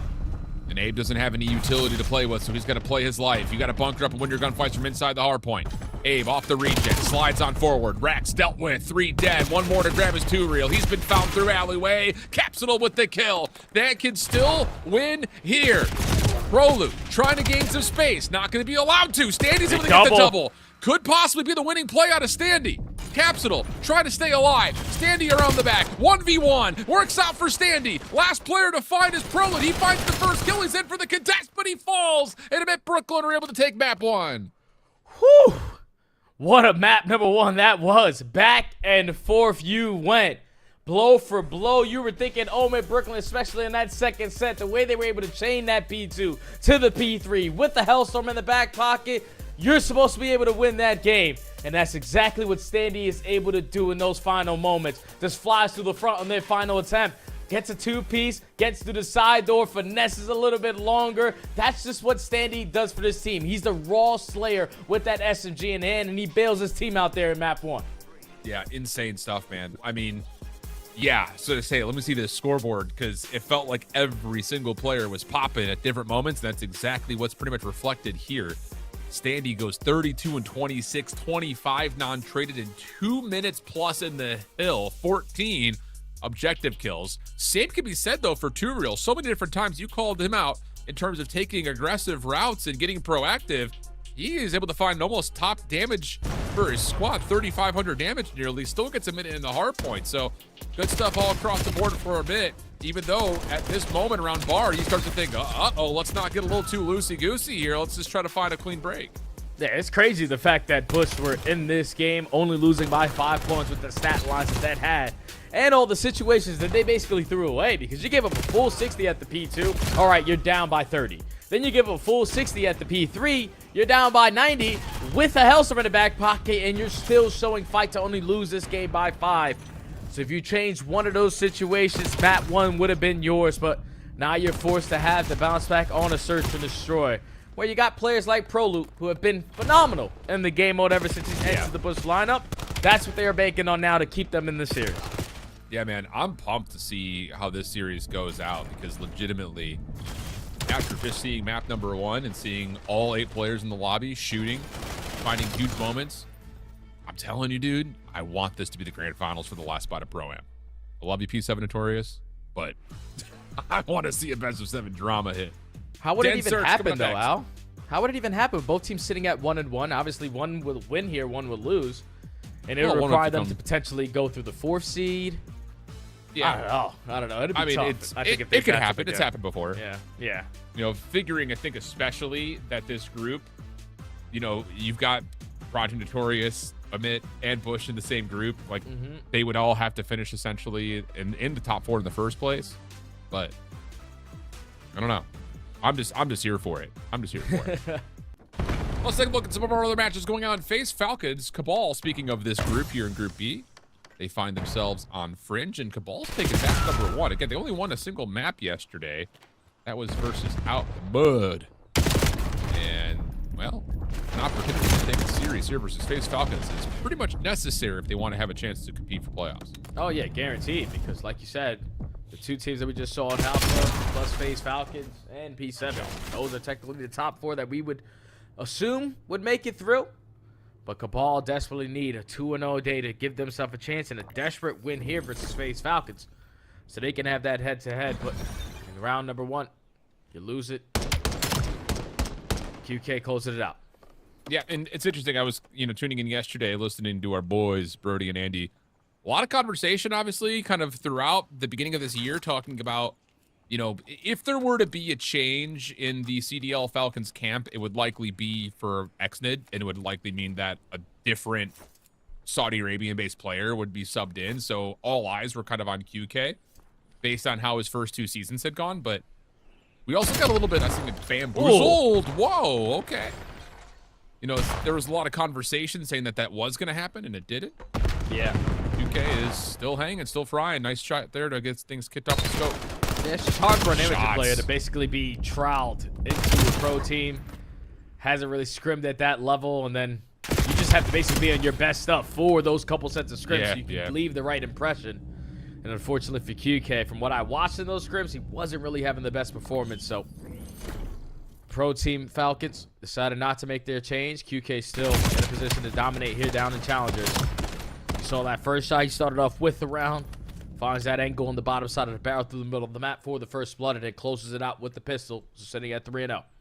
Yeah, dude, it's tough. Like, legitimately, when you talk about the other 3 players on the CDL team, it's like, okay, if we have to play another Saudi Arabia-based player, like, comms are probably the most important thing about it. Like, individual skill, 100%. like, QK may be better than XNID in some camps. You might consider that to be the case. Even if it were a guaranteed fact that he was, like, being able to get on the same page as the other 3 world champions is pretty important. QK once again, though, kicks us off with an opening snipe. That's through mid-map. And Knox is looking to follow through the front. Does not expect that Protoss playing on the door, though, which I can't blame him for, because why would anyone ever play right there in the open? And Protoss looking for everything. Nade out of Roxas' hand doesn't get around the corner, so it does trade out QK. It leaves Aluka by himself. Man, Aluka has a lot of space to work with it because he might have caught the jump on him. The wall bounce, not able to find the kill onto Mirage. So Cabal off of the back of Proto, who puts himself in a great position in towards 10 off the off angle. Finds that first blood, instantly finds the second with the pre-fire, and then the second play that you took down unfortunately drops a frag, and team kills his teammate. Basically calls GG on the round. Cabal get on the board. Yeah. Okay. Big first. You know what else I was wondering too, Al? Yeah, hit me. If QK, when he was trialed with Falcons, did they really like test him? Because I know when you're scrimming versus pro teams, you're playing nothing but respawns, hard points, and overloads. I'm curious if they got to see like what he's like in Search and Destroy, because we've seen it in the last matchup for the Falcons where Exton is running that sniper. He looked fantastic, just not getting blooded. But QK, he's more of a complete player when you talk about all three modes, because in S&D, he can do it with any weapon. Yeah, man, I agree with that. I think his versatility has been one of his biggest pros throughout this Challengers year. We've seen it with everything. Knox can pick some space over towards top barn. It's Proto who finds first blood. Roxas in some trouble, able to find one before falling, but the ball just completely overwhelmed the backside of barn, and no problems there. Yeah, we've seen it so far ever since Fringe has entered back into the map pool. For the teams who like to play the slow and steady race, it's very difficult to gather information on this map by playing like that. So when you're the aggressors, that's when you can decide to set the tone, and that's exactly what Cabal decided to do on that round. Everyone threw change. You take barn away, you find the first blood, and you force FaZe Falcons to be scattered on their setup off the rotation. You're able to pick them apart with the aggression to tie it up at 2. Yeah. Okay. Snipe up for QK towards top barn. No one going to peek this time around. Defense mostly centered around mid-map. Smoke will try to move things around just a touch, but the same front, FaZe Falcons are just waiting for a contact from QK. So, you want to watch that one? Head over to youtube.com/CODChallengers and you go find it. Meanwhile, for us, the alpha match has kicked back off. It's Den Search and Destroy after the narrow OMIT Brooklyn Sake Hardpoint win, and they've already found themselves into a 3v3 around the A site. Yeah, Capsule found the first blow with the snipe in hand over at A site. Instantly gets traded by 2Real. Now Abe gives you one better. 1v3 left up to Dylan Rex. Instantly gonna get picked apart. Fantastic plays there from Bush on defense to just gather the information and not spread on their retake situation. Everyone goes through the side room. You bombard them with the pressure, and then you have one player standing for that trade. Good opening round there from the Bush. Okay, that'll work. And like you said, Prolude is just one of those guys that feels like he's just got that quarterback mindset. Would you call him like the Craze equivalent to teams last year? Who, Prolude? Well, I would say so, because Craze was obviously he won everything in the Elites last year. And I guess what the Bush have done, they won the last Elite stage. You get a good placing at Major 1, not really the best at Major 2. Prolude has been a consistent factor for us. But yeah, I guess you can compare it. Like that. Came able to find Standy on the initial trade, 3v3. Paul wanting to force this gunfight and almost gets more than that, but bit off more than he could chew, and we'll go 2v2, no bomb in hand at the moment. Gonna retrieve it if you are Abe. Have no information on what OMIT Brooklyn are gonna throw at you because they're completely spread on their setup. 2Real playing for the wrap over through rooftops, but as soon as the bomb goes down, he's hoping he can turn around, but Cammy's gonna clear out that angle. Now it's a 1v2 left up to Dylan. Yeah, that's just so tough on the timing. 2Real just trying to look for a pixel peek. So it's on to Dill. Able to find Abe for free, and he knows that Cammy's playing somewhere nearby, and he's gonna do a little bit of contact over through the rooftops. Slides back, saw him on the corner, shots out, sees the shadow. And that'll be enough. I don't know what those chows were for Cammy. Yeah. Does he just forget that he's got a shadow in there? I mean, he must have. Yeah, most likely that's exactly what happened, because you're not expecting Dylan Rex to be as pre-aimed as he was on that angle. But the fact that he knows your next move and you don't know his, he was able to completely keep the jump on you. So an easy 1v2 clutch without taking any damage there for Dylan Rex. Shoots the first player in the back for free. And then the shadow assist is there to take care of Cammy, ties the game. Yeah, that's a little too easy. That has to be one of those, like, you forget that your shadow is just No, there all the time. 100%. He's just turned, ready to clutch for the one-on-one and is prepared for the gunfight. But realistically, Dylan Rex had an advantage that Cammy was unaware of. Yep. Scope out for Paul, looking over towards 10, sees Abe, and whoa! Gets him through the wall. Headshot was required, I'm sure, to convert that kill. That's exactly what comes out. And he also, I think, saw Cammy on the dojo steps, and Cammy will push Paul back just a touch more, but here comes the assistance. Cammy's still hanging, though. He's gonna find one. Elects to play this one up close and personal. Cap wasn't there for the help yet, but as he gets there, he's able to confirm another trade, giving him a chance at what would be a 1v3 in total. Now, he has a really good chance at clutching this. They have yet to plant the bomb, and you have now lost track of what Capsule is doing on the map. Frag is going to be invested, not going to connect onto anyone in Capsule. If you just turn that corner on the head instead of sliding on it, you're prepared for that gunfight. But he's just expecting for them to be working the bomb plan. It's been 20, 30 seconds. I was jumping at mid-map. You're still not planning? Just catches Capsule off guard in that engagement. Turo's able to close it out. Yep. Numbers advantage for sure. And here's another look back at this snipe from Paul. You saw, obviously, the head marker, or the headshot hit marker, and yeah, just able to hit through the wall there. Oof. That's an insane shot, man. Yeah, dude, that's one of those that you see the kill cam and you're just like, I'm checked. Dude, what, bro? Yeah, if I'm able, right. yeah, you got that one, bro. Nades over the top, trophy system, keeping the offensive push safe as they're trying to play with progression here at B. Standy caught in the smoke, can't lock down the shots onto Caps. Pistol for Paul, in trouble, but yeah, just overcommitted.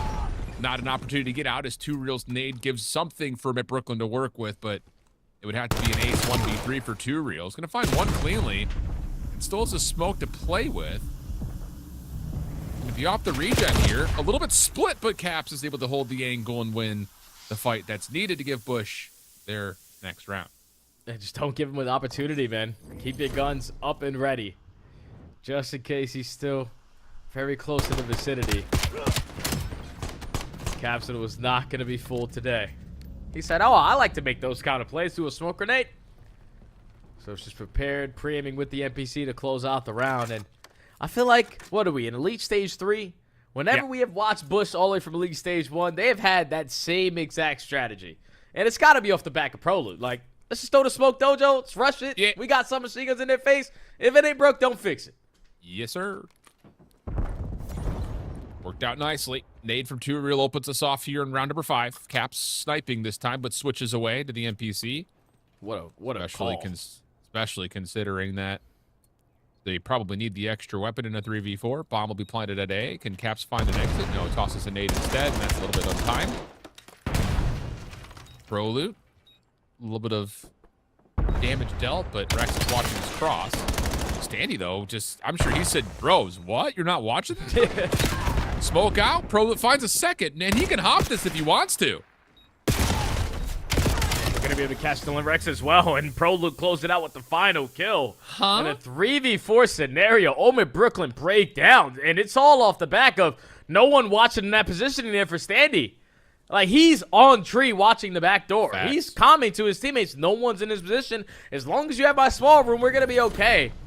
But stuns and nades get invested at the window. You're forced to back down from that spot if you're OMIT. And Prologue just runs in and guns it. 3 with the M15 to close out the round and secure the retake there for Telluride Bush. That's wild right there. That can't it's happen like, it's one now. of those things. It does. Like, it's just an angle that you think you're safe on. You think your teammate's going to watch you, but obviously not the case. It feels bad, man. So now we go again. Round 6. Offense in tow for Telluride Bush. And they are throwing nades and showing some force towards the rooftops, but not committed to anything yet. Still a 2-2 split for a moment. Just trying to gather some kind of information, but They have yet to show face at B until now, and Paul is able to gather that information before Standy gets out of position. So he's still here to assist. Standy wins that first battle. Cammy with a response, though. Big possibility for another as Rex is just dancing with him. Cammy off the regen, gets back to safety of a heady.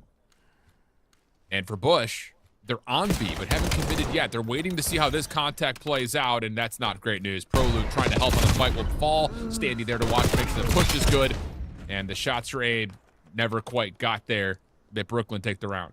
Man, that's such a fantastic life there from Dylan Rex. The fact that he's able to finesse around that mid stature for as long as he possibly could. Also finds a kill before his teammate gets into play to keep him alive from Cammy. That's such a great play from the young man. Holds that positioning for his team, because if he falls, that allows Bush to get the bomb down at B for free. But the fact that he was consistently throwing shoulders, keeping Cammy at bay, and also finds that kill on the Prolude, man. Dylan Rex makes a big-time play and a big-time round to tie up the game. Yeah, I'll say.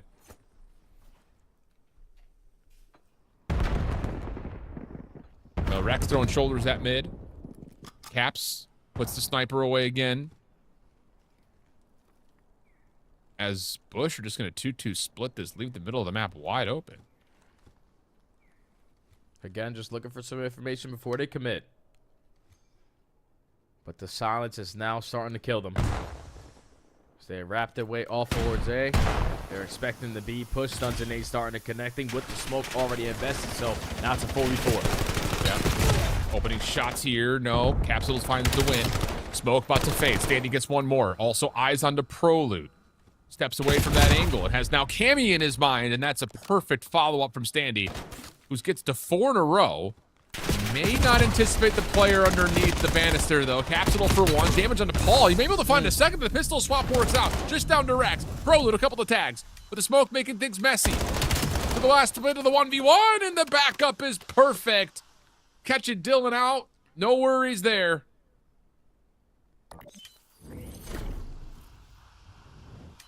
Bush get that round, but OMNiA are going to be beating themselves up for that one now.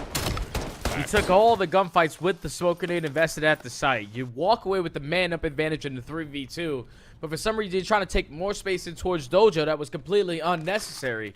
Standy overheats in that moment. Gets caught by Capsule, and unfortunately teammate's not in a position to play the trade, so he gets gunned down. Now you're in a man down when you were just in a man up. Those are just risks you can't take.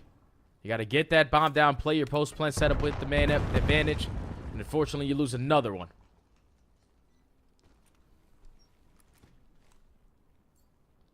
Another quick aggressive showing here for Bush, this time on top of the A site, not just nades that direction. Too real, his attention turns, the nade, hits the window, and hits Abe. On Caps, not in a position to keep Abe safe initially, but the reposition works out, and we're going to stay 4v4 at full health. And time's still ticking. I think there's 30 seconds remaining on the round. Well, 45 seconds remaining. I can't really tell because it's cut off that top of the screen. But Dylan Rex gets the first blood. Capsule finds the trade. 3v3. Capsule gives you one better. It's like this is his bomb site. Don't go in there and fight him. Definitely feels that way. Yeah, and we're going to get a little bit more. Wow. Okay. That's one way of going about it. Super quick, super fast. And Caps is going to get to 11 off this final kill cam. Finds 3 in this round, Al. And even though you were able to gather the information early on, if you're OMIT Brooklyn, where the play was coming in, because Tura throws a fantastic frag at the front window, has Abe absolutely one-shot, but just can't finish the kill. And then even though you didn't see him crossing towards the site, Push were still committed with every single player on that side of the map, so they overwhelmed them with pressure. Because you got players like Capsule who are just able to pop takeover whenever he wants to. Game point now. Yeah, and that's an extra one right there as Capsule get 4 in a row. Nice shots from Cammy as the bomb plant was trying to be forced by Too Real. And it will just be on the bomb planter. You saw one through the smoke. That's a freebie onto Abe. Turning, but a little bit of trouble here. Cammy just, again, very patient. Backs off, knew he had help on the way. And Bush will quickly, after a 3-3 tie at one point in time, snag away 3 in a row and take the map. We're tied up at 1 map apiece now. Yeah, you just can't keep track of what Capsule's going to do on the map, man. One round he's running that BC, the other round he's running a sniper, finding first bloods. He was just all over the map with any weapon that he wanted to. He was the difference maker there in that search and destroy on Den. That allows Bush to tie the series up at 1 because they desperately needed that search and destroy. We said it. They can't figure out overload. It doesn't matter what elite stage we're in. So you needed to be able to at least walk into that overload, tie that 1, and Capsule. Good job, my friend. You got it done for the squad. Absolutely. And yeah, it's interesting though, because like we think back to Bush games from like season 2, we said the same things about their overload, and then they came out and they won both of the overloads in the grand finals. Yeah, so it's just like, what happened? But 12-6 from Caps leading the way, 1,200 damage, not to be completely outdone as Cammy at 9-4 with 1,100 of his own. And on the flip side, yeah, just could not get things going, especially after having a couple of even exchanges through the first blood battles, like a number of 3v3s. Of course, the 3v4 that we saw midway through that search, a key round to kind of switch things up a bit. Yep. But regardless of all those points, it's in the past. We move to the future. It's exposure overload. Oof. All right, we'll see how that one goes. We're going to head over to another match, though. We've got Huntsman on our screens playing up against Torn Esports, and they are in the Search and Destroy, also on Den. And I'll say, man, I was watching yesterday, Mince and TK talk about a debut in Elite. Whoa, they looked good. You know what's crazy? TK actually played in my stuff image 2 days ago when me and Miles were playing, and he was destroying us. And we were low-key losing composure. And we were trying to figure out like who this guy is, and then obviously you turn to find out the guy's in the Challengers Elite, and he also was able to take down a very good squad yesterday in the game number 5. But now versus the Huntsman down 0-1. This is where the way that they were able to get it done, though, was yesterday through the Search and Destroy. So sitting at 3-3, you have all the information gained. No one's here today. Let's just get it down. Yeah, you get a little bit of information off the nade, but Mince submitting off of the plan. Nice follow-up, though. Johnny right on in. Swoody able to find the connection with the scope. And Renegade's already cleared off the backside of rooftops. Should have gone a little bit further, though. Now we're just a little bit stuck inside the site, but Jet and TK have to challenge, and they run right into the teeth of the Huntsman setup. They'll take the edge 4-3 through 7. Yeah, it's tough when you get that bomb down, and instantly, as soon as you get it planted, 2 of your players fall. Because then that puts Jet and TK, the players who are watching the pinch, the players who are going to keep those angles safe, to now be super aggressive over towards the side to try to make up for the numbers. Still no chance there. As Huntsman take the advantage again in the Search and Destroy. Up by 1. I thought initially just the commitment for Mince the plant that they were going to have a huge advantage over the top of the site. But post-plant setup looked a little bit disconnected through rooftops in particular. Just not a lot of help over towards that small room. Young crew, though, of course. I think the most tenured player in terms of competing would be Jet. Is this the same? Odd to say. No, that's not the same guy from back in the day. There's no way. I know Hitman, though. I've known Hitman for quite some time. He's always been around the S&D scene, and this guy has been able to figure out. I feel like I've always seen him in every single elite stages qualifying as that final squad. You're thinking of Eric Jet Li, weren't you? Yes, I was. And Yeah, then I forgot. There was no Lee, so I was like, yeah, it couldn't be the same guy. Nah, we love Eric Jet Li. Midnight Esports shout out. No free shout outs. Retake on the way for Torn. A little bit antsy about the flank. They're stacked up in front of 10. What, pardon me? Well, looks like we're cooking nades for the Godhead Heap. Hitman's doesn't get there. Mince's does. This is taking, like you said, a ton of time. Swooty's still watching the cross. That's too easy. Yeah, we live and we learn right there if you're Torn Esports. Yeah, we got to be able to gather information a lot sooner than that, or even when that bomb gets down, put ourselves in a position to be a lot quicker off that retake. Because by the time we get over towards their side of Dojo, it's 30 seconds remaining. 15 seconds already gone. And then you waste all that time for your teammate to get blooded by jumping off the map. It's not ideal there if you are Torn. And you would gladly take that if you are Huntsman. Everyone secures a kill besides Brack. And now Huntsman at game point. Yes, sir. Looking to quickly go up 2-0. And again, just talking about this team and their composure through the league qualifiers. The last team to get through, 2-0 yesterday.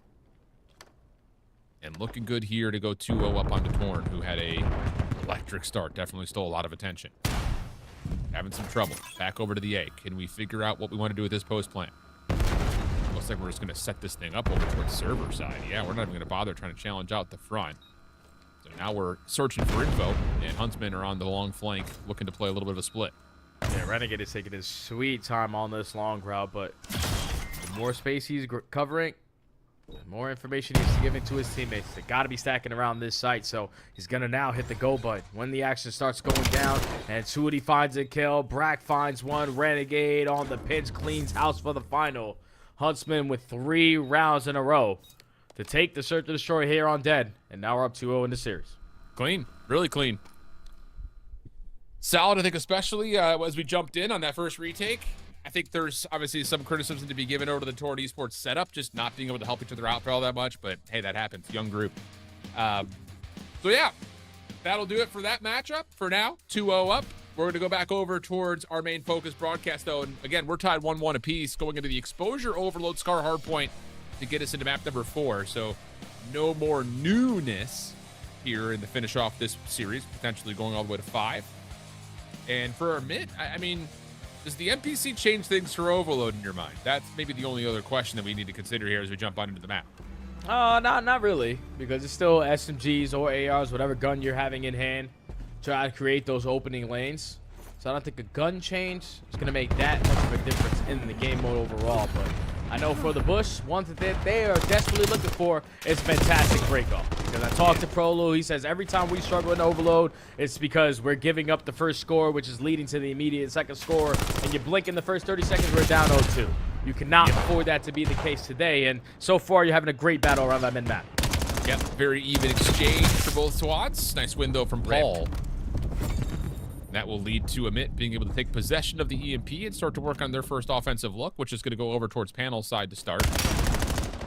Gammy seen lots of damage in, forces Capsule to have to step up. Good shoulder, but better wall bounce from Caps. Turns that into 2. What a prediction from Big Cap. And now Cammy and him will isolate the last on the 2-reel. The immediate pushback forward, though, stalled, and that will have Cammy re-wrapping the EMP back to mid. Yep. Great stop there from the Bush. Again, Capsule making big-time plays. Now OMIT on the back foot, camping out of the spawn, but they're getting beaten out of their socks. The EMP carrier is going to go over towards B. All you have to do is take care of the remaining players. It's going to be Capsule and Prolu, last man standing. They fall, all 4 dead. OMIT now on the attack. Yeah, lots of initial space on this re-attack, this counter-attack from 2-reel and Standy. That's dealt with quickly. Paul, though, with the EMP, he's got a little bit of space, but has to draw the line in the sand. This. I love this, too. You're only going to have Cammy really enjoy it. 2-reel's already seen him over, but decides to go to the wall bounce, and Cammy's going to find the win there. Standy now in some trouble as the rest of Bush are right here, but Paul will slide right on through the remaining of the defense as Prolu will get 2, but 1-0 the count for Mid Brooklyn. Yeah, good plays from OMIT Brooklyn, just finessing with that EMP. Controlling the pace of the game. Now they're looking for an instant response for potentially score number 2, but Dylan Rex is still pushed out too far, cannot keep himself into play. There's out everyone off of the respawn to try to lock this one down. And that's very easy when you're just going to run the EMP right in towards P4. Because now Dylan Rex, again, streaking on 5 in a row. Can pick up himself an early Hellstorm, but you shut down that push, OMIT on the attack. Yeah, I'm not really sure what that look was right there for Bush. I mean, we still had 2 players coming out of spawn. We're just running the EMP carrier forward.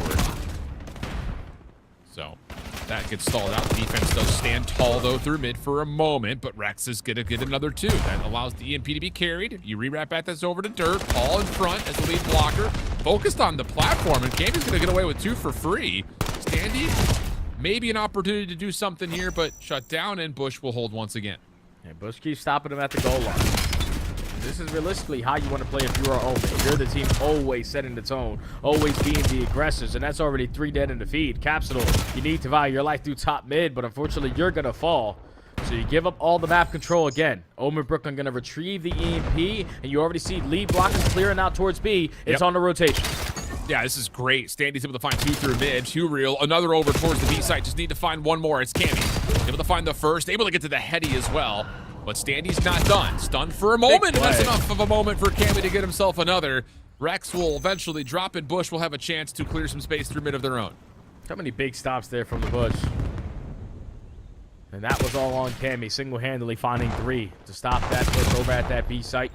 Now you are looking potentially for your first score. But the EMP carrier is working right up in the middle of the map. Your lead blocker in Capsule's camping a corner. He's able to give you the first kill. Tries to go back for the second in towards B4, but you just need him to continue to find kills if you're going to work through this mid route. Yeah, and wait, no one's even bothering trying to take Caps out of this position, but Standy's patience will eventually work out. Proloot, looks like the go call already been committed to on this play. And that will work. Proloot able to get 2. That's going to be enough for Abe to slide forward and get a counter score. So 1-1 the count. 50 seconds on the clock here in the first half, and Abe is behind enemy lines. Whoa, messy battle, which Abe is still able to win versus Rex. And if Caps can get this one, there's a chance to grab and go with some space already given to the Bush Gaming squad.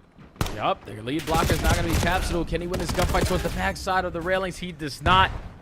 And Paul also finds one onto Camby, so Proloot, you're forced to slow down. Or you're going to go for the Eagle Child, knowing that you're going to be overwhelmed by the numbers on the side of OMIT. You're going to forfeit the EMP, and now the rotation over towards B.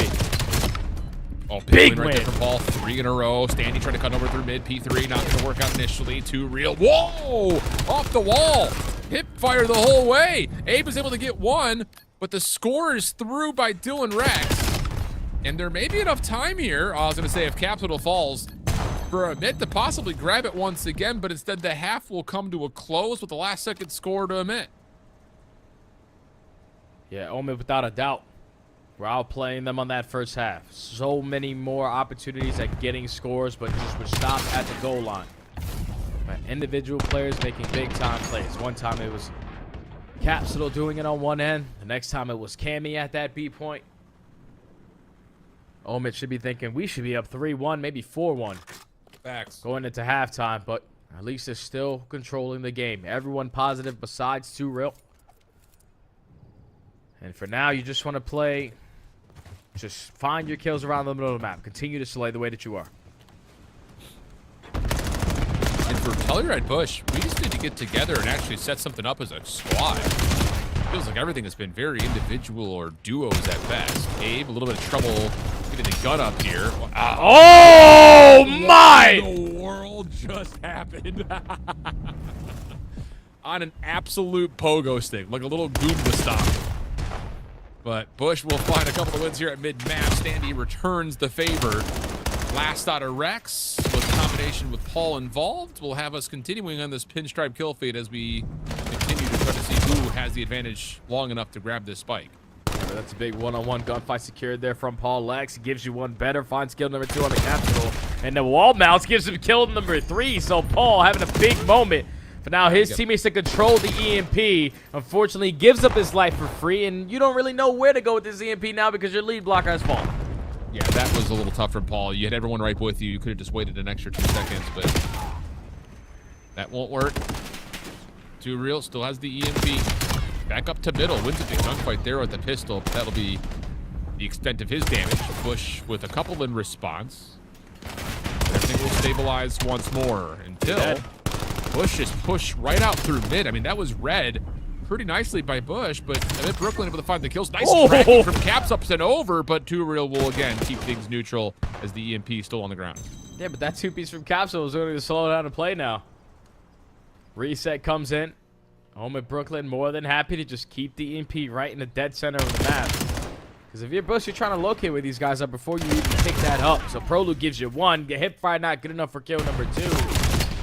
And you're just managing to keep numbers around that mid-map area. That's all OMIT need to do. Yep. 3 minutes on the clock to kill. Cammy, Abe, both seen and largely dealt with that mid. Cammy's still able to find 1, though, and here comes some reinforcements for Bush. They turn it into a second. 2 real recognizes the threat and just waits for Rex to get involved into the play. And again, just neutralizing the middle of the map is enough right now for OMIT Brooklyn. And yeah, even though you get Cammy a little bit further forward, 2 real just limits the ability for Bush to jump and join it. Man, it's just like every time they're looking for one guy, he's hitting such a long route and finding 1 kill that it forces all of Bush to be very uncomfortable on who's going to pick up the EMP. So now with Paul finding 2 in the feed, you find a 3rd through low dirt. You have an opportunity here if you are OMIT Brooklyn, with your lead block is already clearing out space towards the B point, but we still can't get the goddamn device. I'm telling you, man, as soon as it was dropped over towards dirt side, not being able to recover that was a huge problem point. Rex is going to get 2. Paul stunned up, can't turn for the gunfight. 2 real, a lot of pistol shots land, but not enough damage to find any wins. And Rex, I think he thought he grabbed the EMP and didn't. So at least Bush were able to stop the play. And they've got 4 players here. I mean, if you can find a couple of staggered kills, maybe there's a chance for you to get a run put together. A bit on the forward push. Go 2 for 2 in the trade fights. 1:40 left to go. Pro loop.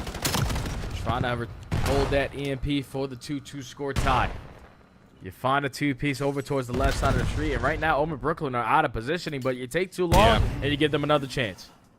Yeah, and that's tough because, you know, you're trying to wait for someone to hit a route through mid. Caps is the one to do that, so now he has to find a win here. And he does. Can you find the player forward? Turiel just pushes out, finds one, stays alive. Prolet looking for the trade and is able to at least confirm that, but the problem is Rex is now the next one up, and that play through mid has pretty much been shut down. These trades are fine. Prolet will get one more, though, but yeah, Standy just behind the play keeps things safe. 60 seconds on the clock, and Turiel will grab the EMP and return to safety. Yeah, Turiel's just going to get it out of dodge. Essentially park the bus. Haven't seen this strategy in quite some time. But 45 seconds left if you want to make sure you close out this game. So, gonna do the little things right. I don't know what just happened. The EMP just reset? No idea. No idea. I think he just dropped it. Something happened, but Bush have an opportunity. Yeah, they do. And all of a sudden, you can see the panic here from Brooklyn, but maybe not. Rex able to find a couple of pro loot. Last one standing. Paul Still a trying chance. to force the red dot chase. What? Wait, what are we doing? Why would we chail that? Now all of a sudden, Caps is the lead blocker. Nade will land. Pistol out for Proload. He's going to score. I have absolutely no idea what mechanic just took place, but the game said this is a bus-free zone. So now all of a sudden, we got overtime, and it's a 4 dead feed that Brooklyn could just grab and go and win the map. You gotta wrap back if you're Bush. You gotta hit a stun or a nade, and you gotta get past Paul Lex because OMIT Brooklyn are gonna steal the overload away. I don't know what happened to Turiel when he had the EMP in hand in the backside of Bush, but somehow the reset goes in. OMIT don't get the goal line stop. The game is tied 2, and then Paul Lex, who's been Mr. 3-piece all throughout this exposure overload, gives you one in the final moment to avoid the overtime and allow OMIT Brooklyn to take another respawn and now up 2-1 in the series. What just happened? I don't know, man. I've never seen that happen before. That mechanic is the gone. EMP carrier just like lost the EMP. I didn't see him drop it. No. Like, it looked like he was still in his possession, and all of a sudden it was that mid map. Do we have a replay of that? Replay ops? Do we replay? I know if I was home at Brooklyn and I lost the map, if I lost the map like that, I would be enraged. But the fact that Paul Lex is able to disregard that moment, find a 3-piece in the final, and close the game out, that's insane. That is insane plays out of OMIT Brooklyn. So I think I heard our producer Doug telling me in my ear that there's a setting that they have on that if you move too far back past the portals, the EMP just automatically resets. I didn't know that was a thing. Did you know that was a thing? Brother, I play this game every day. I was going to say, the former pro player that streams every day. You're telling me, wait, Al, you're telling me there's places I can go with the EMP in hand that if I go there, it's automatically going to reset? Yeah, we got to get that out. Yeah, that shouldn't even be allowed, brother. We got to get that gone. Yeah. It's a bus-free zone. Yeah, for real. That's all it is, dude. I hope we don't sound stupid by not knowing that, but brother, I've never seen that. I see it every day. I cast the game every day. I play the game every day. I have never seen that a day in my life. We got to look into it again. Like, how far is this zone? I know it. I mean, Turiel's is in the back of the map, hanging. I mean, do you get like a visual warning that this is happening? And right there, he throws a nade and the EMP's just gone.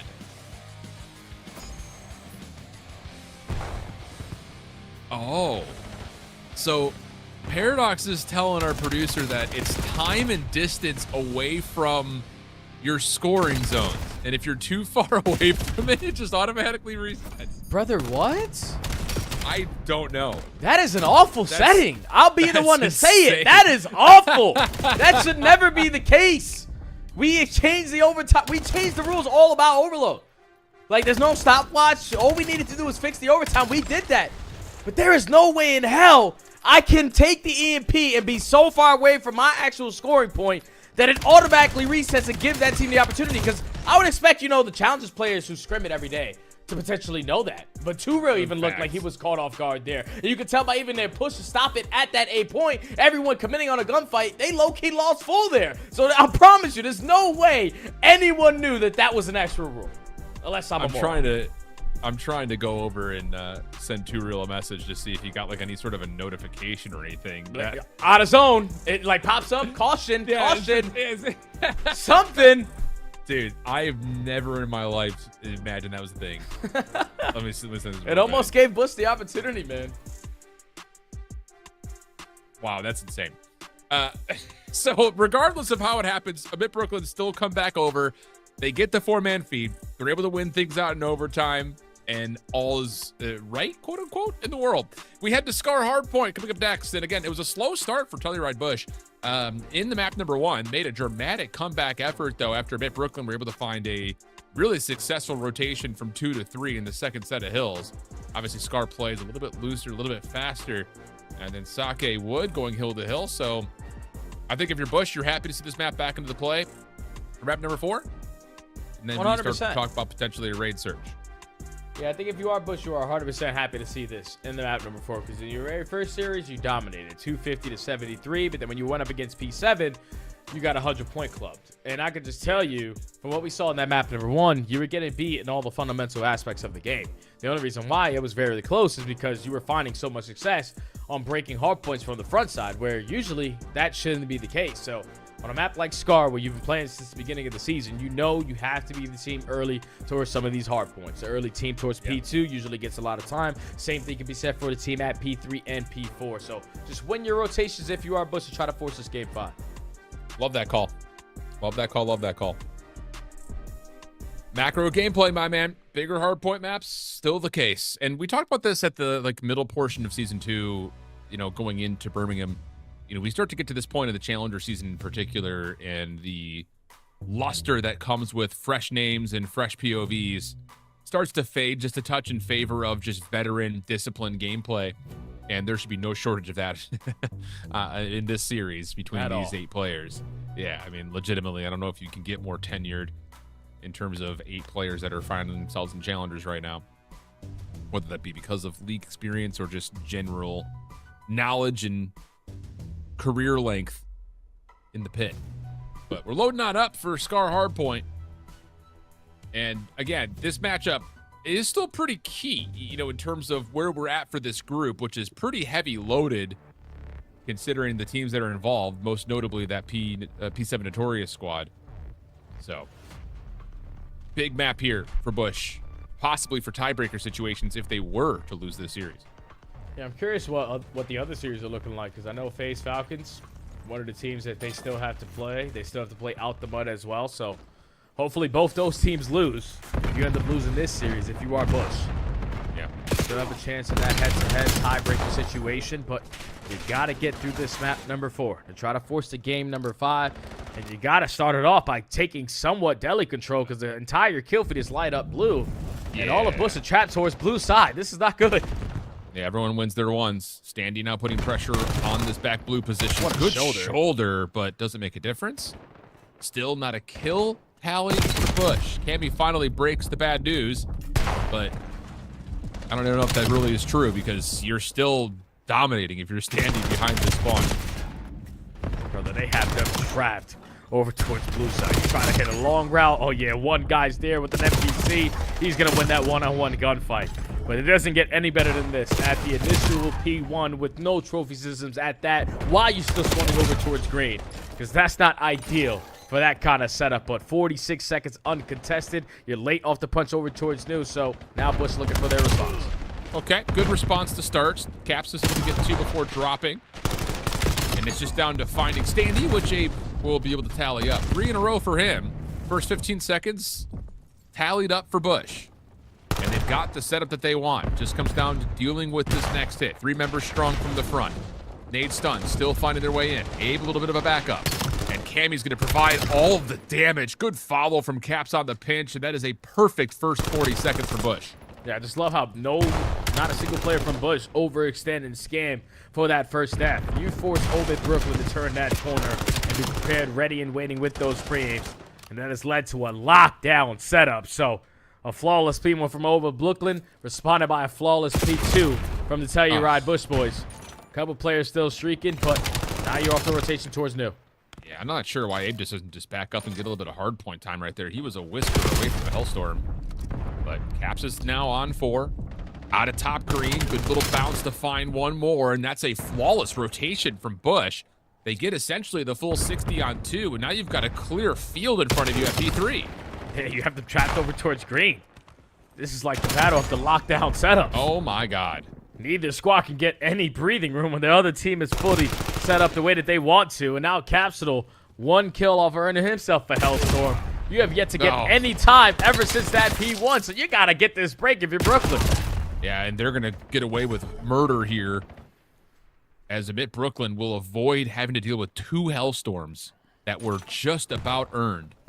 So down about 30 points, but rotating over to 4, OMIT Brooklyn have the faster foot, and this could lead to a huge change. I mean, again, all it would have taken was Abe to get back into P2 and Caps to find an assist or get into P3, and we would have been dealing with 2 Bush Hellstorms, and instead, OMIT Brooklyn fighting for new on relatively even footing.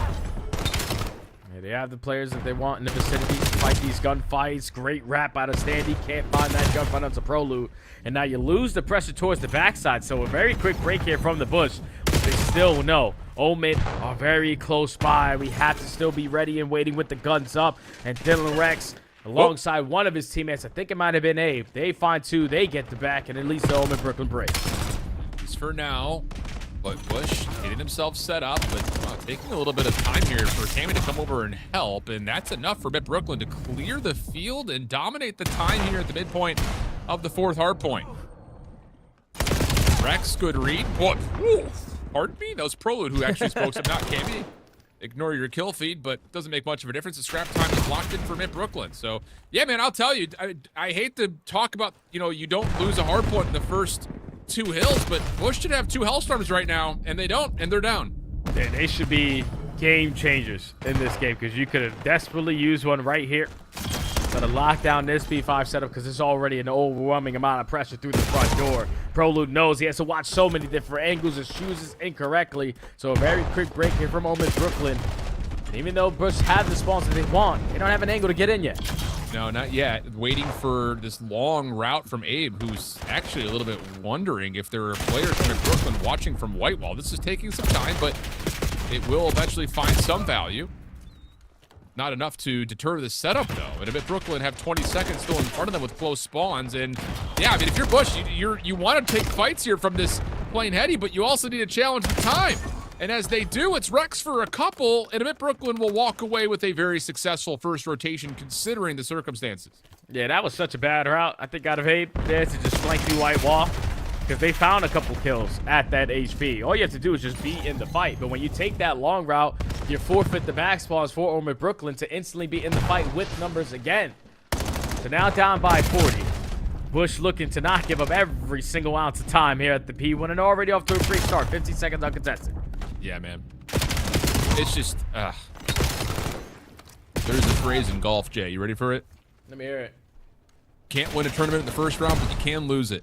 And for Bush, not having either of those 2 Hellstorms could pay off massive dividends. OMIT Brooklyn still finding a lot of time here at 1. Abe working on opening up some space around the back while Capsule pinches from the front. That'll work out for a couple of kills, but the return from OMIT Brooklyn is just as formidable, and they don't really lose much of anything here after that exchange. And there's 15 seconds still to play with here at the mid HP. So you want to try to contest this if you are Bush, but they are finding every single kill in the feed to dominate the map control. So they're going to be off the rotation crystal clear as Capsule finds that opening kill. Only down by 30. This was the hill that they got a full 60 on. Let's see if OMIT Brooklyn from the opposite side get a break. Cammy holding his ground up front towards red steps will drop. Rex finds another through mid-map. Here comes the hit. 4v2. And, well, the setup for Rex is perfect. He could stall off the reinforcements. Weird spawn situation, though. Keep your eye on Abe. Yeah, you just don't anticipate that at all if you're OMIT, and Abe will find 2. That should open up some space here for the rest of the spawners from the front to get back in the hill. Yeah, big double from Abe. Now he knows that they're still going to be swanning over towards that blue side, so he's going to be the first line of defense to keep it safe, and he's able to line up 3 in the feed. I know it says Prolude, but that's Abe. Yep. Dominating with the M15. Allows his teammates to hold it down for the final 15 seconds. Going to be a 10-point difference as we head over towards B3. Yeah, and this is another one of those moments. Avon 5, same position. Gets to 6, 20 and 13. And he's going to get top green control. This could be massive. A couple of shots out. Pushed away from his coveted window position, and that's enough for Mitt Brooklyn to jump back over to playing quickly. Cap's just sending it, and he will be punished for that decision. Cammy also getting traded over towards the backside of White Wall. Or not Cammy, that was someone else. Fine, still April. Maybe a chance to change things, but Mitt Brooklyn still 30 seconds to fight for, and as long as they deal with this player on the mid-cut, they should be fine to keep the fight in front of them. Yeah, they're soaking up a lot of this time. Even though Bush have the spawns that they want over towards blue, you have yet to get into the EHP. Now you are in it for at least 25 seconds. You must hold down every single second, but already in your face is going to be too real. Paul Lex, someone finds a frag over the top, and that's 3 dead. You're now forced to value your life if you're captured because all of your teammates are at green. Oh, huge wins. Big from Caps. Does he get over around through blue? No. Real's able to get one to spawn with him before the hard point opens up. And now you know exactly where the next fight is. Over towards White Wall. Paul in trouble. Whoa, what a little bounce up from Paul. Damage into Capsule for an easy trade, and Rex will finish things off. 159, 181. Mitt Brooklyn with the spawns, and they've got a route developing for Standy around red to really make a mess of this bush setup. Yeah, he knows that they have them spawning over towards Motel, so you can set up those late pitches. He's going to catch them off guard, and you can see it in the kill feed. Already all 4 dead. Now Bush rallying together for their next break attempt, but you have to do this very quickly because there's only 30 seconds left. We need to give ourselves a chance at soaking up a good chunk of time here, but we're losing all the important gunfights. Capsule last man standing, he gets taken care of, and a perfect hold here from OMIT Brooklyn almost solidifies the game. Yeah, that's a dagger right there. Wow, Real now trying to push forward through market, shut down, and that's all 4 players for Bush. Over to red, and now trying to stretch across the map to get themselves the perfect setup at 5. And boy, do they need a perfect hill. It's not starting off well, though. It's already 1-0. on 4. Rex already on the time. And oh my, if you lose one of these gunfights top green, you're toast. Andy in some trouble. He's dealt with. And Rex can just stay tucked here. I mean, even just challenging the time is fine. Follow-up from OMIT right around the corner. Stuns and nades still landing. No trophies able to get involved for Bush. And Real's now going to go on to 3 in a row. Stun connects off the reload for 4. Oh, goodness, it's getting messy, and Mitt Brooklyn are feasting on the hill. You gotta go if you're Bush. You have the spawns that you want. We have to hit a stun or a nade to try to find an opening or at least hit a different angle because we are getting gunned down by Real 6 in a row. Spawns still yet to flip. They are more than willing to fight all of these fights because they have won a majority of the trades. And OMIT Brooklyn take basically all this time away here from the Bush, even off the rotation that they had. And now only need 11 seconds to close out the series. Yeah, Real could literally just drop the Hellstorm in right here and let Standy win the game off the timing from it. Bush will have to push through that. Standy in the time. Real not committing for the Hellstorm. Yeah, just gonna play the kills. That'll work. Don't need it. Wow, 4 dead. And Mitt Brooklyn will take the series 3-1. Couple of close hard points to be sure, but wow. What an absolute dominant display from Mitt Brooklyn. Really through all 3 of the respawns. Yeah, the weirdness happened at Overload, but that's clean.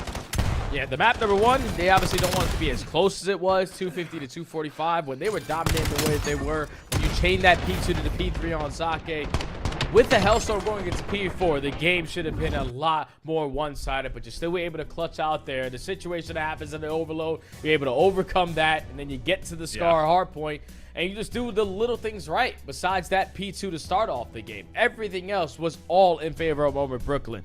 Beating them to the punch off the rotation, not scamming when they're fully set up was a true difference maker, because you saw the difference from the Bush when they were at the first P2 to the second P2. The first P2, they forced OMIT Brooklyn to turn that corner. The second P2, you have 2 players pushed out so far across the map that both them lose their one-on-one gunfights, and then you just get overwhelmed by pressure. So I don't know what Bush is doing today in their respawns, but they quickly need to fix it before it's too late. Yeah, I'll say. Wow. So that's big for this group overall. Keep that in the back of your mind. As Mitt Brooklyn will put themselves right up into contest Project Notorious, whereas now Bush, again, talking about the reputability, the notoriety surrounding the brand, the team, And especially the players, considering that everyone but Pro that was started the year in the CDL, they need to find a way to fight back these last couple of matches just to find the playoffs in the first place. Yeah, it's tough, man. Because what? They still, like I said, have to play Out the Mud. Out the Mud, thankfully, did lose that series versus Project Notorious. So, still a head-to-head battle between both those two teams at 1 and 2. But FaZe Falcons, they still have yet to play. And that could be a really good game that they're desperately going to need now. Is that their final? Is that their 5th match? Is versus FaZe Falcons? Yeah. So they have FaZe Falcons and they have Out the Mud. That's their last. Okay. I don't know which one they play today, but whatever they do, the opposite is the next one next week. I gotcha. So there's a recap of the series layout. But for us, we're going to jump into, speak of the devil. It's a big one. This is big. This is really big. Opening round here in map number 5 on Gridlock. Cabal in a position to start the map up 1-0, and they will. Oh, this is a big series here for Cabal. Big map 5 for Cabal for their chances of potentially making it into the playoffs. Because if you get this win here versus FaZe Falcons, it will be 4 teams tied at 1 and 2. So it's anyone's game.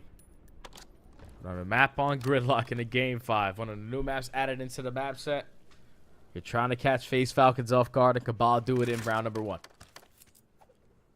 So 2 things. I got a video display from J-Pros showing what the POV looks like when you take the EMP too far away. You do get a proximity reset notice. Okay, so it lets you know. And so it lets you know, and I can show you when we I gotta get ask off if our this map, pros but- or if our pros use that, because I highly doubt that they're using that setting. Yeah. And Too Real sent me a message back saying, I forgot about it. What do you mean you forgot about it? It shows up on your screen, brother. Okay. Must not have many moments like that where we're practicing. He's locked, dude.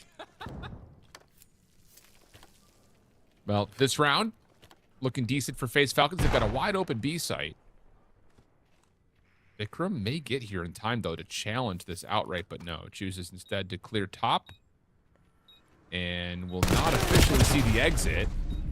Good damage in. Helps Mirage find the easy freebie. And Can he pull this? Oh, he could stretch this, I think. Sure Try to can. go for it. Yeah, because you can't see it behind the 18, so now you're going to force FaZe Falcons to reposition themselves. No you're thinking chance if you're they don't know QK, you have this safe and sound, but Mirage, all he has to do is just put down shots with the M15. And Cabal are able to steal that retake away and a man down. Great heads-up play to just pull the bomb towards you. You can't see it behind the milk truck. And you have an M15 player heckling to the bomb site watching over you. Fantastic plays there from Cabal to steal that one away.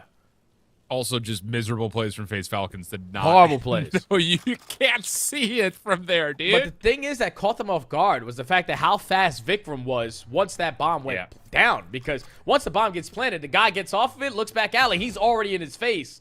So it catches them off guard when they're backing up thinking it's all safe and sound once the bomb gets planted. So just making the heads-up play is Cabal. Now up by 2. You're looking at FaZe Falcons are going to make the first mistake. Good stun check. Trophy out. Spoke behind that play at Towels. Vikram has officially caused a huge distraction for the FaZe defense. They're going to realize it too late. Bomb's planted. Proto's out of it. Roxas, a couple of shots, but no damage worth really mentioning. And this is a better post play. They can sit here and finesse, or maybe not. So hopefully someone's watching over the bomb site. Because Luca potentially is going to be spotted on this pinch. Or he already finds the opening. He's going to work his way behind Mail. There's only 18 seconds left. It's all going to be on Vikram. Vikram on the side alley. But he's going to be able to get there if he checks the bomb. He does. Slips away. 8 seconds on the clock. He finds himself a second pistol. No, doesn't need it. Oh, my goodness. It looked like Vic was just not going to check, but he waits for the perfect moment to where there'd be no more time to get on for the defuse. It got tight. It got close, but it works. 3-0 upper Cabal. Yeah, that's a 1v3 there for Vikram. The guy who was in the mail room watching the pinch but realized I had no action on my side, so let me continue to be active on the map.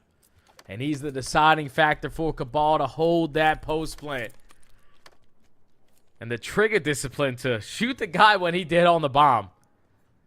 puts himself in a position to instantly find kill number 2 and no more time for FaZe Falcons to work with. So, down 3-0. Cabal can currently do no wrong. Stun check over to Towels. Will be fine. Little high-low setup on the cross. Over to be a push through at A. Barrage is the one who's in trouble right now. He still is able to find 1+ damage on a QK. Vikram trying to follow on that tag. And will be successful in finding the bomb carrier. Huge win right there for Cabal 3v2. And Vic, you know he wants it. I don't know what sense this kid's plays at, but he must be on like 17, dude. He is twitchy. Brother, we saw him last Elite stage where he was just the highlight wheel rocking around with the Unreal. SMG in hand. He's not afraid of a chow. Always going to be the aggressor. And right now for FaZe Falcons, they are so uncomfortable on the map.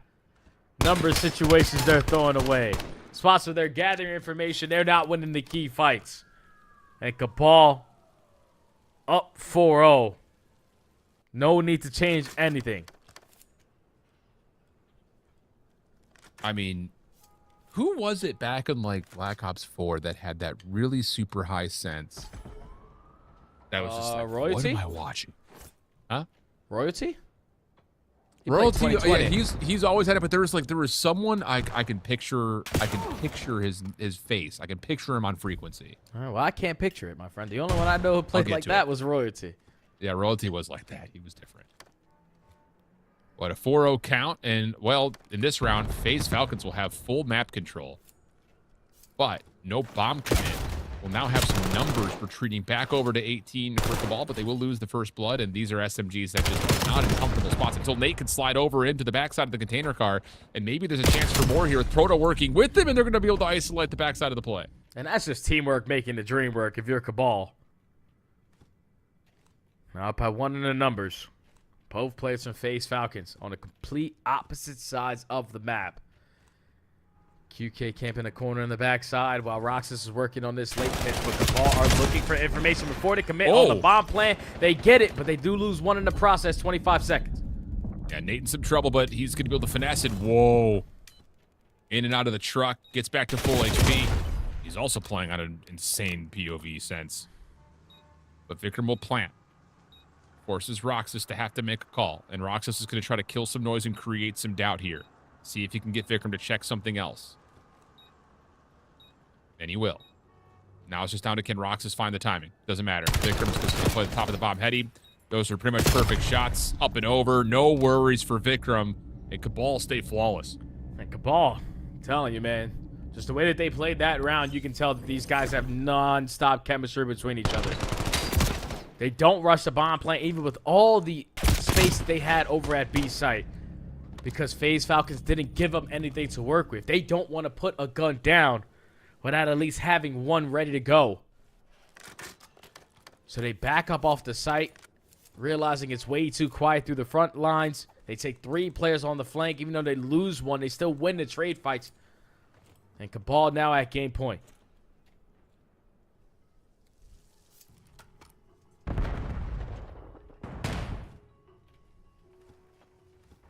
Three-man hit through mid. No stuns defensively have hit much. And Vikram, through the smoke, is going to get some interesting timing here at mid. Or maybe not. Thought maybe he was just going to come right behind the play and do what he had done from the prior defense, but not the case. So now the retake has to come through. Top Grandma's position for QK works out to make this all down to Proto, who is, well, up against the world right now. Yeah, 1v3. So much space you have to clear on out. You have to rip players off of head glitches like that. Still no chance. Falcons get 1 on the board. Thankfully, it's because Vikram doesn't spot them as he's running through that smoke. So heads off. Let's see if something is going to work, because nothing has worked for us so far throughout this entire map. So smoke grenade up to mid. You find that first blood. You get your post plant down in way better positionings this time. Falcons get 1 on the board. Yeah, I remember who it was. Who? You may not remember him because he was like sitting in like top 16 amateurs, but Teskey had like a 20 cents, dude. He was different. Yeah, no idea. That's why you're Mr. Challengers, my friend. I have no idea who that guy is. I wonder what happened to that guy. Snipe out for QK over towards A. nothing in front of him at the moment, but surely something to come here, as there will be 4 members for Cabal, and yeah, QK and Roxas will get the first bit of action. Roxas actually the one to find the kill. Luca in the corner, not checked. He'll get one, slip away. Oh, nice little reposition back over to mid, but good help is in the mix. We're going to go 2v2. Yeah, they give up all the space, though, in towards Showers. So now you're playing for the retake. And QK, fortunately, only has a sniper pistol to work with. You got to try to isolate one of these gunfights. Oh, he'll be the little bit of a bait initially. See one in the corner. Oh, but QK's going to get the jump on one here. Nice pistol shots. Back over to the front, and it doesn't even need it to come through. Roxas is the one able to find the kill. And FaZe Falcons will stay alive here and get their second straight round. Yeah, they dissect that setup there. If you are FaZe Falcons, QK, like you say, being the bait. But only a pistol in hand, was consistently throwing shoulders, trying to gather information for his teammates. It's enough to spot the player in towards the corner and cast a jump on the guy over towards Showers. Falcons now starting to string a couple rounds together, keeping themselves in the fight. Yeah, but do they have 6 in a row in them? That's the question, because at the moment it doesn't feel like it's changed the patterns too much. This would be around that maybe starts to creep some doubt into the minds of Cabal if they drop 3 in a row. Offense for FaZe Falcons. Nades up top over towards A. Oh, and one of them will tag. That's Vikram, who's in some trouble here. Luca trying to take some space, but no one checks mid. And now all of a sudden, the hole in the wall play has been a big issue for FaZe Falcons in a 3v4. And now you just got to get the bomb down. Allow the play to come to you. And potentially isolate the one guy who's the iron player in Vikram, but he's valuing his life so well. He's just waiting for his teammates to strike first. Absolutely. You know that you got tagged by nades, so you know for a fact FaZe Falcons can't push forward. That is brilliant from Cabal. And maybe a little too antsy for FaZe Falcons, like, because, again, we saw it. Like, you get the hit marker onto Vikram, so you know there are, well, there's at least one defender playing over towards small, but you don't know if there's a second, and maybe you didn't get a read of how many players defensively are pushing through mid, so you're kind of stuck like, do we take the mid fight? Do we try to push through and set up our post plant on their side of the map? And that moment of indecision is what cost them. But like you said, huge heads-up play for Vikram, knowing that he's known. You just sit there and you wait for everyone else to hit from the backside. Keep your guns up. I'm just curious, what was the difference from Cabal yesterday to Cabal today, Dave? Because their teamwork in that Game 5 was outstanding. Yesterday, they only won 1 map. That's not what you're expected to do when you're the team that qualifies you in the elite. But you clutch up in a Game 5 here, a much-needed series at that. That now puts 4 teams in that group tied at 1 and 2. It's anyone's game for those final 2 spots, man. Yeah. Let me just give you a look here, Jay. I'm just going to switch this over. Sorry, Doug. Just going to show you what this looks like. So on the left side, it says, hey, you're getting too far away from enemy zones. That's going to reset. So that's the screen. That's what it looks like. Brother, that setting's got to go, man. That setting's got to go. Because you understand, like, professional players, amateur players, all these guys understand what you need to do when you have the EMP in hand and how you need to finesse in certain situations. The fact that it's instantly stripped away from you, and Real unfortunately says he's forgot. It shouldn't even be a goddamn thing. That setting needs to be gone, man. You should be able to run the EMP all the way the hell you want, man, because you can stop the bush setup. The park the bus setup. We've seen it. We've seen it be stopped. Yeah. Whatever. We're living in it, dude. We're living in it. We're going to go, though, into a break because our first set of matches have concluded with that map number 5 coming to an end. So we are going to regain some composure and come back in with our second slot of North American Challengers Season 3 Elite. Don't go far. More action right after this.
Hey there, you.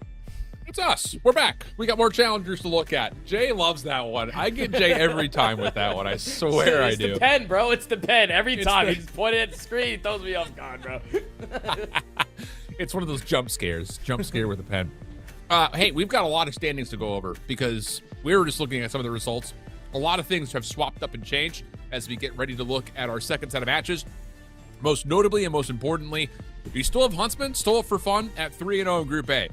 But with FC Stallions finding a huge win versus BitterSweet, that puts a massive tiebreaker situation already in play between 3rd and 5th, and technically it doesn't rule Orchid out from finding a chance to get in. They don't obviously win their last 2 matches, but this is a really interesting Group A now all of a sudden. Same could be said, though, for Group B. With Cabal finding a win versus FaZe Falcons, you have 4 teams from 3rd to 6th stuck at 1 and 2.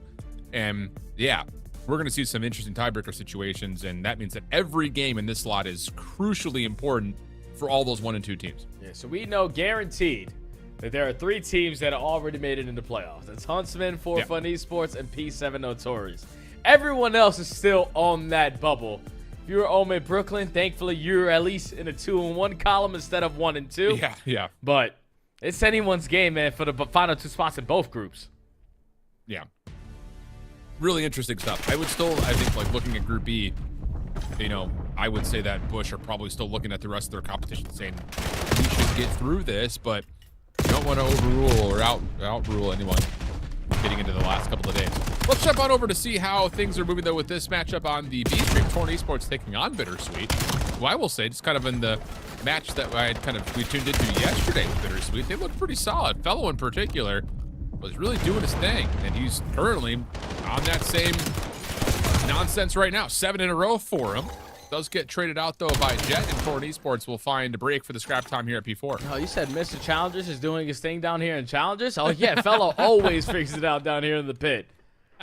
But he desperately needs to figure it out in this matchup because Torn Esports is on that bubble with them, sitting at 1 and 2. They already have the head-to-head versus FC Stallions, and if you give them the head-to-head versus BitterSweet, they basically guarantee themselves their playoff spots. So a lot to play for in this matchup. One side full of veterans, another side full of young bucks.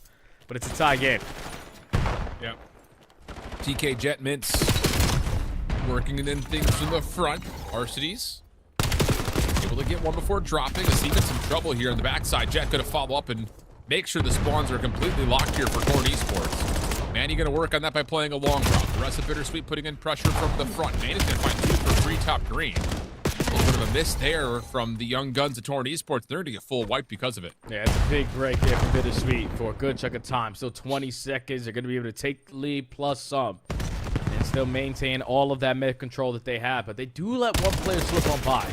So it's going to be Hitman trying to secure the blue spawns there for Torn Esports while all of his teammates fall. And that's going to be easy because you should spawn at new. No, the new hill has yet to pop, so you're still spawning back green. Yeah, and look at Manny's awareness. Just going to play a corner outside P5.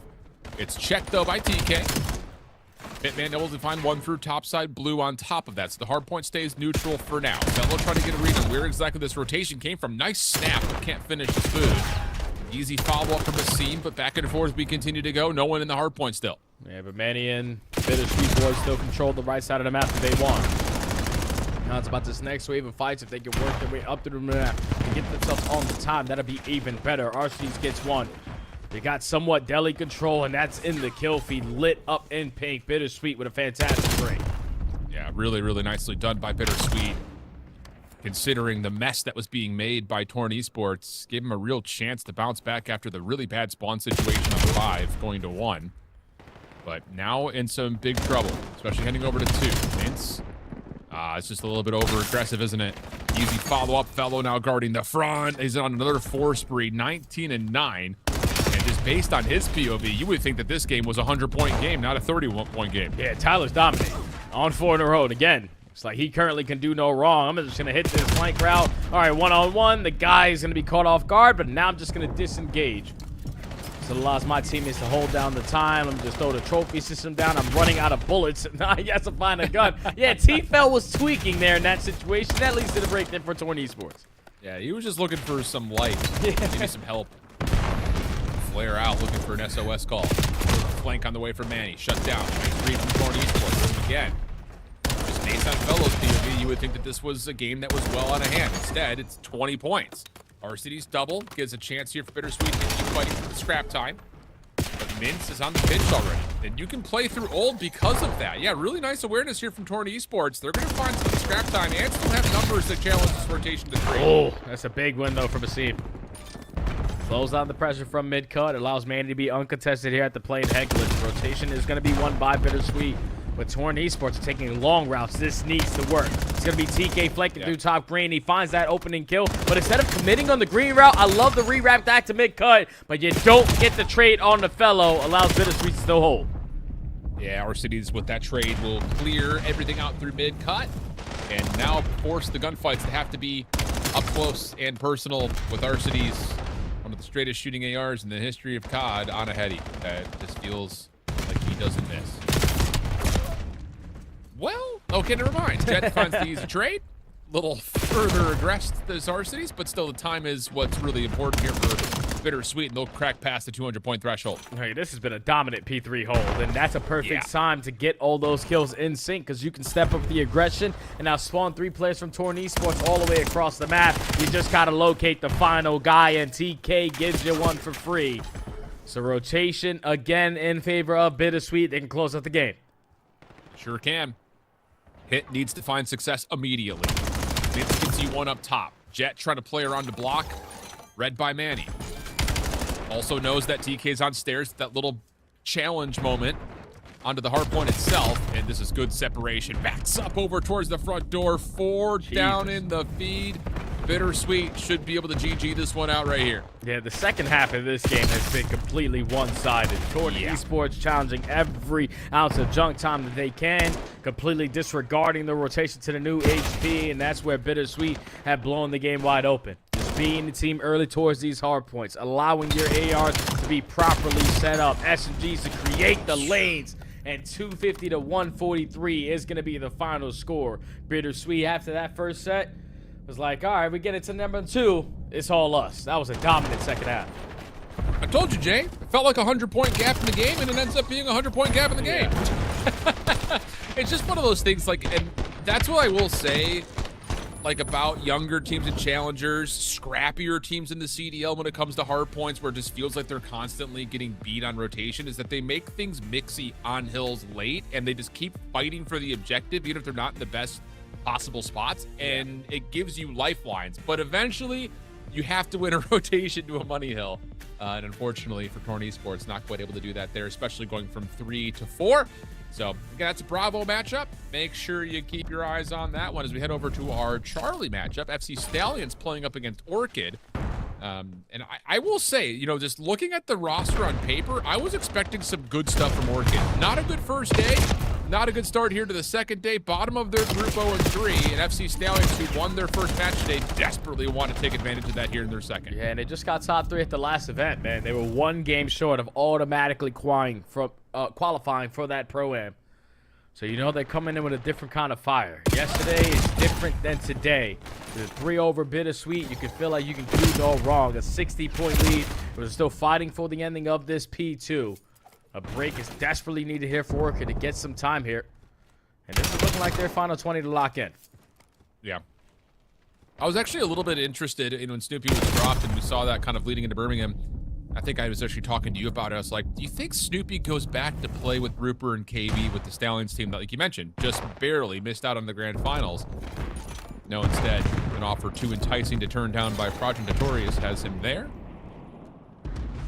Hellstorm being called in here towards the front side of Dojo. And wow, Nemi and Dak, good crossfire setup, staying safe from it and finding an elimination to give them a chance to really mitigate the presence of the Hellstorm of the map. Yeah, but in order to mitigate it, you would need to get some time here. At least not allow Stallions to get any of it. Great frag over the top there from Flames at mid-cut. Now your teammates are here at Dojo. You are banking on them to find trades. Nice nade. Nemi gives you 2 with a frag. Dak gives you 1 from outer.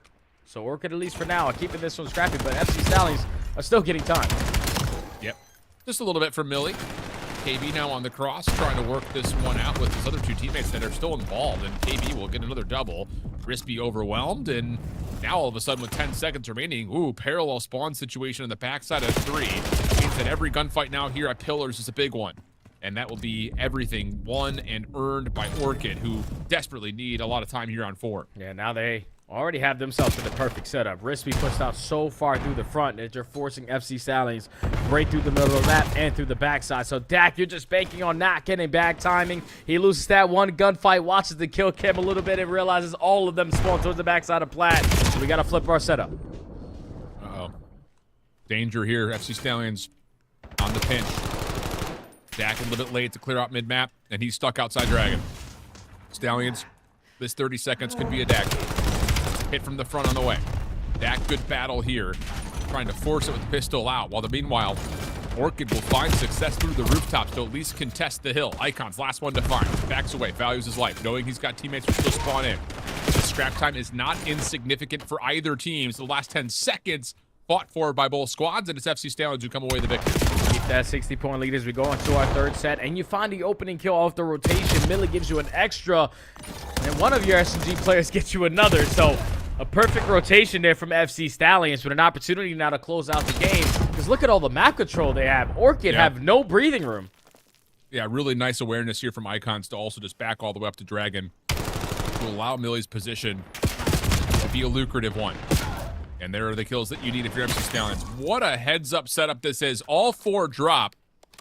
And like you mentioned, FC Stallions could just win the game right here. Orchid still spawning over towards the backside of P2. KB, Millie, just hold them off as long as humanly possible. But has it gotten a little bit too cute? Because here's the response kills, and Icons has to come into the play now. There's still 20 seconds to play here, so Orchid need to play a little bit of keep away. Don't allow FC Stallions to get any ounce of this junk time while you're keeping the spawns over towards new. You're going to forfeit this final 10. Give the Wicked, this is for FC Stallions. All they need is one break to close out the game. Setup is in play now for Orchid. Nate's exchange to get to the 3v3 break attempt. And KB, big win there. Now has the spawns flipped. Rispy and Flames trying to hold from the front. Help on the way through rooftops. This comes down to, can you win these gunfights cleanly, though? Icons on the backside stairs, overwhelmed. And yes, the hit from the front will return enough members for Orchid to hold on to time. Trophy system doing some work as well. And you know that this is going to have to be a hit through backstairs. You've got the block from Rispy. So all you got to do is keep your guns up here, and Orchid may possibly extend this another hill. Yeah, they're still holding, man. Everyone whipping out the NPCs is finding all their trades in towards the backside of the garage. KB just trying to value his life, eventually gets taken care of, and now Orchid are showing some fight. So only 6 points needed here from the FC Stallions. They're going to try to close it out potentially with the remaining time here at P2. As you lose all the gunfights here, now there's only 1 player off the roto. Oh, but Millie is able to predict that Rispy is here. Also, great nade coming out and has Nemi backing off the time. Millie finessing backside dojo. Overwhelmed, though. Orchid are going to have numbers to play over the new time. 244 to 190. Orchid still looking for the next bit of contact. But you can only finesse for so long. Millie. Stallions are fighting the kills. It's KB for a couple. Pistol out. Finding a couple of shots in. You've got Icons desperately making his way through mid-cut for help. And he's able to find the shots to get one more over through tin. So now KB's going to move his way forward. You have 248 to 193. Numbers starting to develop here for FC. Last one to find was Flames, and as he drops, it's FC Stallions taking map 1. Hey, just looked like a completely different team today, man. The little things about the game, finding your kills off of the rotation, and the way they are setting up around some of these hard points is beautiful to see. Because the squad, who, like I said, got ran over yesterday, started off today on a different foot, get a 3 over BitterSweet, then you come out of that map number 1 where it was very tight. Until it wasn't. You get towards the P3, you get towards the ending of that P4, and then you chain it towards the P1 with a 90-point lead, only needing about 15 seconds to close out the game. It was only a matter of time. For FC Stallions look a completely different roster today. They start up 1-0 in the series. Yeah, man, I think that P1 setup, again, like you mentioned, going from 4 to 1, definitely game changer for sure. And again, I think you look at that moment and you say, this is great, but we can't just continue to anchor Dragon. Like, I think at some point, okay, you're getting the kills from the front. We have to flip them over, even if you are up big. Put leader's advantage to allow you a chance to guarantee to win FP2. But that's, you know, mincing words at this point. So the win's a win. Al, it's tough though, man, because that's just a situation where you're finding every kills off the rotation. We're perfectly set up. Like, we're so far pushed out front, we're doing what we want them to do, which is work the middle map, work the OE. But when those gunfights start going down, you have to give up that space to the front, because when you're still in that positioning and your teammates lose the fights towards the back, you're instantly flipping them out. So that's one thing that the amateur teams need to be quicker with, is just reading the information gained and instantly responding to it. And when you're late to the party, that's when easy breaks go on in. But enough about that series. And we head into P7 Notorious, OMIT Brooklyn. P7 undefeated. OMIT Brooklyn trying to potentially lock up that number 2 seed. But you got a chance at number 1 if you take down this gauntlet of a team. So it's been a heck of a litmus test day for OMIT Brooklyn, taking on Bush and then immediately going into P7 Notorious. And so far, hanging nicely on a dicey map like Colossus. A lot of it is just shutting down Snoopy right now. 7 and 10. He has tried to be active, but it's Rex. Slow and steady approach. Almost able to get to 11 and 3, but it's a clean kill feed from Notorious thanks to the split spawns.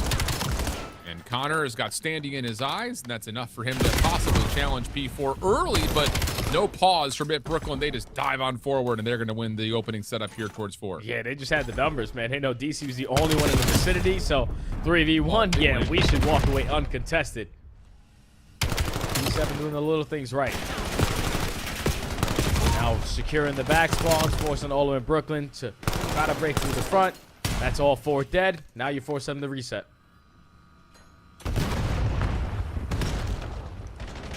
Well, the decision for OMIT Brooklyn is, do we just want to hit from the front or play something through P1? Well, the decision's been made for them.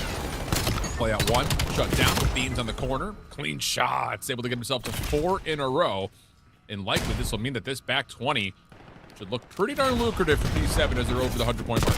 Sadie's still going to get this one last hoorah. Going to take a really long route through bottom tunnel. Now finds himself in towards yellow. Does find a kill, and the rest of his teammates bombard them through the front. So the break is good, but only for 10 seconds. Now you got to work your way back over towards Statue with Dylan loses that first fight. But 2 real behind that. Good for 1. Beans, I'll tell you, he's moving with this NPC. Getting solid with it. Rex able to keep Standy safe for a little bit longer. Waiting for the regen, but shut down as Eric finds another elimination. And the nade over the top. Yeah, really good stuff here for OMIT Brooklyn. Gives them numbers over P1.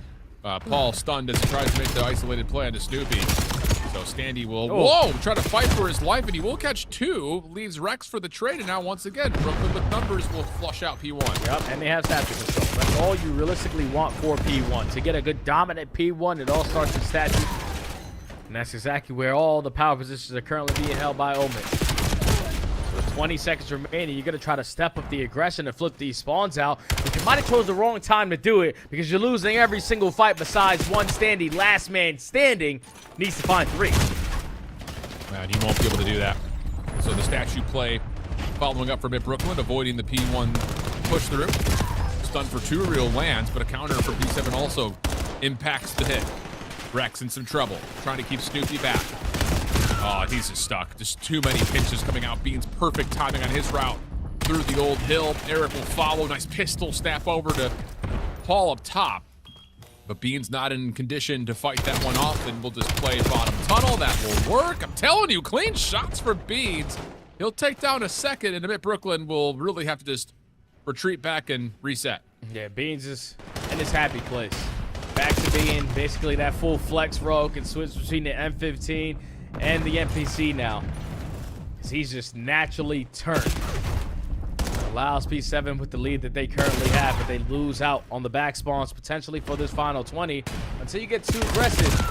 If you're some players on the side of OMIT Brooklyn through the front side, so you give up statue, P7 get those back spawns for the final 10, and now it's a battle off the road. Yeah, this is really refreshing, though, to see from Beans. Like, I know he's shown his flexibility over the course of his career, but when the game gets to this tempo on a small map, see him 21 and 15 shooting like this. Unreal stuff. So P7 Notorious running away with that map. You can watch it over on the youtube.com/COD Challengers home hub. For us, though, we need to figure out who's going to stay undefeated in the other group. Huntsman taking on For Fun Esports on Sake. And we will jump as they jump in and spawn in this opening hill. Into the P1 we go. For Fun, the squad who won Elite Major 1 as a core 4, decided to take a little bit of a break from each other In the middle of that, regroup back here for Elite Stage 3. They're going up against Huntsman. Have only lost one map so far throughout all of this stage. Looking to try to stay flawless on the day, but not really off to the best start here in map 1. No, not at all. Awakening. Dancing over towards bridge side. Nice push. That will clear things outright, but a little late to rotation here for Fun Esports. As Huntsman will get Brack in the back. Shots from Yuli will at least force this 1v1 to come through. Little toe taps happening as Brack now knows he's got the advantage. Yuli still giving him something to work on, though. As Johnny through mid will work with Smooty to clear the front side of the hill. They do a pretty solid job. Spawns are still in, but Renegade now the last one left in some trouble. Okay, he finds the first kill, though. Not allows your teammates to be in the advantage position in these trade fights. Still notice overwhelming amount of pressure at the front door, so everyone choose your angles wisely. The contest is going to be on in, but not for long. All three in the feed go in favor of the Huntsman. And with 30 seconds left, this is where you got to start making some really hard decisions if you're for Fun Esports. Do we decide to get too aggressive, potentially contest that, or we just cut our losses and set up here at the OMNiA V3? Well, Brack may have just made the decision before then. That little bump out gives Huntsman so much ground to work with. Last 12 seconds. Maybe Geo tries to finesse, but instead it's going to try to play for exits. Smooty just jumps over the top of him. Geo doesn't expect that, and he will fall. So hold on a second. Spawns will still be behind P2 for a moment for Huntsman, but they're going to get numbers across through bar, and they're going to have a chance to threaten this setup early. Yeah, but they lose the first strong fight. They lose the second immediately, so now it's on Johnny and Smooty to make up the difference. You're only able to find one gunfight in those engagements, so still going to be Huntsman trying to break from the front, force funds, locking down the back spawns, but you go 2 for 2 in the split fights. Brack gives you 2 through the time, but now Huntsman at least split. Yeah, that'll move the spawns around just a touch. We're going to get an even battle over the remaining time, and the setup on the response just a little too strong for Fun. They cleaned that one up nicely. So a lead, and now the rotation battle over to 4 to the Zen Garden, and Mac will have a chance to try to fight up against Renegade, who almost got stunted on. Big plays out of Renegade, because unfortunately off the rotation, he accidentally knifes his teammate. So then it puts him in a position where he needs to clutch up on these fights, and he clutches up in 2 of them to lock down these back spawns for his team. Now the contest is going to be on in. He has the advantage in the fight. Wins the one-on-one, stalls out time. Yeah, this guy's a champion in a different title, but he knows what it's like to play winning moments. Yep, indeed the case. 4 in a row. Now looking for number 5. Clean, just barrel stuffing on the backside of Dojo here. Renegade will lock down the spawns. And all of that battle for Fun Esports was about trying to win those spawns outright. So now you have to just resort to try to hit from the front. And Renegade's going to get to 6. Man. Clean shots for 7. That's a Hellstorm earned for Rennie. And he may have more in front of him here, but trying to challenge the hill, Geo will shut that down. And for Fun Esports, will walk away with some scrap time here, about 15 seconds, but now once again, a little bit late towards rotation, but look where Johnny and Swooty spawn, all the way out across the map as the hill's still open. Yeah, Renegade knows. Let me just make sure I watch the push through the backside, lock down this side of the map for the beginning of this P5, but he gets traded out. Now spawns flip. Huntsman's trying to hold down from the front side. Know that there's stuns and nades that are going to get invested, so you got to switch up your spots. And we'll find just about every single kill. Geo, Semtex plus a follow-up, opens up an opportunity for the hill to move around a touch here. Nice shots from Rennie. He's starting to feel some confidence, isn't he? Up and over the boxes, back into the fight on the hill. And now he's back to full HP. Oh, goodness, man. Renegade. How about this POV? 3 in a row in this life. Looking for more. He's going to get it. Just barrel stuffing. Why not? Use the NPC for all it's got. And he may have a chance at more here. Sliding around, returns back over to the bridge. Renegade now on 5.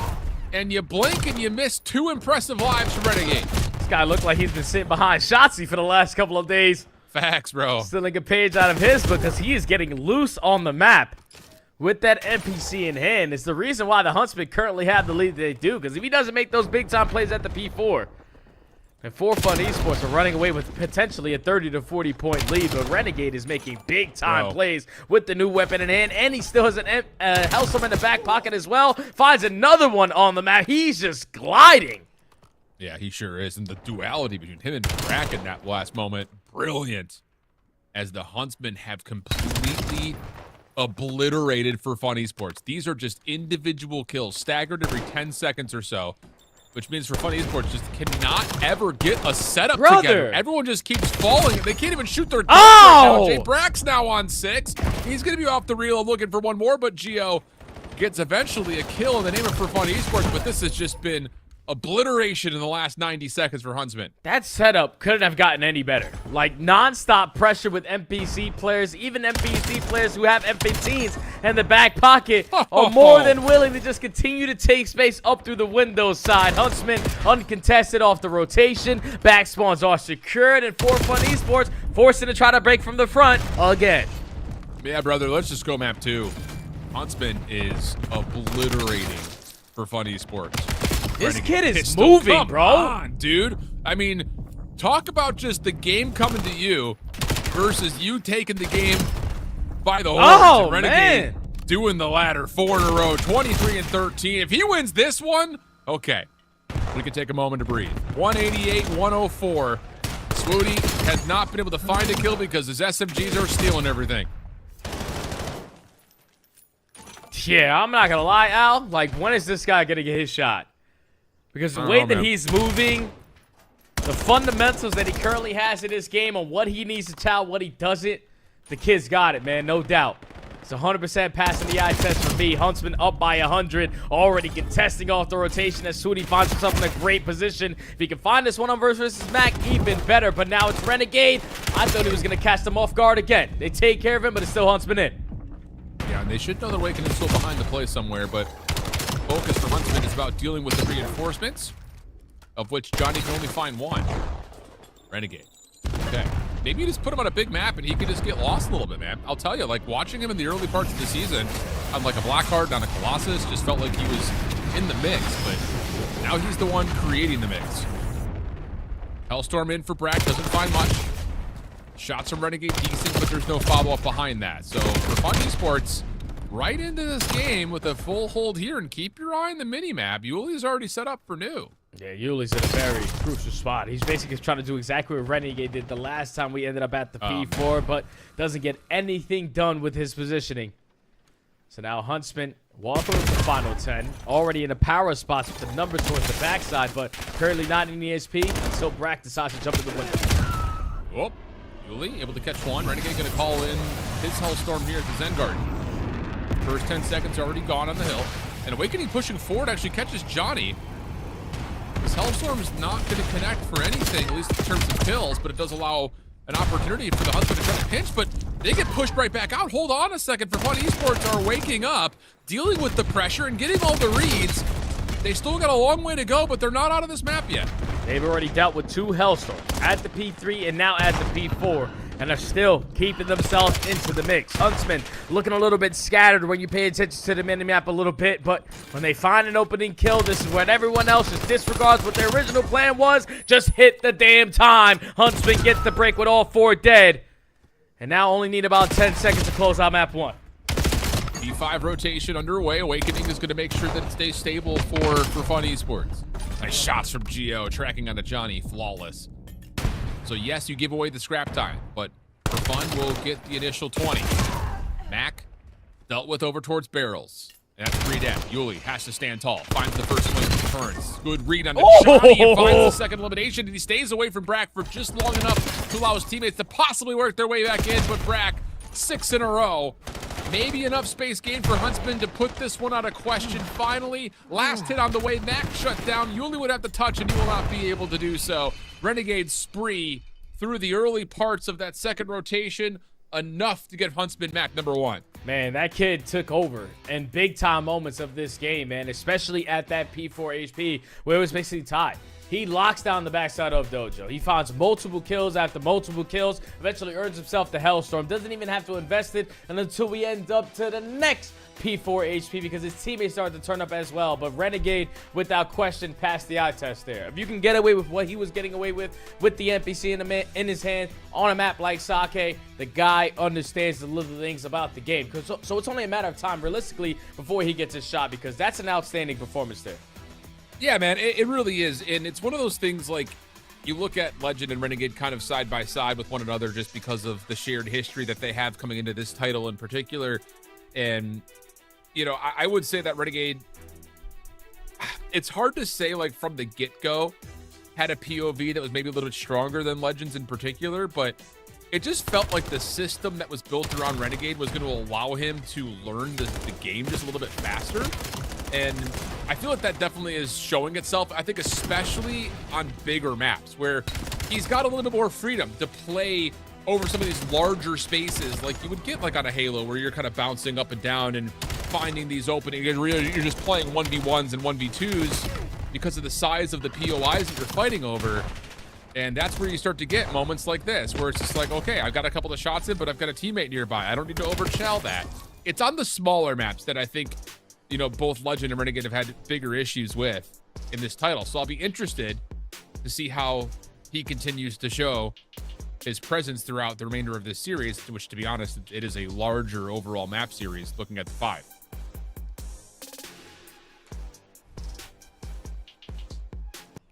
And while we're waiting for that match to continue to go on, we'll head over towards the Foxtrot stream, where OMIT Brooklyn and P7 are going to continue their series. P7 came out the gate swinging in that opening map number 1. But OMIT Brooklyn, at least in this round, take the opening round in the search and destroy. But to talk back a little bit more about that Legends and Renegades conversation, I feel like this is the approach that Legends should have took. Like, Agreed. no doubt in my mind. Like, Renegade sitting underneath the Huntsman, obviously was previously with Optic when they had that Halo lineup. They had the utmost faith in this guy to make that transition to Call of Duty because he was committed to it. But they believed in him so much, they built so many teams around him. They were willing to take the risk on this guy compared to what Legends did, jumping up to the pro scene. It's like, if you don't perform, you're instantly going to get cut out. Yeah. I'm very curious. So, like, if Legend would have took this opportunity alongside Renegade, if they both would be in the same situation. But at least for Renegade, putting in the work, grinding it out in the challenges pit, has got him in a good form to potentially get called into the pros. Yeah, it's really tough. I mean, like, if you're Legend and you're getting an offer to play for Vancouver Surge, who just came off of a bunch of Silver Surfer second place finishes, you're like, all right, I'm in there. Like, I'm going to take it. Like, I'm going to risk it. You don't say no. Little do you know, though, that Vancouver Surge roster was what it was. Woof, at the beginning of the year. Hey, they might be Opening best day now, though. I'm telling you, dude. I said this before, and I'll just go ahead and make the stamp on air. With the schedule that they have, Vancouver may mess around and have a top 4 seed going into Major 3. That'd be insane, bro. And they need it, too. TJ Halley. Never count him out. But into the 3v2 here, 24 seconds on the clock for P7 to get the plant off. And Standy maybe with the clutch just by way of stopping the plant. He'll be waiting for help. A couple of tags are in. Oh, that's just too much. Too much damage. Too much damage received right there. Maybe a chance off the reload, but no. Down to 5 HP. Nice shots from Connor. P7 respond. Yeah, that's all it was. When DC finds those shots, to have him as weak as he did, you know you can get the jump with him. Snoopy with the NPC is just foaming out the mouth looking for a gunfight. Is able to locate it in towards the junkyard. Great plays there from P7 to tie the game.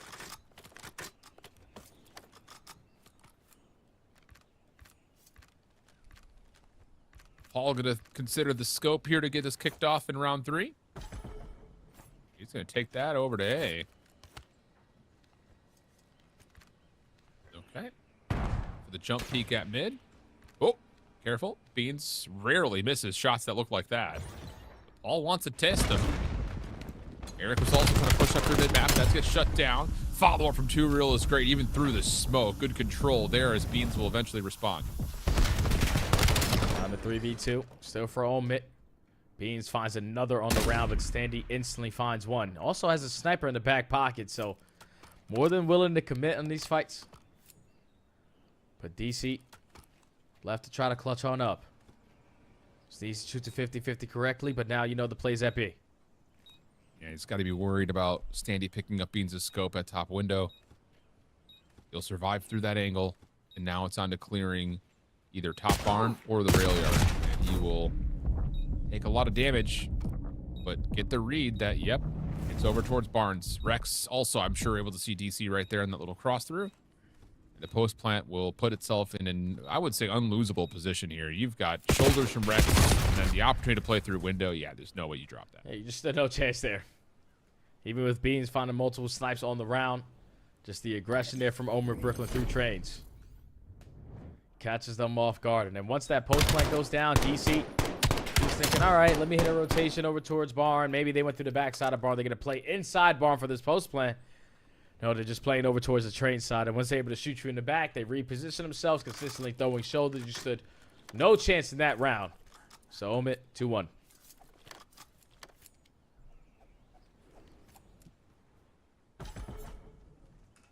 Well, this game will continue on over the COD Challengers YouTube hub. But for us, we keep our focus on our primary match, which is for Fun Esports and Huntsman jumping into a gridlock search and destroy. And talking about this map set being a little bit more open in terms of the size of the maps that are involved in all 5. Spoody going to take the scope out as he often does, this time over towards 18. Johnny should be alerted that he's in some trouble, and Spoody does connect onto the second, pushes forward. Good commitment from the young gun to get the numbers advantage. That's so annoying if you're for fun, because you turn that corner, you see a glare. All you're trying to do is just get out of dodge of that. But then when you turn that corner too much, there's an SMG ready and waiting. So the first one goes to Huntsman. Swoody keeping his teammates alive, finds a snipe and a pistol kill. And now it's Awakening left in a 1v3. Trapped in the spawn with bomb down at the B site. Yeah, good luck. Yeah. Nade will tag. Awakening going to take that as an opportunity to move around the map a different direction. He's got a little bit of time to make this play, but if he gets tested here, he will have to run forward quickly, and he will not get through the last Huntsman player on the backside of the play. So, yeah, I mean, that break-off looks maybe a little bit different if Swoody doesn't connect on the second shot, because then it's just a one-for-one trade-off Johnny, but Swoody does hit the shot, and very good, confident challenge to push forward with the pistol to make sure that that street lane is completely won over. Yeah, so now that changes everything if you're for Fun Esports on that side of the map.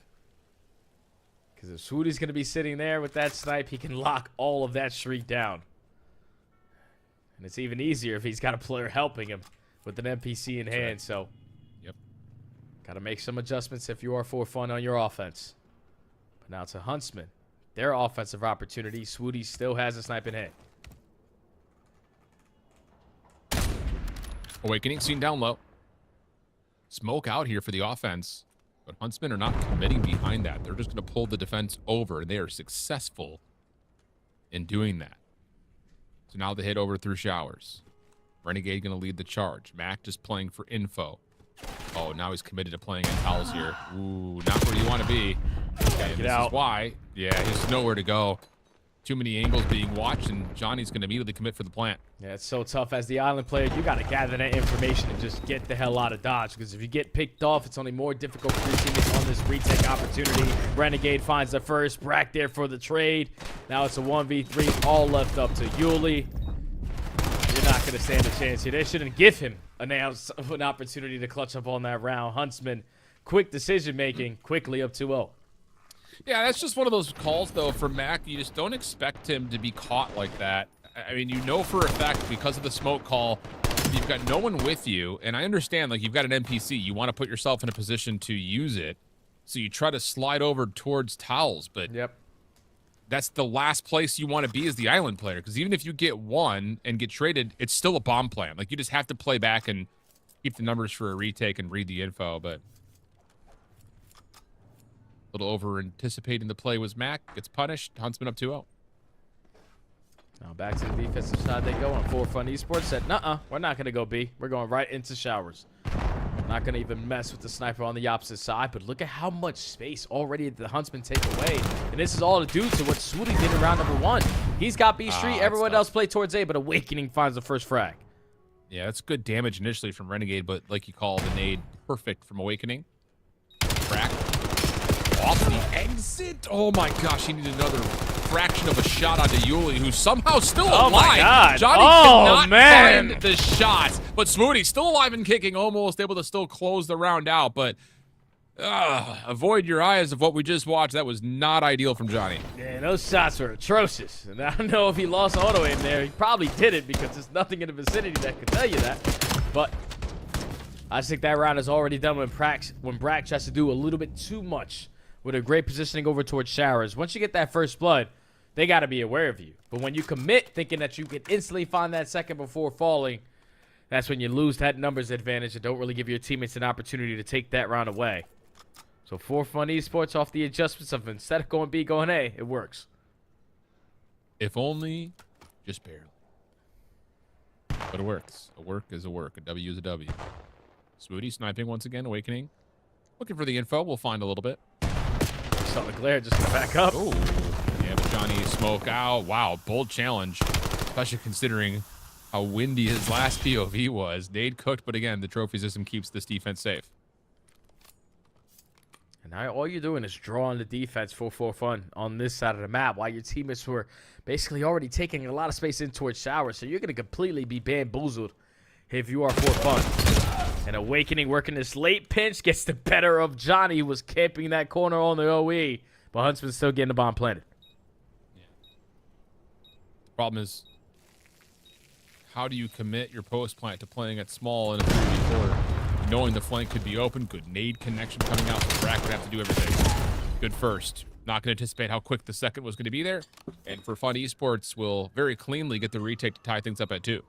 Yeah, it's just easy when you're finding that island player on the opposite side of the map for free.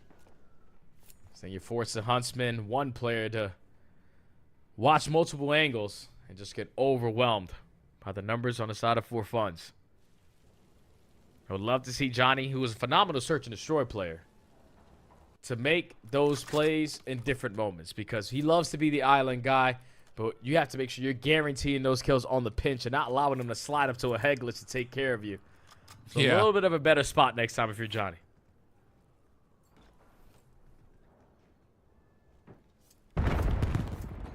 Well, here we go. 3-man commit for Huntsman down mid. Oh, and For Fun are recognizing this. Smoke out doesn't make a difference. Johnny just holds down the trigger and takes down Mac off that wall heady, but a stray Semtex connects from Geo. We'll go 3v3, and Huntsman will just completely isolate the map 1 for 1 for 1. Yeah, they're just scouting for information. I love this spot here from Brack. Has all of A side locked down. See the shoulder. Just going to back on down and now wait for your teammates to retake it. What a play from Geo. Great timing with a 2-1 split on the execute to A. Knowing Brack is backing up, he finds timing to get a collat, leaving Renegade by himself for what would have to be a 1v3. 2 more to find. No, they're not challenging this, Rennie. Sorry to tell you. There's just no reason why. Allow the play to come to you. Consistently throw your shoulders if you're Mac. Gather the information before you and Awaken and commit on the 2v1 chow. Yep. Mac playing on tree. Easy. Tough situation, but really good commitment again from Geo on the timing to play through mid. That's the only major advantage, I would say. Again, playing a more wide open map like Gridlock in a 3v3 where there's so much separation between bomb sites, you kind of have to put one player in each lane, and you just overwhelmed by isolating the top side of the map. Yeah, I just don't understand how the middle lane was open. When you turn it into a 3v3, Brack gathers all the information to plays at A. There's no reason why Geo should run right up middle and find a 2-piece off the roto. That should 100% be covered there, but it's been 3 rounds in a row for Fun Esports. Starting to dissect the setups and get a read of what Huntsman are throwing at them. Look at Yuli's positioning. Yeah, first time we've seen this. Oh, he gets caught throwing a smoke. At least forces a team kill, and Awakening will follow behind that with one of his own. Brack able to see one on the exit, plus more from Awakening, but the bomb is down at B, and that's a big issue for Huntsman. Swooty still only as a sniper. Gets some really bad timing there onto Mac. Is able to retrieve an NPC at least for now. Awakening spots at least one player, but he's going to be trapped towards a corner. You're going to commit on the fight if you are Swooty. And it's actually going to be Geo who wins that one-on-one. So now a 1v3 for Brack. Easy cleanup. Wow, man. Yeah, it's just, it's tough. Looking at how that setup starts to develop for Huntsman, trying to play down through street side, you get dealt with by a different defensive setup that we've seen so far, or for fun. And then there's just no way to back out after you even find the trade initially onto Yuli. So, again, that's the byproduct of big maps. You know, this it's always really interesting when we talk about like Black Ops 4 because if I remember correctly, and you would know more than I did, I'm sure, working from the dev standpoint, talking to Treyarch, like I remember them saying like they built the maps in anticipation of 4v4, and then all of a sudden the league said, no, we're playing with 5. 5v5, yeah. it's like, oh, okay. A map like Gridlock ends up working out nicely for 5v5, but you can feel how punishing this map can be in 4s. As Johnny will find one bottom grandma's, but overwhelming it is for fun. And all this for fun. Disengaging from the play. But Brack does gather that information that they're all in the rotation. So I would love to see Huntsman on the mini-map just taking more space away, but this is what for fun we're banking on. Using the Hellstorm, forcing them to stay inside of the buildings. That should open up all of Showers to be planted at A and uncontested for at least 10 seconds. Yep. And there will be questions here for Huntsman in terms of how do we even get this retake going? Because you don't know if the post plant's playing forward. You don't know if it's playing through mid.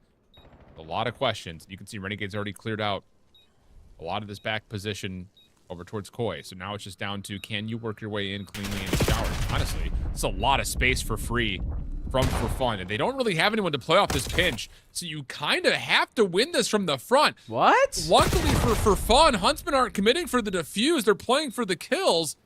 And time is going to run out on this play. An interesting set of calls for both squads. Yeah. But for fun's going to grab their 5th. It's just like, I don't know what else you want there if you're Huntsman. Like, you pushed out through your side, you have Showers control, and you spot them on their side of the map, and they don't have an angle to watch the defuse. Why are we even risking to push out towards mid or find any of those fights when everything is already in front of us? We just have to put someone in that defuse. Someone wants the front, someone wants the back. But a decision that was made there, both teams were kind of in a blender, but it worked out for Fun Esports because Huntsman didn't hop the bomb. Now they're at game point. Not the sexiest round. That's for sure. Definitely not. But hey, we have a mini-map in X-Ray. Yuli? What? Yeah. What? Pause. Okay, never mind. Let's go to next round. Okay. That's what Huntsman are looking for. Some early gunfights. Everyone in towards the Showers. They're going to walk away with that round with the numbers. Swooty, great finesse. Just not die to that first gunfight attempt there from Awakening. Force him to commit onto the second fight and then instantly chow back. They always come back, Al. 5-3 is the score now. Always? Always. I promise you. If you're playing ranked, if you ever shoot somebody, he's one shot, just sit there pre-aiming. They always come back. Always. Banking that one. Here we go. 5-3 to count for fun on the offense. Huntsman going to a 2-1-1 split. Heavy focus onto A initially, and Renegade's going to get tree control here early. He's playing for close contact. I mean, very close contact. Brack is throwing shoulders to alert him. This is a switch-up of the previous round. Map.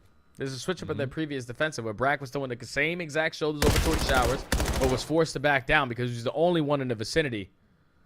So you know Swooty's locking down street. And all he's doing right now is just keeping them at bay, but Brack is just waiting for some kind of information so he can send in Renegade for the break. Yeah, this trophy system, it makes for fun have to commit to A here. So the setup is going to work out. Or Huntsman will have to get a read. But wait, Brack repositions. And I don't know if you saw the cross here. Maybe enough information gained to call Johnny over. But here's Rennie. Big first win. Slips away. Stays alive. Possible follow-up. Where's the help? Where's the help? We've got 2 players behind us. Where was the help for Huntsman? Smooty now trying to get involved to get himself through small. He's able to get there, but the smoke deters the aim assist. Brack? Oh my goodness, the trigger discipline. The first is there, but not the second. Oh, mercy. The setup was right there. Yeah. Huntsman spun up the perfect web, and then all of a sudden, maybe confusion when Johnny gets the mix between what Brack and Johnny are watching. At least Renegade out to dry. Yeah, I just don't even know how you break that down. Like, if you're the Huntsman, like, the setup is exactly what you wanted it to be.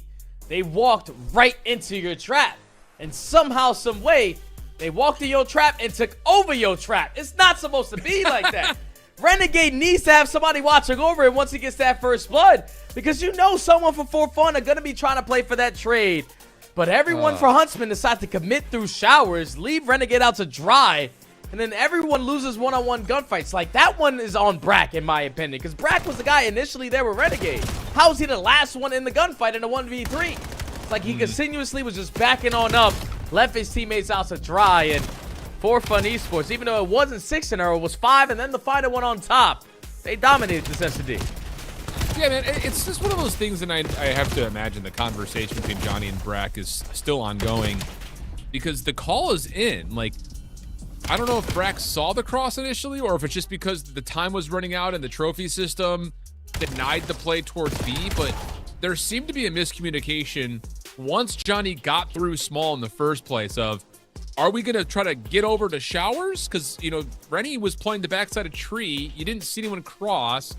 So maybe we can get our defense double-handed over towards shower side, and then we got a crossfire set up there. But the whole intention of the play, by the look of it, was that Brack was supposed to be watching both things at once, throwing shoulders, and Renegade is isolated because of that. But as soon as Johnny gets in the mix, everything changes, and that's where it really fell apart. And that's where it's just, like, scary to see if you are Huntsman, because they had the map exactly how they wanted to dictate the way that it was going to be played. And round number 1, you shut them down from ever going towards that B site. You got trophy systems that don't allow their smokes or their stunts to have any impact, and then they're forced to commit every single time over towards A. So you were setting up for those pushes at A, but you couldn't shut it down because we didn't have any trust in each other. That's simply what it comes down there to in that map number 2. And now the series is tied at 1. Well, it's challengers for a reason. Plus a couple of roster swaps have happened. We'll talk through it. Whoa, Out the Mud is in the mud. Peel is 31 and 28, and they are getting smoked. Not something you see often. So FaZe Falcons look like they should close this one out 3-0. Out the Mud. I think that officially puts them be at out 1 of and the 3. playoffs. Yeah, they'd be at 1 and 3. FaZe Falcons, especially with this 3-0 here. It's going to do wonders. So obviously the map count there. Chances of getting a really good seed going into playoffs, because now they got the head-to-head versus this squad and the series that they won earlier on today. So FaZe Falcons walk away with a clean 3-0 versus Out the Mud. And that series had to go at mock speed because that was already the second half. That had to be a 20-minute series. I wonder, so that, I mean, again, like where we're at through four matches. Yeah. With 4 teams at 1 and 2 to get into that one. FaZe Falcons are now 2 and 2. Bush and Cabal are playing each other right now. I don't know. Doug, do we have the multi-view? Could we possibly take a look in to see where they are in series? I don't know if we do or not. Just because that's a super important one now all of a sudden. Just with that 1 and 2 tiebreaker already being established. Out the Mud. I don't know who they have to finish off with. Oh, they finish off by playing Bush next week. So if Bush end up finding a win against Cabal, then they just dictate their own future by playing Out the Mud. So should be interesting. But for us, it looks like coverage is at a little bit of a break across a multitude of streams. So we are going to do the same thing. Take a break here. Come back with you with more challengers. Go far.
Our second slot of matches here on day number 2 of Season 3 of Challengers Elite already has us looking at a multitude of tiebreaker situations, including the match that we have in our primary focus, who's going to be number 1 in their group.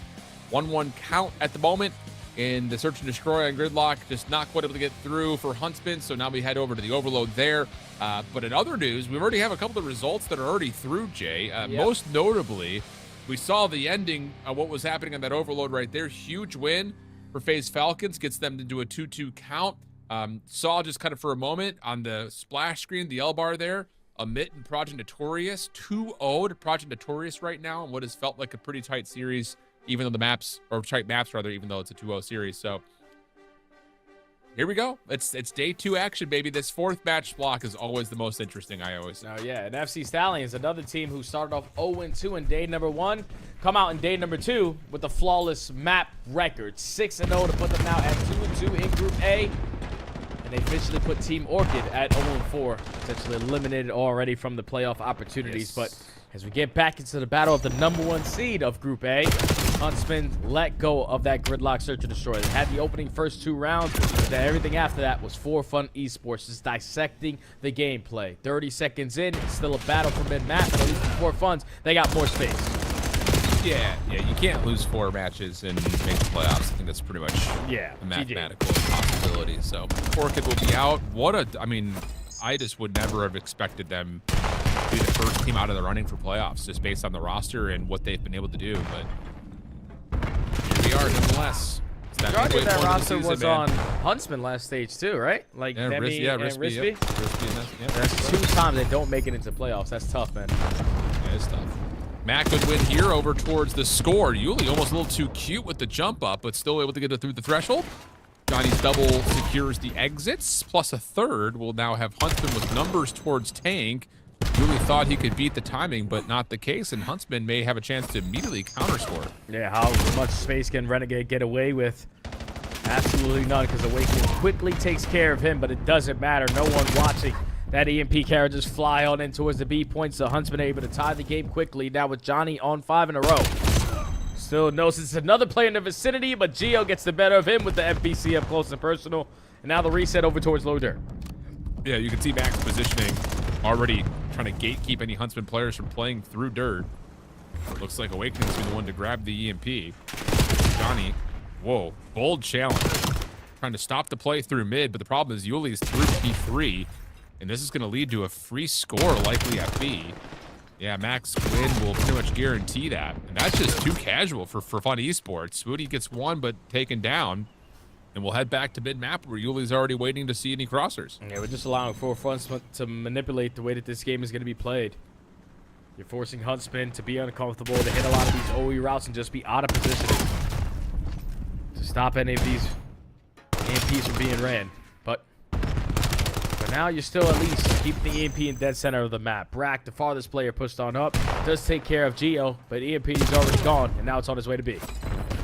But held back. Huntsman find the quick kills. Awakening trying to follow behind this. Nice pistol shots from Brack. Runs out of ammunition. Has to hold his life, but not able to get any help for the initial trade. Swoody trying to get involved here, but yeah, gets a little crossed up, and it's Gio who actually comes away with 3 somehow. He's going to be building up for a potential Hellstorm if you can find a couple more. Oh, yeah, man. that'll do it halfway through. So now you've got a chance for fun to use this space through panels. Gio, almost able to get his 5th.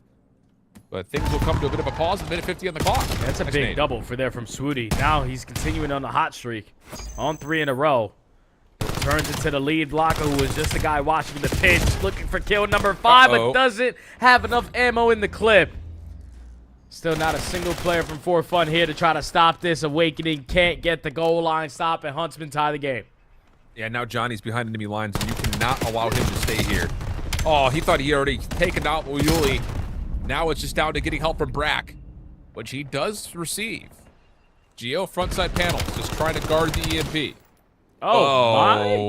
Okay.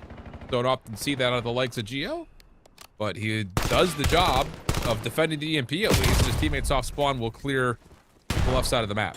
And now they're trying to take care of this EMP side. Gio unfortunately falls as the lead blocker, and now all of Huntsman starting to strike in the kill feed. Your lead blocker, Renegade, is uncontested at B. Only one player can stop you, and that's going to be Yuli. He gets nothing. Huntsman now have the lead. Yeah, man, really good forward presence from the SMG from Huntsman right now. Just continuing to find someone to move the spawns just enough around. But wait a second, counterattack potentially on the way here. As Gio, Mac, both running through the middle of the map. Pivot point position here as Gio almost able to find two. Leaves Mac as an easy cleanup, though, you would think. And yeah, that's indeed the case. Last player left is Johnny. Interesting route from Yuli. Goes up high. Awakening not out of the world of possibility for being traded out, but will be able to find... No, not the score. He wasn't near the EMP because of the jump route. It's still up top on panels. Oh my goodness, I thought it was underneath. And so all of a sudden, for Fun Esports, looked like they had a freebie. Instead, it's Huntsman going to get us into an overtime situation here in the first half. And they might have an opportunity at scoring, but Yuli's going to be able to find that kill to stop the EMP carrier. But that should have been a tie game going into half. Yuli, without a doubt, is beating himself up off of that route because it was a 2v1. There was only one guy you need to take care of, and you give him the best shot of stopping that push when you're running on the top side of the solar panels. And this is it right here. All it took was Johnny finding this one. Awakening doesn't have the angle because he still has to find the gunfight win. And then by the time he does, he knows this Huntsman player is already around him, so cannot retrieve it and put it in for a score. Leads to Huntsman up by 1 at halftime.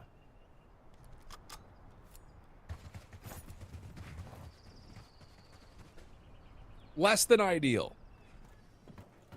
3-2 though the count as we jump out into the mix off of the second half. Yuli trying to make up for lost time on the last time. Back and forth we go. Mac, a little bit of damage in. Swooty still able to find one. Brack working with him, but it's Mac who gets the final two, and there'll be some map control here for fun. And Mac knows there's still going to be one player that he's yet to look for, but he's able to grab the EMP and get out of dodge. So all you got to do is take care of Renegade. You do that very quickly. You get the trade onto Brack, but now your lead blocker is also your ball carrier. So you got to try to do it all with the Jaeger, and he gets nothing done to stop his in front. Yeah, back Gio, last two standing. Will at least hold this P2 tank position. Huntsman looking to clear. Mac close in corners. No, Renegade gets the win. Huntsman now with numbers. Brack, look at your minimap. Number 6 in green, trying to play through mid. Wins a gunfight versus Awakening. Yuli for the quick trade. Reset. Yuli and Gio able to get this duo back online. 4 dead. It's all 4 dead. EMP reset like you call, but you've got pressure now over towards B. Unless you don't get a read onto Johnny, he's able to find one. It's just down to Smooty, and he will fall. Last one up is Renegade, but he doesn't have an angle to stop the EMP. We're tied at 3. I thought that was going to get scary because the one player who was in P4 actually gives up P4 at the worst time. But instantly, that trade goes down. So now for Fun, still in the driver's seat. 3 dead in the feed. The last player is going to be on the point, and I think Awakening might have lagged out. Still leads to the score there for Fun. But I don't know how this is going to continue to play out because Awakening isn't moving.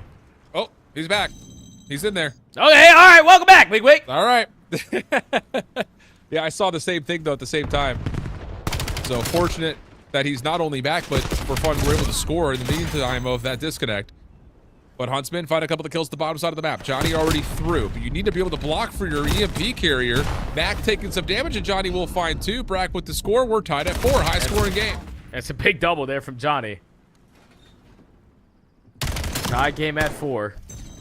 Now it's a battle 4-man map, and you can currently see Huntsman have dominated the entire kill feed. Besides Yuli, he's only able to get 1. Now you're going to retrieve that EMP and try to instantly get it over towards A. Swooty, you just got to value your life, but he's able to give you one. Renegade playing his life a little bit longer. Johnny trying to force the issue forward, but there'll be no vacancy to continue that play out. Renegade will drop. EMP now on the ground. Yuli waiting, understanding that there's likely a couple more players here at mid. And Johnny off the respawn finds Awakening through B, so now the pressure's on for Fun. They need to clear out the middle of the map, and as they do, a couple of kills come through, and they get the EMP in hand. They're just going. They're completely disregarding Renegade through the top side of the middle of the map. And now they're just trying to finesse. They still know that they have no idea where Johnny is, and this rotation is going to work out to perfection. Your lead blocker is Gio. All he's looking for is 1 kill. He sees nothing on the back line, so they got to be short, and you don't predict right Now it's all on Geo. He falls, and another stop here for the Huntsman. Instantly turns into an offensive opportunity. Yeah, sure does. Johnny, no, caught. Good defensive push for fun, giving them the space. Now Great they can rotation. reset in a multitude of angles, but Renegade Brack able to open up one. Just down to what Matt can find on this crossing angle. Smooty cannot get there. Brack, can you finish? No, not the case. So now it's just on to Johnny, and he's low. Mac will finish that one off as well. Huge stand. But the EMP still on the ground, still close to A. Mac already taken some damage, but there's enough defense nearby to allow the reset to come through. Reset goes down, and you can already see For Fun Esports have found 2 kills in sync. You know that one player is going to be over towards long, but it's Brack wins a one-on-one gunfight. Is able, at least for now, to control the EMP. 56 seconds remaining on the round. Now the commitment is going to be over towards this B site. Brack has multiple lead blockers. They need to find success in the slaying department, but it's Mackenzie Melts holding it down. Yeah, huge moment for Mac. The nade also landing. That's 3 dead. 40 seconds. Oh! Able to get all 4. Huge moment here for fun. Clearing the field, but with 33 seconds, you have to be cautious. What's Awakening doing? If you push, he might be disconnected again. Oh my goodness. He lagged out this time. He lagged Not out this like time. this, bro. That's tough. That is tough, because that was a very good game of overload between both teams. A lot of goal line stops on both ends, a lot of great counter caps on both sides, and we were without a doubt in store for fantastic finish to this overload, especially when Mackenzie Melts is making plays like this. Finds all 4 to single-handedly shut down that push. You can see it. All the names from his teammates are still sitting on the backside of their spawn. So 4-4 is the score, and we're most likely going to restart from 0-0. I want to make a call. I have no power to do this. Golden goal. First team to score wins on the reset. So just completely disregard the new overtime rules? Doesn't matter. All right. Just doesn't matter. First team to score. All Mostly right. because I want to see the drama. That's tough, though. It really is. And it's just like, I'm glad that you called out, because I was looking at the map positioning in that last 30, because like in that moment, if you're For Fun Esports, we've seen this happen so many times, where like, if you're going to try to make a play to score, you almost have to do it in the next 20 seconds, because if you get wiped, then at least you're coming off spawn to play the 4v4 overtime flat out and not being caught like on the offensive side of the map where Oh, no, we got new you got a guy overtime with a rules, pistol. Al. We got new overtime rules. It's stopwatch now. It completely ends. Oh, yeah. Remember, it's 45 No, seconds. It's not 4v4 anymore. The lives don't even matter where you die. But you still don't want to get wiped out and then be reset with no map controls, what I was going to get at. Yeah, I guess you're right. Yeah, like if you go for dead, put the I don't EMP in a bad position, then that's bad. But if you know that you're that Right. team with that final push when it extends to an extra 30 seconds, all right, if we don't get it, cool. We're going to stopwatch overtime. After the new update, I think it's way better for the game mode. I agree. I just think map control is still supremely important, even with the changing. Maybe I'm blasted on that. We haven't seen much of it. We haven't seen much of that new overtime yet, and at least not at the high setting. So, we're gonna find out. Hopefully, Comp Ops and all those guys are listening to me, and we just do golden goal. Whoever scores first wins. I'm here for that. Let's just keep changing the rules up. Let's just keep throwing things at the wall, see what sticks. Hey, man, you put the EMP someone so far in the back of the map, it automatically resets. So there's new things every day. Let's jump into this one, though. BitterSweet 2-1 up on Torn Esports, who, after their strong out debut yesterday, now find themselves potentially in some major trouble. Both teams are 1-2, so you win this one. Not only do you give yourself the instant tiebreaker against a head-to-head, but it also likely puts you out of the conversation of relegation. So, big map here for Torn Esports. Good time on P2. Looks to be coming through with Hitman locking things down on the P4 side of the map. Yeah, they're fully locked up. Now all of BitterSweet are now trying to work on these long routes. Thankfully, Manny, as the opening guy, finds that kill on the OE. So you can provide some pressure towards the back, but you completely disregard the back and commit a lot of players through mid and through the side alley, and you lose every single one of those fights. So all that hard work, all for those long routes, is for absolutely nothing. Torn Esports still holding. And while we're waiting for BitterSweet to get this next setup underway, Jay, if I told you that Bush was playing Cabal and exposure overload, what would you imagine is happening right now? If they went down early on, they're most likely playing catch up right now. They're probably down 3-1. They're down 6-3. So that's what's happening over God, on. man. I was hoping for that reaction out of you. Moving over to P3 on this particular head-to-head matchup, though. Torn Esports, as you called, perfect pretty much through P2, but BitterSweet defaulting to playing for the P3 rotation will have a chance to counteract that 60 here. Already set up perfectly. You find the opening kill plus some. Manny and Arcedy's creating so much extra space now as they found 3 kills in sync. So if you're pushed up on the right side, you're consistently spawning them over towards P5, and this is ideal for the setup that BitterSweet wants them to be in. 30 seconds uncontested. Here comes the next push. Yeah, and Jack just trying to force it forward, actually getting a lot of space, but the problem is he's got no help, and that will clear the field. So we'll handshake 60s between P2 and P3. I imagine we're going to be seeing quite a bit of that on this map as it continues to be mastered by our challengers and pro teams for that matter. PK will try to finesse some of the scrap time.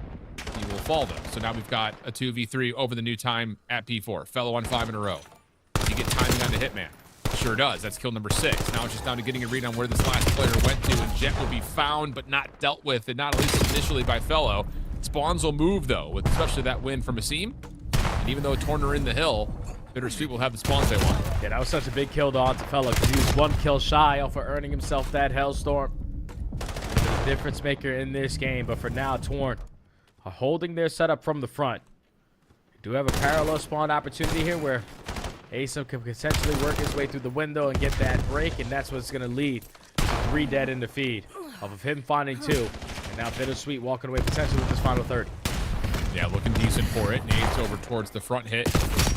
We'll get a little bit of tags in, but Manny's in trouble here. Needs some help. Pinch on the way from a seam, but it might be here a little bit too late. Yeah, he can't even attack through window side. So even though BitterSweet are going to get a pretty good chunk of the middle portion of this hill, the front and the back time for Torn Esports has us essentially going 30 for 30 there. Torn Esports will enjoy a similar tally in their lead. Arcedy's falls, trying to set things up at P5, and Torn Esports a chance to play this from the front, although Arcedy's a pretty Manny gets 2. That'll be enough for the numbers. Spawn! Oh my back. God! Wow. Yeah, that's odd. Okay. That is so tough. Everyone spawns in towards the P2 warehouse. But I love just the decision-making there from Torn Esports. They knew that we broke it for the final 10.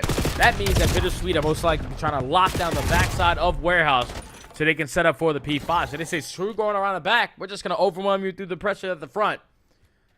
And that's what allows them to at least keep this one scrappy and not give up a full 60 hold to BitterSweet because they get that break attempt. Now this final 20 is looking like theirs. Yeah, looking great for him. Hitman just going to try to do what he can on the exit.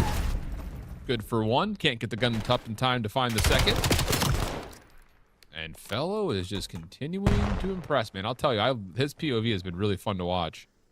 Nothing crazy or flashy about it, just very in control, making the right reads, hitting the right routes. If he finds the timing here, he very well may get a huge advantage over P1, but he will drop and will go to a 2v2 over the bar. There's only one player here to try to slow them down. It's going to be Manny. He gets cut down. And now you know you got some parallel spawns if you are TK, so he reads this perfectly. Puts down shots, trying to draw some attention there for BitterSweet, but this route is taking forever. You completely put yourself out of the play, and now you're outnumbered. Well, TK will get 2. I feel like that's kind of a byproduct of this map in general. Like, if you want to hit routes, you have to take something long, and if your teammates fall right before you can get there, then, well, I feel like I just wasted a bunch of time. Otherwise, it works out perfectly. Your teammates win one from the front, you look like a freaking genius. Like, it's just, it's one or the other. You're not going to come away with like, oh, that was okay. It's either really good or really bad, it feels like. And as we rotate the 2, BitterSweet will hold the edge on the setup, but TK will get you 1 from the front. Plus, I was gonna say, Mince is already in the hill, but he's dealt with, and there will be a couple of spawners for BitterSweet still behind the P2. And already the adjustments here for BitterSweet. This was the hill that they couldn't get any time off of last go around, so you do the initial part good. Get the first couple of kills, you win the rotation towards the back. You also got a repitch here from Fellow reading the pressure. And this is what's gonna allow you to hold down all of this time, but Hitman, he's able from side door, able to give you 2. Instantly traded. BitterSweet trying to hold. Able to get the reinforcements in to at least contest. But nade from Jet works out. He's going to find a follow-up, so that is huge. The break is good. BitterSweet will still spawn behind the plate. TK will realize that that's indeed the case, and he wants to help. This is an important back 20. Jet's still alive and kicking. Lots of damage, but can't finish the kill. Finally gets one. Pistol out, no. Not going to work out, and 10 seconds will go to BitterSweet, but the rotation to New looking very good for Torn Esports. Oh, yeah, that was perfectly set up there from Torn. Like BitterSweet, you win the rotation, you win the first wave, but the second wave, Torn Esports, at least kept that one scrappy towards the very end. But they get all 4 kills in sync off the rotation and now are uncontested.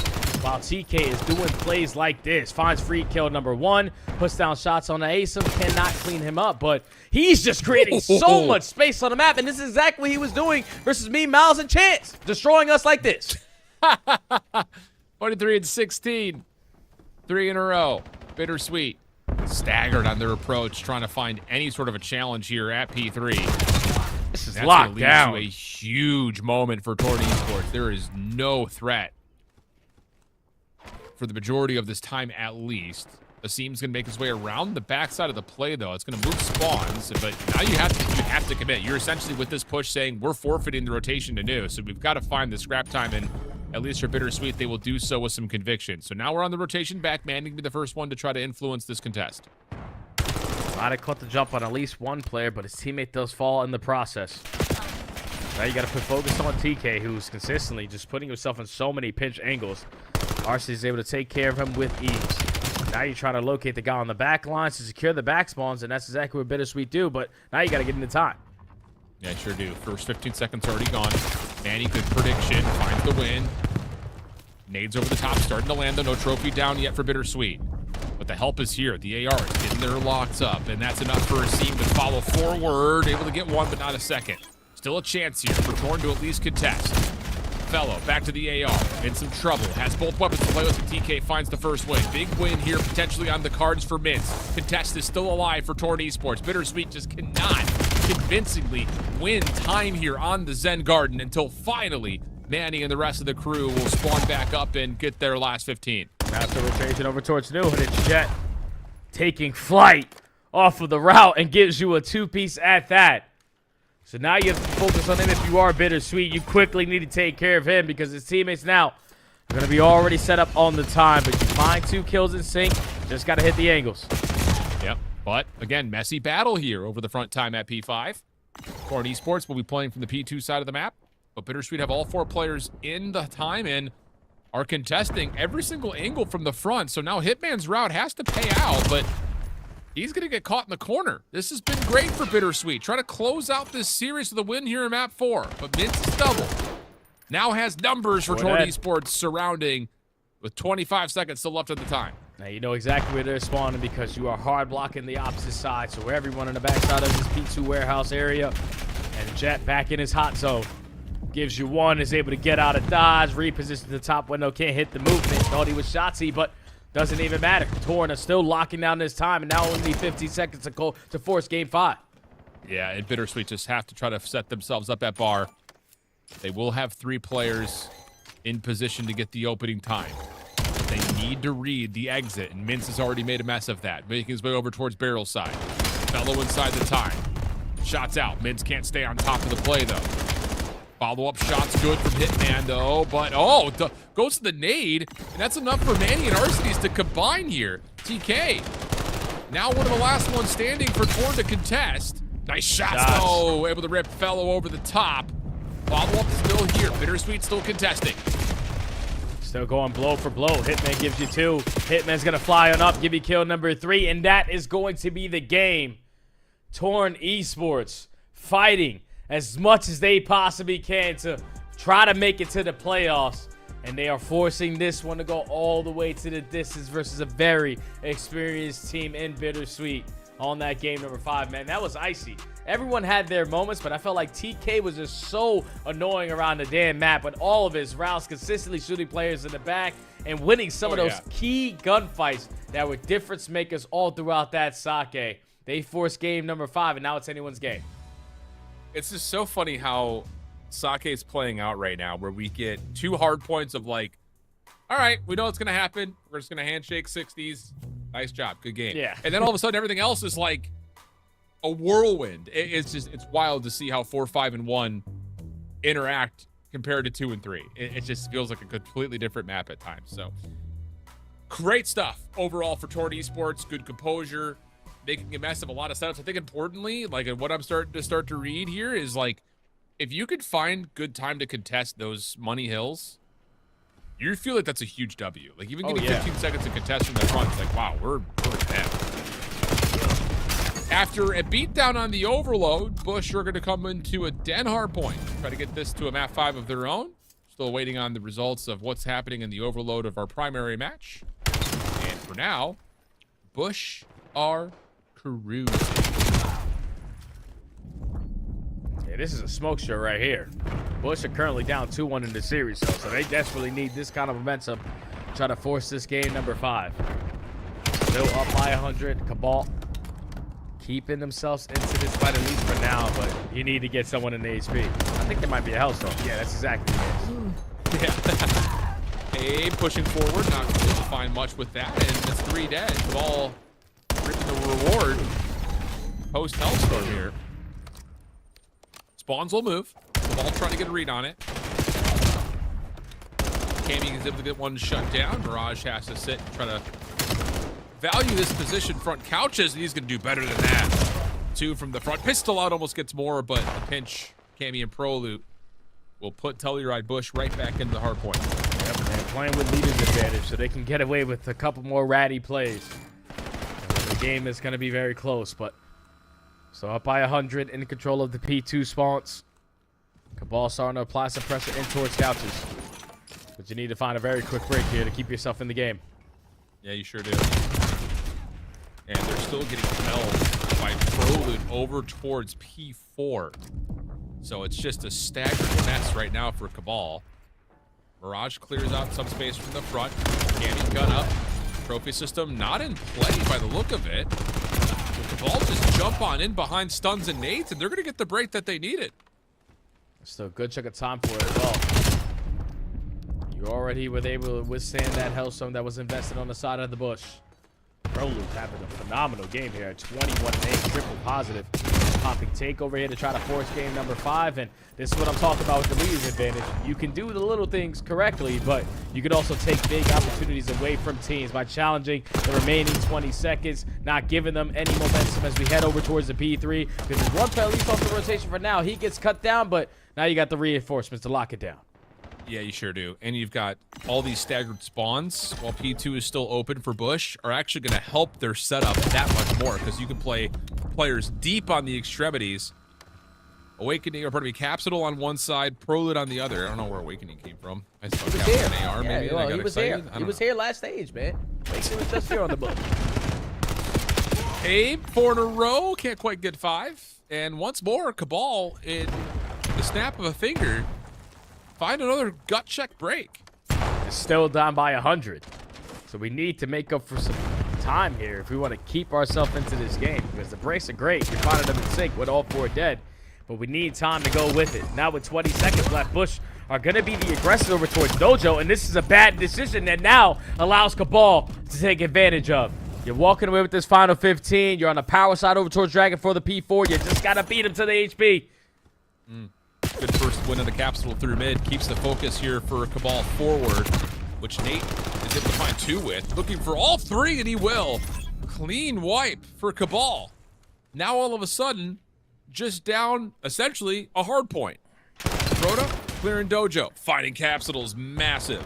And the return back over to mid looking decent. Cammy backs up over towards top stairs. Nate stuck swapping between weapons.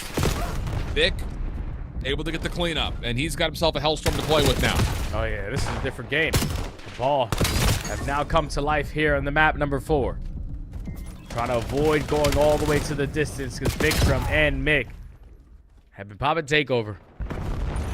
Mirage, Vikram, unfortunately fall to the hands there of Abe. He's able to contest for a little bit. But you were just down by 100, now only down by 50. Keep cutting it down. Yep. I mean, all you need to do here is just manage the game through P1 and win the rotation to 2. And yep, exactly. You've got a Hellstorm to make sure that happens. And they're going to call it in immediately. Okay, so off the P4 spawns, P1 opens up. Proto's able to find the opener onto Cammy. Abe has gone top window, hunting. And for some reason, Mirage is not able to lock him down. In fact, Mirage is in trouble. Nate shut down on the long pinch. Followed up, though, as Vikram plays pinch from the front, and that'll be good for another 3 in a row for him. 22 and 15, really waking up as Bush are in some trouble. But if you want to watch the conclusion to that one, that was a Go great do it. game. Yeah, that's a great game. Cabal yeah, come back yeah. and win that. Bush are truly going to be feeling the pressure because they're sitting at 1 and 3 if they lose that match. I don't even know if they have a chance at playoffs. So all the Bush fans, you got to provide that energy over on that stream. But as we get back over to the Alpha, it's going to be a full reset start to finish.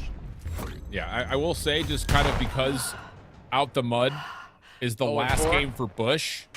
No, they're 1 and 3, so there would have to be a situation, because if Bush were to obviously win that game versus Out the Mud, they would be 2 and 3. Cabal could potentially be 2 and 3. FaZe Falcons could potentially be 2 and 3. Like, there would be a 3-way tiebreaker there. So it's definitely not a guarantee. But like you said, into this matchup, a full reset here between Huntsman and For Fun, and we're starting in a very similar manner. 1-for-1 opening scores. Yep. Wolfman gets the first score. Huntsman get the response. Now the reset over towards Low Dirt. Matt gives you 2. And then Yuli watching the pinch prepare for this route out of Renegade. He works out the map, but it's still going to lead to a death. And your lead blockers are already creating space. Someone just retrieved the EMP because this should be a score. Looking like it, and Awakening will get it over the finish line just as the Huntsmen find a wave of kills, but it's a little bit too late. So 2-1 the count for Fun. Back over towards the mid-EMP position. Huntsman in position to potentially just grab this immediately, but they're looking for the next set of gunfights. Geo and the rest of For Fun largely playing off panels. Mac drops into the play, finding his opener. Looking for more. Tough gunfights, though. Yeah, and that's an absolute clean wipe. Huntsman, all 4 dead, looking to go to A.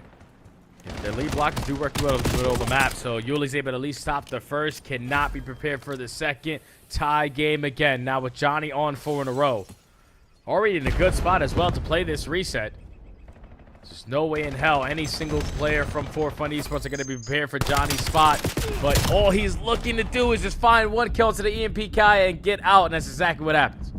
Wow, clean movement there from Johnny on 5. Looking for potentially a Hellstorm of his own. Yuli at mid-map. Johnny needs to play for the reset. He's just hoping he can find a freebie. And he may have just gotten it. Sure has. Geo will drop. Johnny on 6. Tough fight versus Awakening. Gave him a workout, but AR at that range, a little too strong. Renegade keeping Huntsman alive and well over the top of the P2 tank. And we're at 2:20 on the clock. Resetting this battle for the tank EMP. It's all about the first gunfight. Brack is able to find it. Now he's going to try to take some more space away, but instantly going to fall. Now the trades are going down, and it's Julie able to give you 2. Last man is Swooty, and instantly For Fun Esports now on the attack. Lead blocker, Mac. Can he find anything? Stuns are connecting onto Geo, and a team kill isn't going to help. Renegade flies from the top ropes. Another goal line stop there for the Hunts. Yeah, stuns just lock him into place. He's just completely frozen. Yuli back up, able to turn that into 2. The back pedal working out, and the pre-fire nearly gives him a 3rd, but Huntsman will recover, grab the EMP, and look for a counterattack. Mac playing around the back, though. If he wins this outright, he may just grab this and immediately score, and that's exactly what's going to happen. Sneaky play from Mac, lots of help from Geo in the front, and For Fun will go up 3-2. Yeah, I don't know why the Huntsmen have decided to wrap the EMP there without someone pushing out that OE lane, because Mac just works behind enemy lines, doesn't even have to shoot his gun because Geo finds the 2-piece. And all you have to do is pick up the EMP and get the cap in. So Huntsman, a misplay there. Gives For Fun's the opportunity that they were looking for, but now Huntsman instantly on the response. Renegade with the movement, doesn't finish his food, and For Fun's get the stop. Unreal. Thought we were just going to get an immediate counter score again. This would have been very similar to what we had on our first playthrough. Johnny, 13 and 7, making a mess of the back line. Huntsman, gotta get it out. Yeah, they just could not quite get through. This play from Johnny was now on 3 in a row. Swooty with the score to tie us at 3. EMP resets to middle. For Fun, at least have some control over that position, but Johnny's happy just running amok inside the For Fun spawns. Yeah, only if there's actually spawners to kill. His teammates don't find anything, so Johnny is completely irrelevant over towards B4. Your lead blocker clears on A, and that's going to be the halftime. I don't really know how I feel about this overload because I'm seeing a lot of mistakes, but it's non-stop action now. It's lit. I was about to say, I don't know if I should be impressed or embarrassed by what Yeah. we're watching. I mean, it has been lit. And a lot of that is just, again, getting one player through, and they're just hanging, sitting there, chilling, finding a way to manipulate spawns and turn 1 kill into 2 into 3 quickly. But after Johnny goes 15-7, Huntsman still find themselves down heading into the second half, which is accelerated past the normal 5-minute timer. And now if you're a Huntsman, you got to play a whole lot quicker. You're down by 1, so we need to be the aggressors. Breakoffs are key. Can we find any success with frags or stuns over the top that lead to the opening kill? We don't need it because we already took a lot of mid-map away. Yeah, for real. Renegade, decent shots on the back. Can't finish off the kill, though. Nice shots from Johnny and Geo. Holy cow. That's one of those POVs, like, if you had Geo's POV, you'd be like, brother, I just got choked. Like, Yeah, that was deleted. laser beam. So now a chance to score here for Huntsman. Immediately gets to 4-4. Brack shut down. Awakening the last word. Maybe Renegade around the back. Can he possibly do the same thing? Grab and go. Tries to, but doesn't anticipate Geo playing up close and personal. For fun, lock the defense. What a fantastic colon stop there for fun. Because Huntsman are thinking this one should be free and clear. Score should be tied. Let's play the reset over at new. But this is always going to be a scary situation when your EMP carrier is trying to fight out of your spawn because you're giving up so much space to the Huntsman. And now they're already in your face. Renegade, does he want to grab this and try to keep the reset from happening? You would think 100% he to should. do that if you're Huntsman. And then here's Brack in the corner. Brack for 2. Renegade to 3rd. Pistol out. Try to finish off the last one. Smoody able to get the Hellstorm in here. Is that enough space for Johnny to score? Sliding forward, he finds the pistol. Shots onto GL. We're tied at 4. Now you don't have to worry about the Hellstorm anymore if you are 4 funds, but we need to be playing this reset a whole lot better. 2 for 2 in the kill feed. The long route being hit there from Johnny, but they desperately are going to be reading his position. But when you're drawing so much attention on one side of your Johnny, you create the lanes on the opposite. Huntsman, another opportunity here for a score. Oh, and Renegade, that's a great nade up towards Mac, top position of platform. Brack trying to wait for help to get here. Whoa, a little slide out has them tackling Geo, and Renegade's double will have Huntsman pausing to score so they can reset to the bottom part of the map. But maybe they score a little bit too soon here. You're still trying to work your way off this previous score. And now Swoody is going to have to play his life over towards A. He is able to find Awakening. That will stop any potential counter score for fun. Yeah, Renegade is doing exactly what he did in map number 1, just getting loose. You can't seem to trade him if you are for fun. He's on 8 in a row. Needs 1 more for a Hellstorm. He's the lead blocker. He knows what he can get away with. Kill number 9 in the back pocket. All right, kill number 10 is there, but I'm going to play for the rest of them. Aha. And that doesn't allow his teammates to get that score in, so a phenomenal stop there for 4 funds. Mac mid-map. Trying to open up space for Yuli to run. But Johnny once again, a problem. 23 and 12. Renegade calling in his Hellstorm. He's going to find 2 with it. So Awakening will have to play his life over the top of the EMP. He's the last one standing, and Brack's able to find the win with the pistol. Now you've got Johnny manipulating spawns. He has to hold this spot for as long as humanly possible. But it's still taking a while for the EMP to get here. Brack stunned. Can't quite get there. Swoody the last one left. And as much as he would love to be able to run forward and score, he's not going to be able to. Lifeline here for fun. And it's an instant lifeline because Geo is the lead blocker, finds 2 kills. And now there's 3 dead in the feed. You just got to find 1, allow your EMP carry to slide on in for free, and we have a tie game. This is non-stop action. Ladies and gentlemen, if you're tuned in, this is not the way Overload's supposed to be played, but like I said earlier, it's lit. 1 minute, 25 seconds left to go. It's got a tie game. I would much rather have this than the 1-1 overtime that we get every now and again. Yuli looking to go to a multi-kill position, shut down. EMP back to mid with 1:12 on the clock. Awakening, not having a great map. Shut down here as Renegade continues to keep the tempo up, just moving rapidly to panels, but doesn't have the ability to move much further past Geo. So now it's just about who can find that little bit of opening to get an opportunity to score late. 50 seconds on the clock. Geo trying to be the lead blocker. Already stiffed out over at the P4 areas. You're going to backtrack if you're Bracken. Make sure you clear out your spawn. But now 40 seconds left to go. Neither team wants to make a mistake, but Mac at least strikes first for that mid-map control. Now it's both weapons to play with. A little bit of damage up top onto Brack, and that'll be followed up by Yuli. Here we go. Oh, Renegade, great timing on this route. Right as the EMP was about to be grabbed, but hold on a second. There are numbers for fun. They're able to find Brack before he can get into position. And it's just down to, can you win these gunfights over the top of the B site? Yuli, the first one forward. A lot of damage in, able to find the first shot. Some more onto Renegade, but can't finish the kill. Geo, last one left. Needs to grab the EMP to try to score this one outright, but Brack will spawn close. Damage in. Nades being called forward, and for fun, they may try to use Mac as a pivot point to rewrap. Just trying to finesse a little bit, but you don't want to allow your EMP carrier to fall because regulation is now going to be ended. We're going to the new OT, where it's all about stopwatch. Both teams have an opportunity on both sides to get it in first. But whoever scores quicker is going to walk away with this overload. Here we go, first look.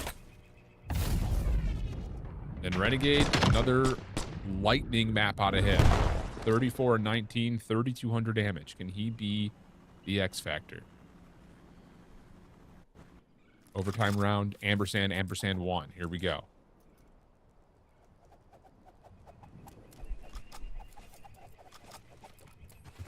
It's all about the break-off, Al.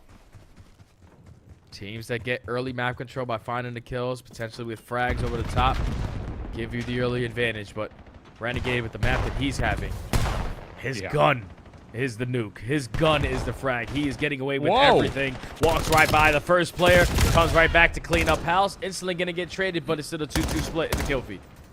Yep. Brack holding some position on the map for Huntsman. Attack to Geo. Pistol for Yuli as he grabs the EMP. It's going to work out. And now all of a sudden, Geo has got space to work with. Pistol for Yuli comes back to play again on the Swooty. And now it's just down to, can Geo finish it off at Renegade? He's able to find the first win. Yuli looking to follow. Not able to get the win there, and Huntsman will hold defensively. Just got to wait for Awakening there for your Yuli, man. Yeah. He was going to be your lead blocker. He could potentially find that first kill, but once he falls, that push gets shut down, and now Huntsman wrapping this EMP back to the spawner. It's going to be a one-on-one. Yuli should be able to just grab this and go, but he does not have the same exact vision that we have in Godcaster. Another stop there for the Huntsman. Gives them a chance. Man, he's going to be kicking himself when he watches that one back. 100%. He said, damn, I should have grabbed that and just scored. I know it. Mac, the first defender on this route over towards B, and he's going to need to step up. First shots are out. Able to get some damage into the EMP carry. That will slow down the play a touch. But Geo gets caught with an aid. And look at the space that Brack's been able to manifest. Oh, maybe not enough. Awakening gets the shutdown. And now the Huntsmen are going to try to rewrap this back over to the B side of the map and use Spooty as the culprit from behind the play. Finds Geo. Is that enough, though, is the question. I don't know if it's going to be. There's still a lot of players here for fun, ready and waiting, and a team kill isn't going to help the push. So the stop is good for fun. Brack rips too, and he might be able to get this score in. Fantastic shots there from the vet. Huntsman get the score first. Wow, that is an impressive double from Brack. He is laying dead to rights in the middle of nowhere. And to play up against the box heady in the first place up close, get that win, and then immediately transfer to deal with the player at range. Unbelievable stuff from Brack, who's also featured on one of the opening best plays. So there's the time. Set to beat by Huntsman. Minute 57. And for fun, how do you change up your break-off? Because as much as they've been able to at least counteract and go neutral, they have not really dominated in the first 45 seconds of these halves. Yeah, the thing that scares me, though, Al, about this new overtime rule set is because not many teams are practicing this situation. And some teams might decide to turtle up in their spawn, and that is not ideal. So Huntsmen need to continue to be the aggressors. Don't give up the space that you do, because Awakening and Mac already combined for 3. Thankfully, your safety net and Brack signs one gunfight and stops that push. But for fun are still going. Yeah, Yuli picked his battleground with the SMG, hoping he would get someone through P4. Not the case, but Mac and Awakening following up with a couple of kills. 2v2 over towards the zone. Just now down to Geo. Pistol out, finding one. Almost gets a chance to snap over to Brack, who was low, but not the case. And now we're down to 1:10 on the clock for fun. Still trying to play through P2 tank. They're going to find a couple of kills. They should be able to grab here. Just now, can they find the final kill? And they will. Oh, the reset. My goodness. The reset. There's no way. They stopped There's them. no way. Gotta get it out. You gotta get through mid-cut. But Johnny and Brack are just playing keep away. Brack is able to find the one gunfight that stops you. Now he's just gonna pull the EMP back to the spawn. Don't go too far though, brother. It'll reset itself. There is no way the EMP resets a footstep away from grabbing and scoring. And Oh, it's Huntsman over. aren't even going to worry about the last 30. They're just going to run it down over to B. Brack trying to just finish it off, will score, and all it took was a matter of a couple of fractions of seconds between a reset and a likely for fun esports win. Unbelievable. Yeah, that's a tough pill to swallow there, Al. Because you did everything right. Just no one paying attention to the reset timer there. Shuts down that push, man. The winning condition was there for fun. They found every single kill in the feed. Just no one thinking about the objective. Reset goes to the middle of the map. Brack on the OE needed to win one gunfight just to stall out time. And the teammates eventually get into the place of fun. Without question, they're going to be beating themselves up about that one. But Huntsman, what an insane clutch to go 2-1 in the series. I'm trying to rewind back on the YouTube to see how close were those final for fun esports players from picking up this EMP.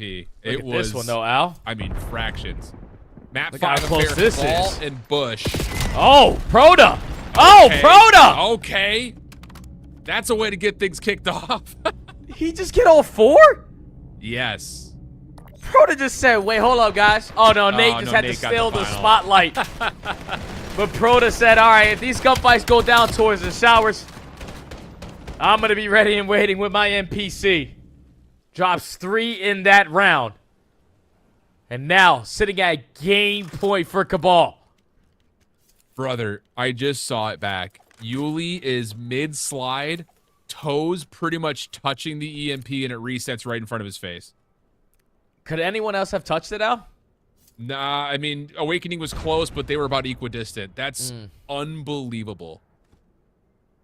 Proto's got a Hellstorm too, man. This might be GG. Okay, seems it. It's going to be a free plan at B, unless Prolu can find timing to get one as they're trying to approach, but, you know, you can't risk your life there. So, should be a bomb plant here. Has not planted yet. Instead, they're looking for Prolu. They eventually will find him, but the return for the defense over to the middle of the map is going to work out for one in response. And yeah, it's going to be a 2v3, but over the top of the exit, it's going to be a 2v2 for a minute. Yeah, and they're already here on the site too, so you can't give it the space if you are Mirage, because you're going to get caught on a bad angle. Now, Proda, who's on 9 in a row, is completely out of the play. He stands no chance at this round. He's more willing to just keep on with his kill streak. Doesn't even give himself a chance there. I don't like that out of Proda. I personally just don't like the setup after the Hellstorm at all from Cabal, period. I mean, you're trying to hunt for Prolute, I understand that, and you're playing forward, but yeah, it's like Proto who calls in the Hellstorm, it never actually gets forward on the play at all, and the post plant doesn't really have an identity. So a lifeline for Bush, and if they can find a way to get a quick round here, that completely capitulates the mental for Cabal, you would think. Nades and stuns coming out for both sides, alerting really both sides of the bomb that there's going to be a play here today. If you're a Cabal, you got to be ready and waiting for this push. Vikram What a tries to chow. single-handedly get it done by himself, and he gets picked off. So now all of your teammates who are sitting on the backside of towels are waiting for this bomb to go down. But all 4 players from Bush still up. Yeah, and Bush are going to be fine with whatever this high-low setup is for Proto and Nate. They're playing their post plant over towards shower side. There's the info. Cam is able to get a read onto 1. Nice shots onto a second. Easy follow-up. Oh, yeah, brother. We're going 11 unless Nate can find a way to pull a miracle off. Oh, my goodness. What a difference maker a single post plant after a Hellstorm might make as we head to round 11. Yeah, and I love the play call there from the Bush. The last time that they tried to execute that play, It was Proda who pops 3 over towards Showers. You're not expecting the quad stack on that side of the map again, so you go right back to it. You have a different look this time, and it's a very easy round to close out. But now Bush have to do it again on the offense in round 11. But think about the mind games you just start to assert off that last round. The ball had everyone there playing the defense at A, and they'd barely find anything. This time, though, how about this? Cabal moving rapidly through B Street, behind Mirage watching over the top of this. So now you know the play is at A. ProLoot, the longer this takes, the less they see, the more he's going to be aware that there could be a play on the flank, and he will be red. So now decision time for Bush. Do we play through and get the bomb planted, or do we try to back up and play this retake of mid? Yeah, I think you They're just gonna try to get the bomb down. Unless if you're Capsule, you try to be Superman and just push on the backside by yourself. But thankfully, one does fall in the process. It doesn't change the number situation, though.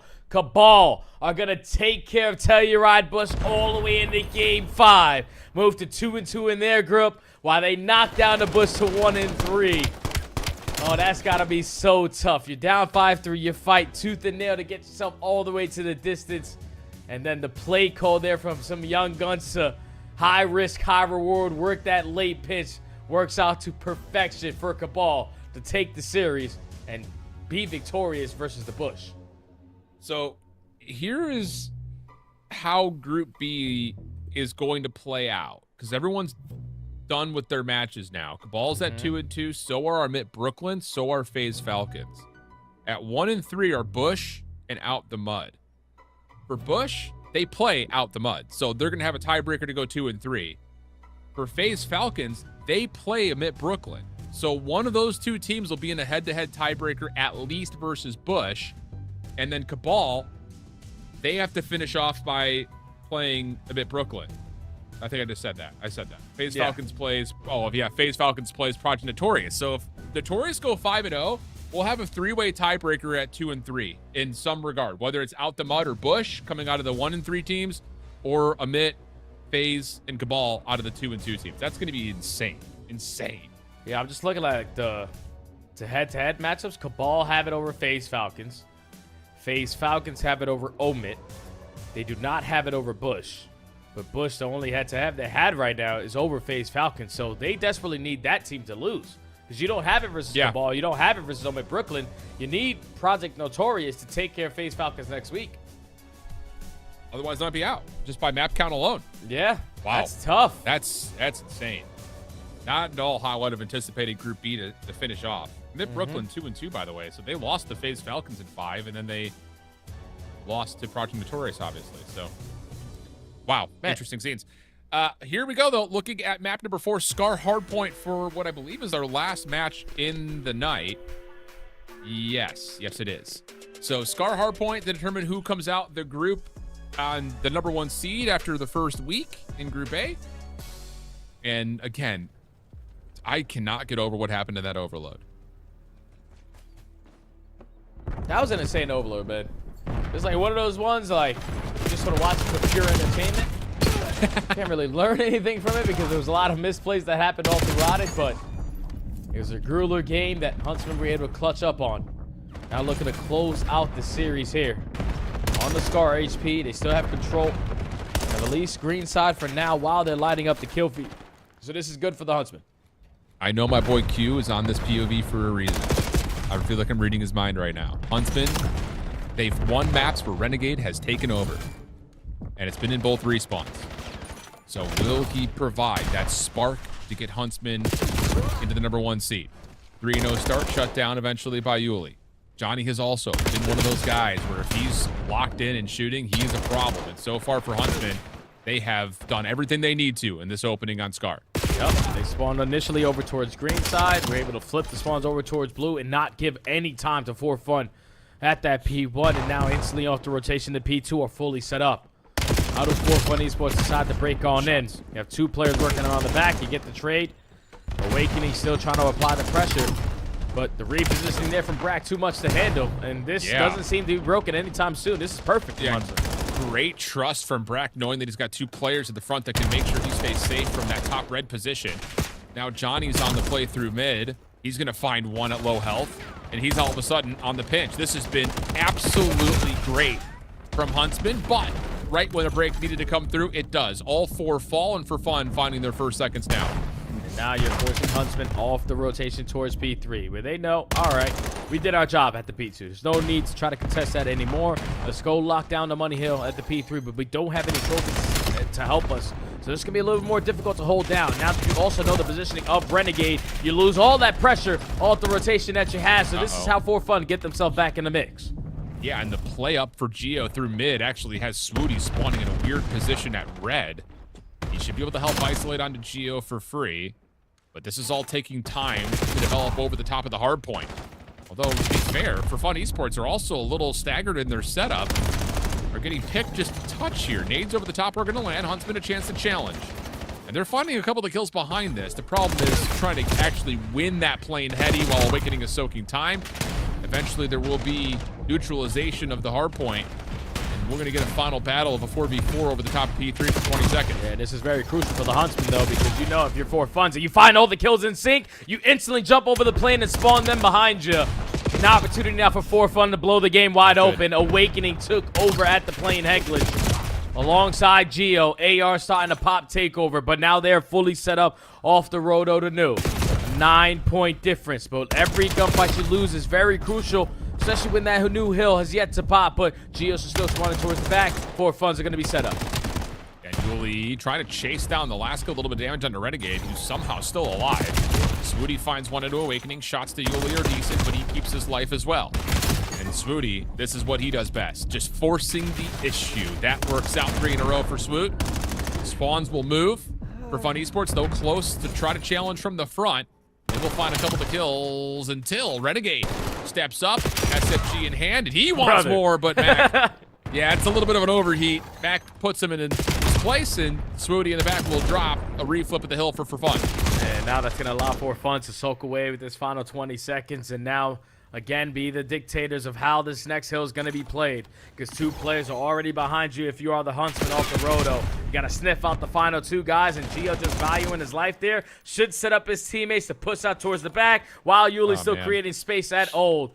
3 hard points in sync for Fun Esports. Still only up by 6, though. Yep.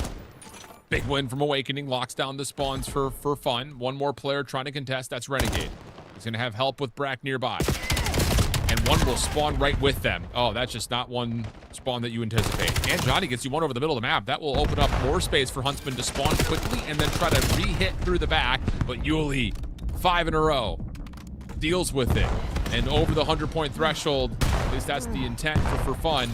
Looking good for it as Yuli just keeps bouncing in the corner, but Johnny's double gets him in for the challenge and the flip. Yeah, Yuli needed 1 kill to earn himself a Hellstorm. He would have desperately loved to get it on the next kill on Johnny, but fortunately does not receive it. Thankfully, you still got players in the vicinity still locking down the remaining seconds of this chunk time. Final 10 seconds with all 4 dead in sync. All map control in favor of For Fun's. Yeah, this is only getting tougher and tougher for Huntsman. Yeah, but again, still though, only down about 40 points. You'll take that considering how the map has started to get away from you a little bit. And they find a way to recover.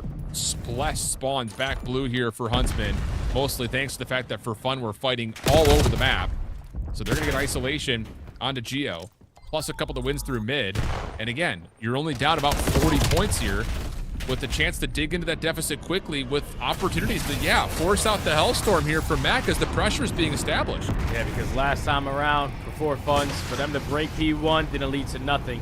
And then they also gave up the rotation to P2, so you're just forcing Mackenzie Mouse to use that Hellstorm, but it gets absolutely nothing done. So Huntsman no longer have to worry about that. They can soak up this final 15 and keep the rotation over towards new. Well, you could really use Johnny and Swooty in this next spree. They're all over the map and they're getting punished right now. Renegade stabilizing the play through mid as P2 opens. Johnny, lots of damage in, trying to value his life. Has Brack here for help. Renegade trying to watch from the front. Both players, though, aforementionedly, will drop. Now it's just down to what Renegade can do by himself inside the hard point. Able to get himself 2. Finessing, looking for Yuli on the backside of the play, but Mac is there to support. And the spawns will move. Huntsman now trying to break from the front. Yeah, that setup there for the Huntsman can't be as easily broken into as it was. Like, I understand Bragg is trying to keep Johnny alive, but I'm more than willing to let Johnny die because they know that he's the guy working on the pinch. But once you give them 2 kills, they know they can overwhelm you with the numbers. And that's what eventually leads to the break 4-4 funds, but Huntsman not willing to give this up for free. Still going to contest this as Renegade pops another double in the feed. Bragg knocked down to 23 HP in the Dream, just trying to buy his life. Yeah, good counter attack on this re-break from Huntsman. Again, keeps them right within that 30-point threshold. And finally, they're going to get a rotation win, this time by way of P3. Sweetie taking a lot of damage, though, from these nades. No trophy system here yet. He's still a little bit away from earning one, and that's going to allow an opportunity for Fun to move their way forward. They've got a trophy system of their own around the hardpoint, so now you have a chance to battle this outright, maybe get that heady back under your name, but Geo defaulting to playing for the rotation to top green will be the one to make sure Huntsman cannot comfortably stay inside the hill. Yeah, and I love how he's communicating with his team, and Awakening is doing the little things right. Just hard blocking over towards tank side, consistently forcing Huntsman to always spawn over towards green. Trying to put some focus onto Geo, but on their second attempt, they are ripping with the M15s on the plane head. Yeah. Swooty finds 2, Johnny finds a 3rd, and the break is good for the final 20. Yeah, I think Awakening's going to want to take that moment of trying to throw a nade back because he was in the defensible position from playing heady. Geo's out. Yeah, sure is. Johnny taking a mess at the spawns. Oh, can't get the final shots in the finish smack. Yuli in some trouble here, but has help. Oh, what a pushback out from Yuli to stop the exit from 3. So it got to right around within 20 points for Huntsman, but P4 opens up in the name of For Fun Esports, and they've cleared the front side of the hard point as well. And all of the Huntsmen spawning over towards Motel. Trying to work the OE, trying to block the back spots of Geo with a creddy angle, at least finds the opening kill. Still allowing his teammates to lock down this setup. Now you're reading the pressure towards the back because you're winning all the gunfights through the front. No need to sweat. Benzimell's got it locked. Oh, but Swooty's got 2. Bragg will spawn up in place, and Johnny clears out the front. Oh, huge moment. It looked like For Fun was just going to completely lock things down, but Swooty pulls off a miracle double. It forces Bragg to spawn in, and now Johnny's catching some fuego. 4 in a row. Renegade clearing out red. An opportunity to win spawns and go scrap to initial from 4 to 5 here from Huntsman, who are, again, back to within about 30 points. And they sniffed out Awakening as well, so Huntsman doing the little things right. Gonna be down by 40, but have 10 uncontested seconds here at the P5, and Swooty's locking down the OE. You are spawning them so far away from this time because the ARs are locking down their lanes. They have yet to fall. Everyone on the side of Huntsman is streaking. That's 13 in a row. Oh, nice shots from Swooty. 6 in a row. And we talked about how if Johnny and Swooty could just turn up a touch and not get in the blender, what could possibly happen? Johnny's also on 5 in a row. Swooty looking for the last bit of damage to potentially get himself a Hellstorm. He's close to one. Trophy system going to give him a couple of ancillary points on top of that. And it's this little high-low setup. Here's the challenge, and there's the Hellstorm. Swooty's not done finding weapons on the ground. Eventually, a late break comes through for Fun Esports. Never dropped the lead while all this was happening, but huge resources earned for Huntsman. Yeah, Hellstorm now in the back pocket for Swooty. And you can use that as your winning condition in this game. Got to lock down this power spot, though, if you are back. You're reading the pressure coming around the backside of White Wall. You have them trapped all over towards green, and the entire kill feed is lit up in green. I can only imagine what Methods is saying right now on his stream because he's turned. 26 and 21 from Renegade. Yuli gives away his position over towards the White Wall pinch. There are more contestants, though, for Fun.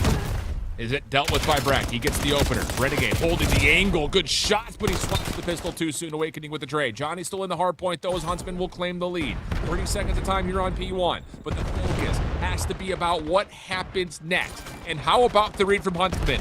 They know that they're spawning blue. The timing from Johnny is flawless. 4 in a row. Looking for the final. And that will move the spawns for Huntsman. Never getting out of the time in the meantime. And they still have a Hellstorm in the back pocket.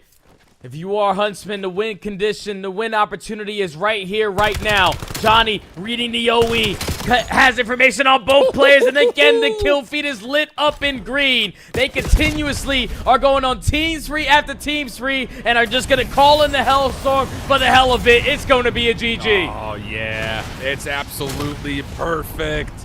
What a turnaround from Johnny and Swooty. Renegade, the one to keep them in the map and largely keep them within that 50-point threshold, 50-point threshold the entire way through. And it looked like just Johnny and Swooty were just getting caught, trying to make too much happen in that first rotation. All of a sudden, they get the right timings, they catch the right flow state, and it turns into a runaway. What a final fourth map. Huntsman with the win, now the #1 seed in their group after being the last team to qualify in the first place. That's insane, man. And they only have lost, what, how many maps so far throughout this elite? Two? Two? With the Three? roster Yeah. that was the last team to qualify, I know Metis has got to be jumping out of his seat in joy, man, because every single map was lit all the way to the very end. Every single respawn, Renegade pop takeover, and his teammates spawned in at that final moment. I thought it was for fun. At that P4, they should have had that on Same. lock. They just didn't take any space, Al. They were more than willing to just consistently fight out of blue, trapped in towards corners, giving up all that ground for Huntsman to take away from them, and all it took was 1-4 death for them to get the final 30. But the way that they were able to manipulate the spawns for the next hill, and then the next hill, with the Hellstorm in the back pocket, that showed experience, that showed high-level gameplay, and that showed that these guys are the real deal. Shout out to the Huntsman for giving us one hell of a watch. Yeah, dude, I'll tell you, for me, it's the double from Swooty on the back of that most recent P4. Yep. If he doesn't get that and Brack doesn't spawn in, the map may just be over, but unbelievable stuff, man. What a series. That comes after, again, the extended overtime in Overload. The most chaotic first iteration of it, plus reset. Wow. What a series, man. Huntsman, #1 seed in their group. For Fun Esports, still going to be very comfortably into the playoffs. And here's a look at Oh, both brother, groups side by BitterSweet lost side. too? Yes, I was just about to say. So, BitterSweet would finish off playing Huntsman. Wow. Esports finishes off by playing for fun. And Stallions will finish off... Wait, Stallions will play for fun. Stallions play for fun.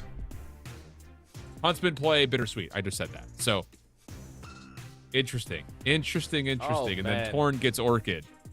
That's crazy. BitterSweet have a really tough matchup just so they can qualify for the playoffs versus the #1 seed in Group A.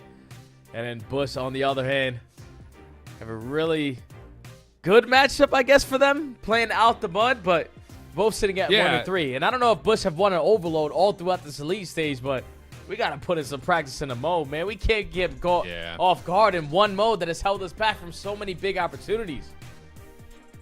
I mean, legitimately, if you're looking at, like, the conditions for the teams currently sitting in 5th, BitterSweet and Bush, like, you win, and then you also need help from somebody else. That's the big key. And I guess you could say the same thing for Out the Mud. If they win, they would also still need help from somebody else to force that multi-team tiebreaker situation. What a night, man. I mean, I don't even know what to say. What a night. That's all you can say. Brother, what a way to warm us up for the weekend, dude. The I'm expected is not happening. Like, Bush are one of those squads who was thinking, all right, we saw all the content that they made. Are we going to win the elite? We're going to make it to the Pro-Am. And, Mao, you might not even make it to the playoffs unless you're fixing everything that you've made in mistakes for these last 2 days going into next week, man, because it needs to be perfect Call of Duty if you want to even stand a chance at making it. Yeah, well, it's going to be a 6-day break before Challengers returns for that 5th and final round-robin matchup. That'll be all that happens on that 5th day. And then we'll be back, you and I, for that Thursday, which will be the opening matches of that playoff bracket where, again, you do not want to start in the lower bracket. So those are going to be maybe the most important matches for all these teams to this point in the season.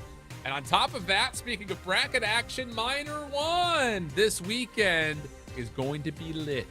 I think it's going to be a cinema. Absolute movie. I would say our top 4 teams are looking pretty convincingly the top 4 teams. But you never know. Well, you said Vancouver at top 4. About a Vancouver. Well, it's a major. I don't think they're going to make a run at the minor. I think they're going to have a chance to finish off their group stage and be a possible top 4 seed at the major. That'd be insane. They need it, though. They need it. Thoughts, Jay? No, I don't got no thoughts. I'm ready to go, man. It's been a long day. We've seen a lot of... It's been a long day. We've seen some really good Call of Duty. Some Call of Duty that's very questionable. Amateurs taking care of some veterans. It's always exciting down here in Challengers. But like you said, Al, this is just Challenges. Pro C starts tomorrow for the minor. Make sure you tune in. Stretch your wings, boys.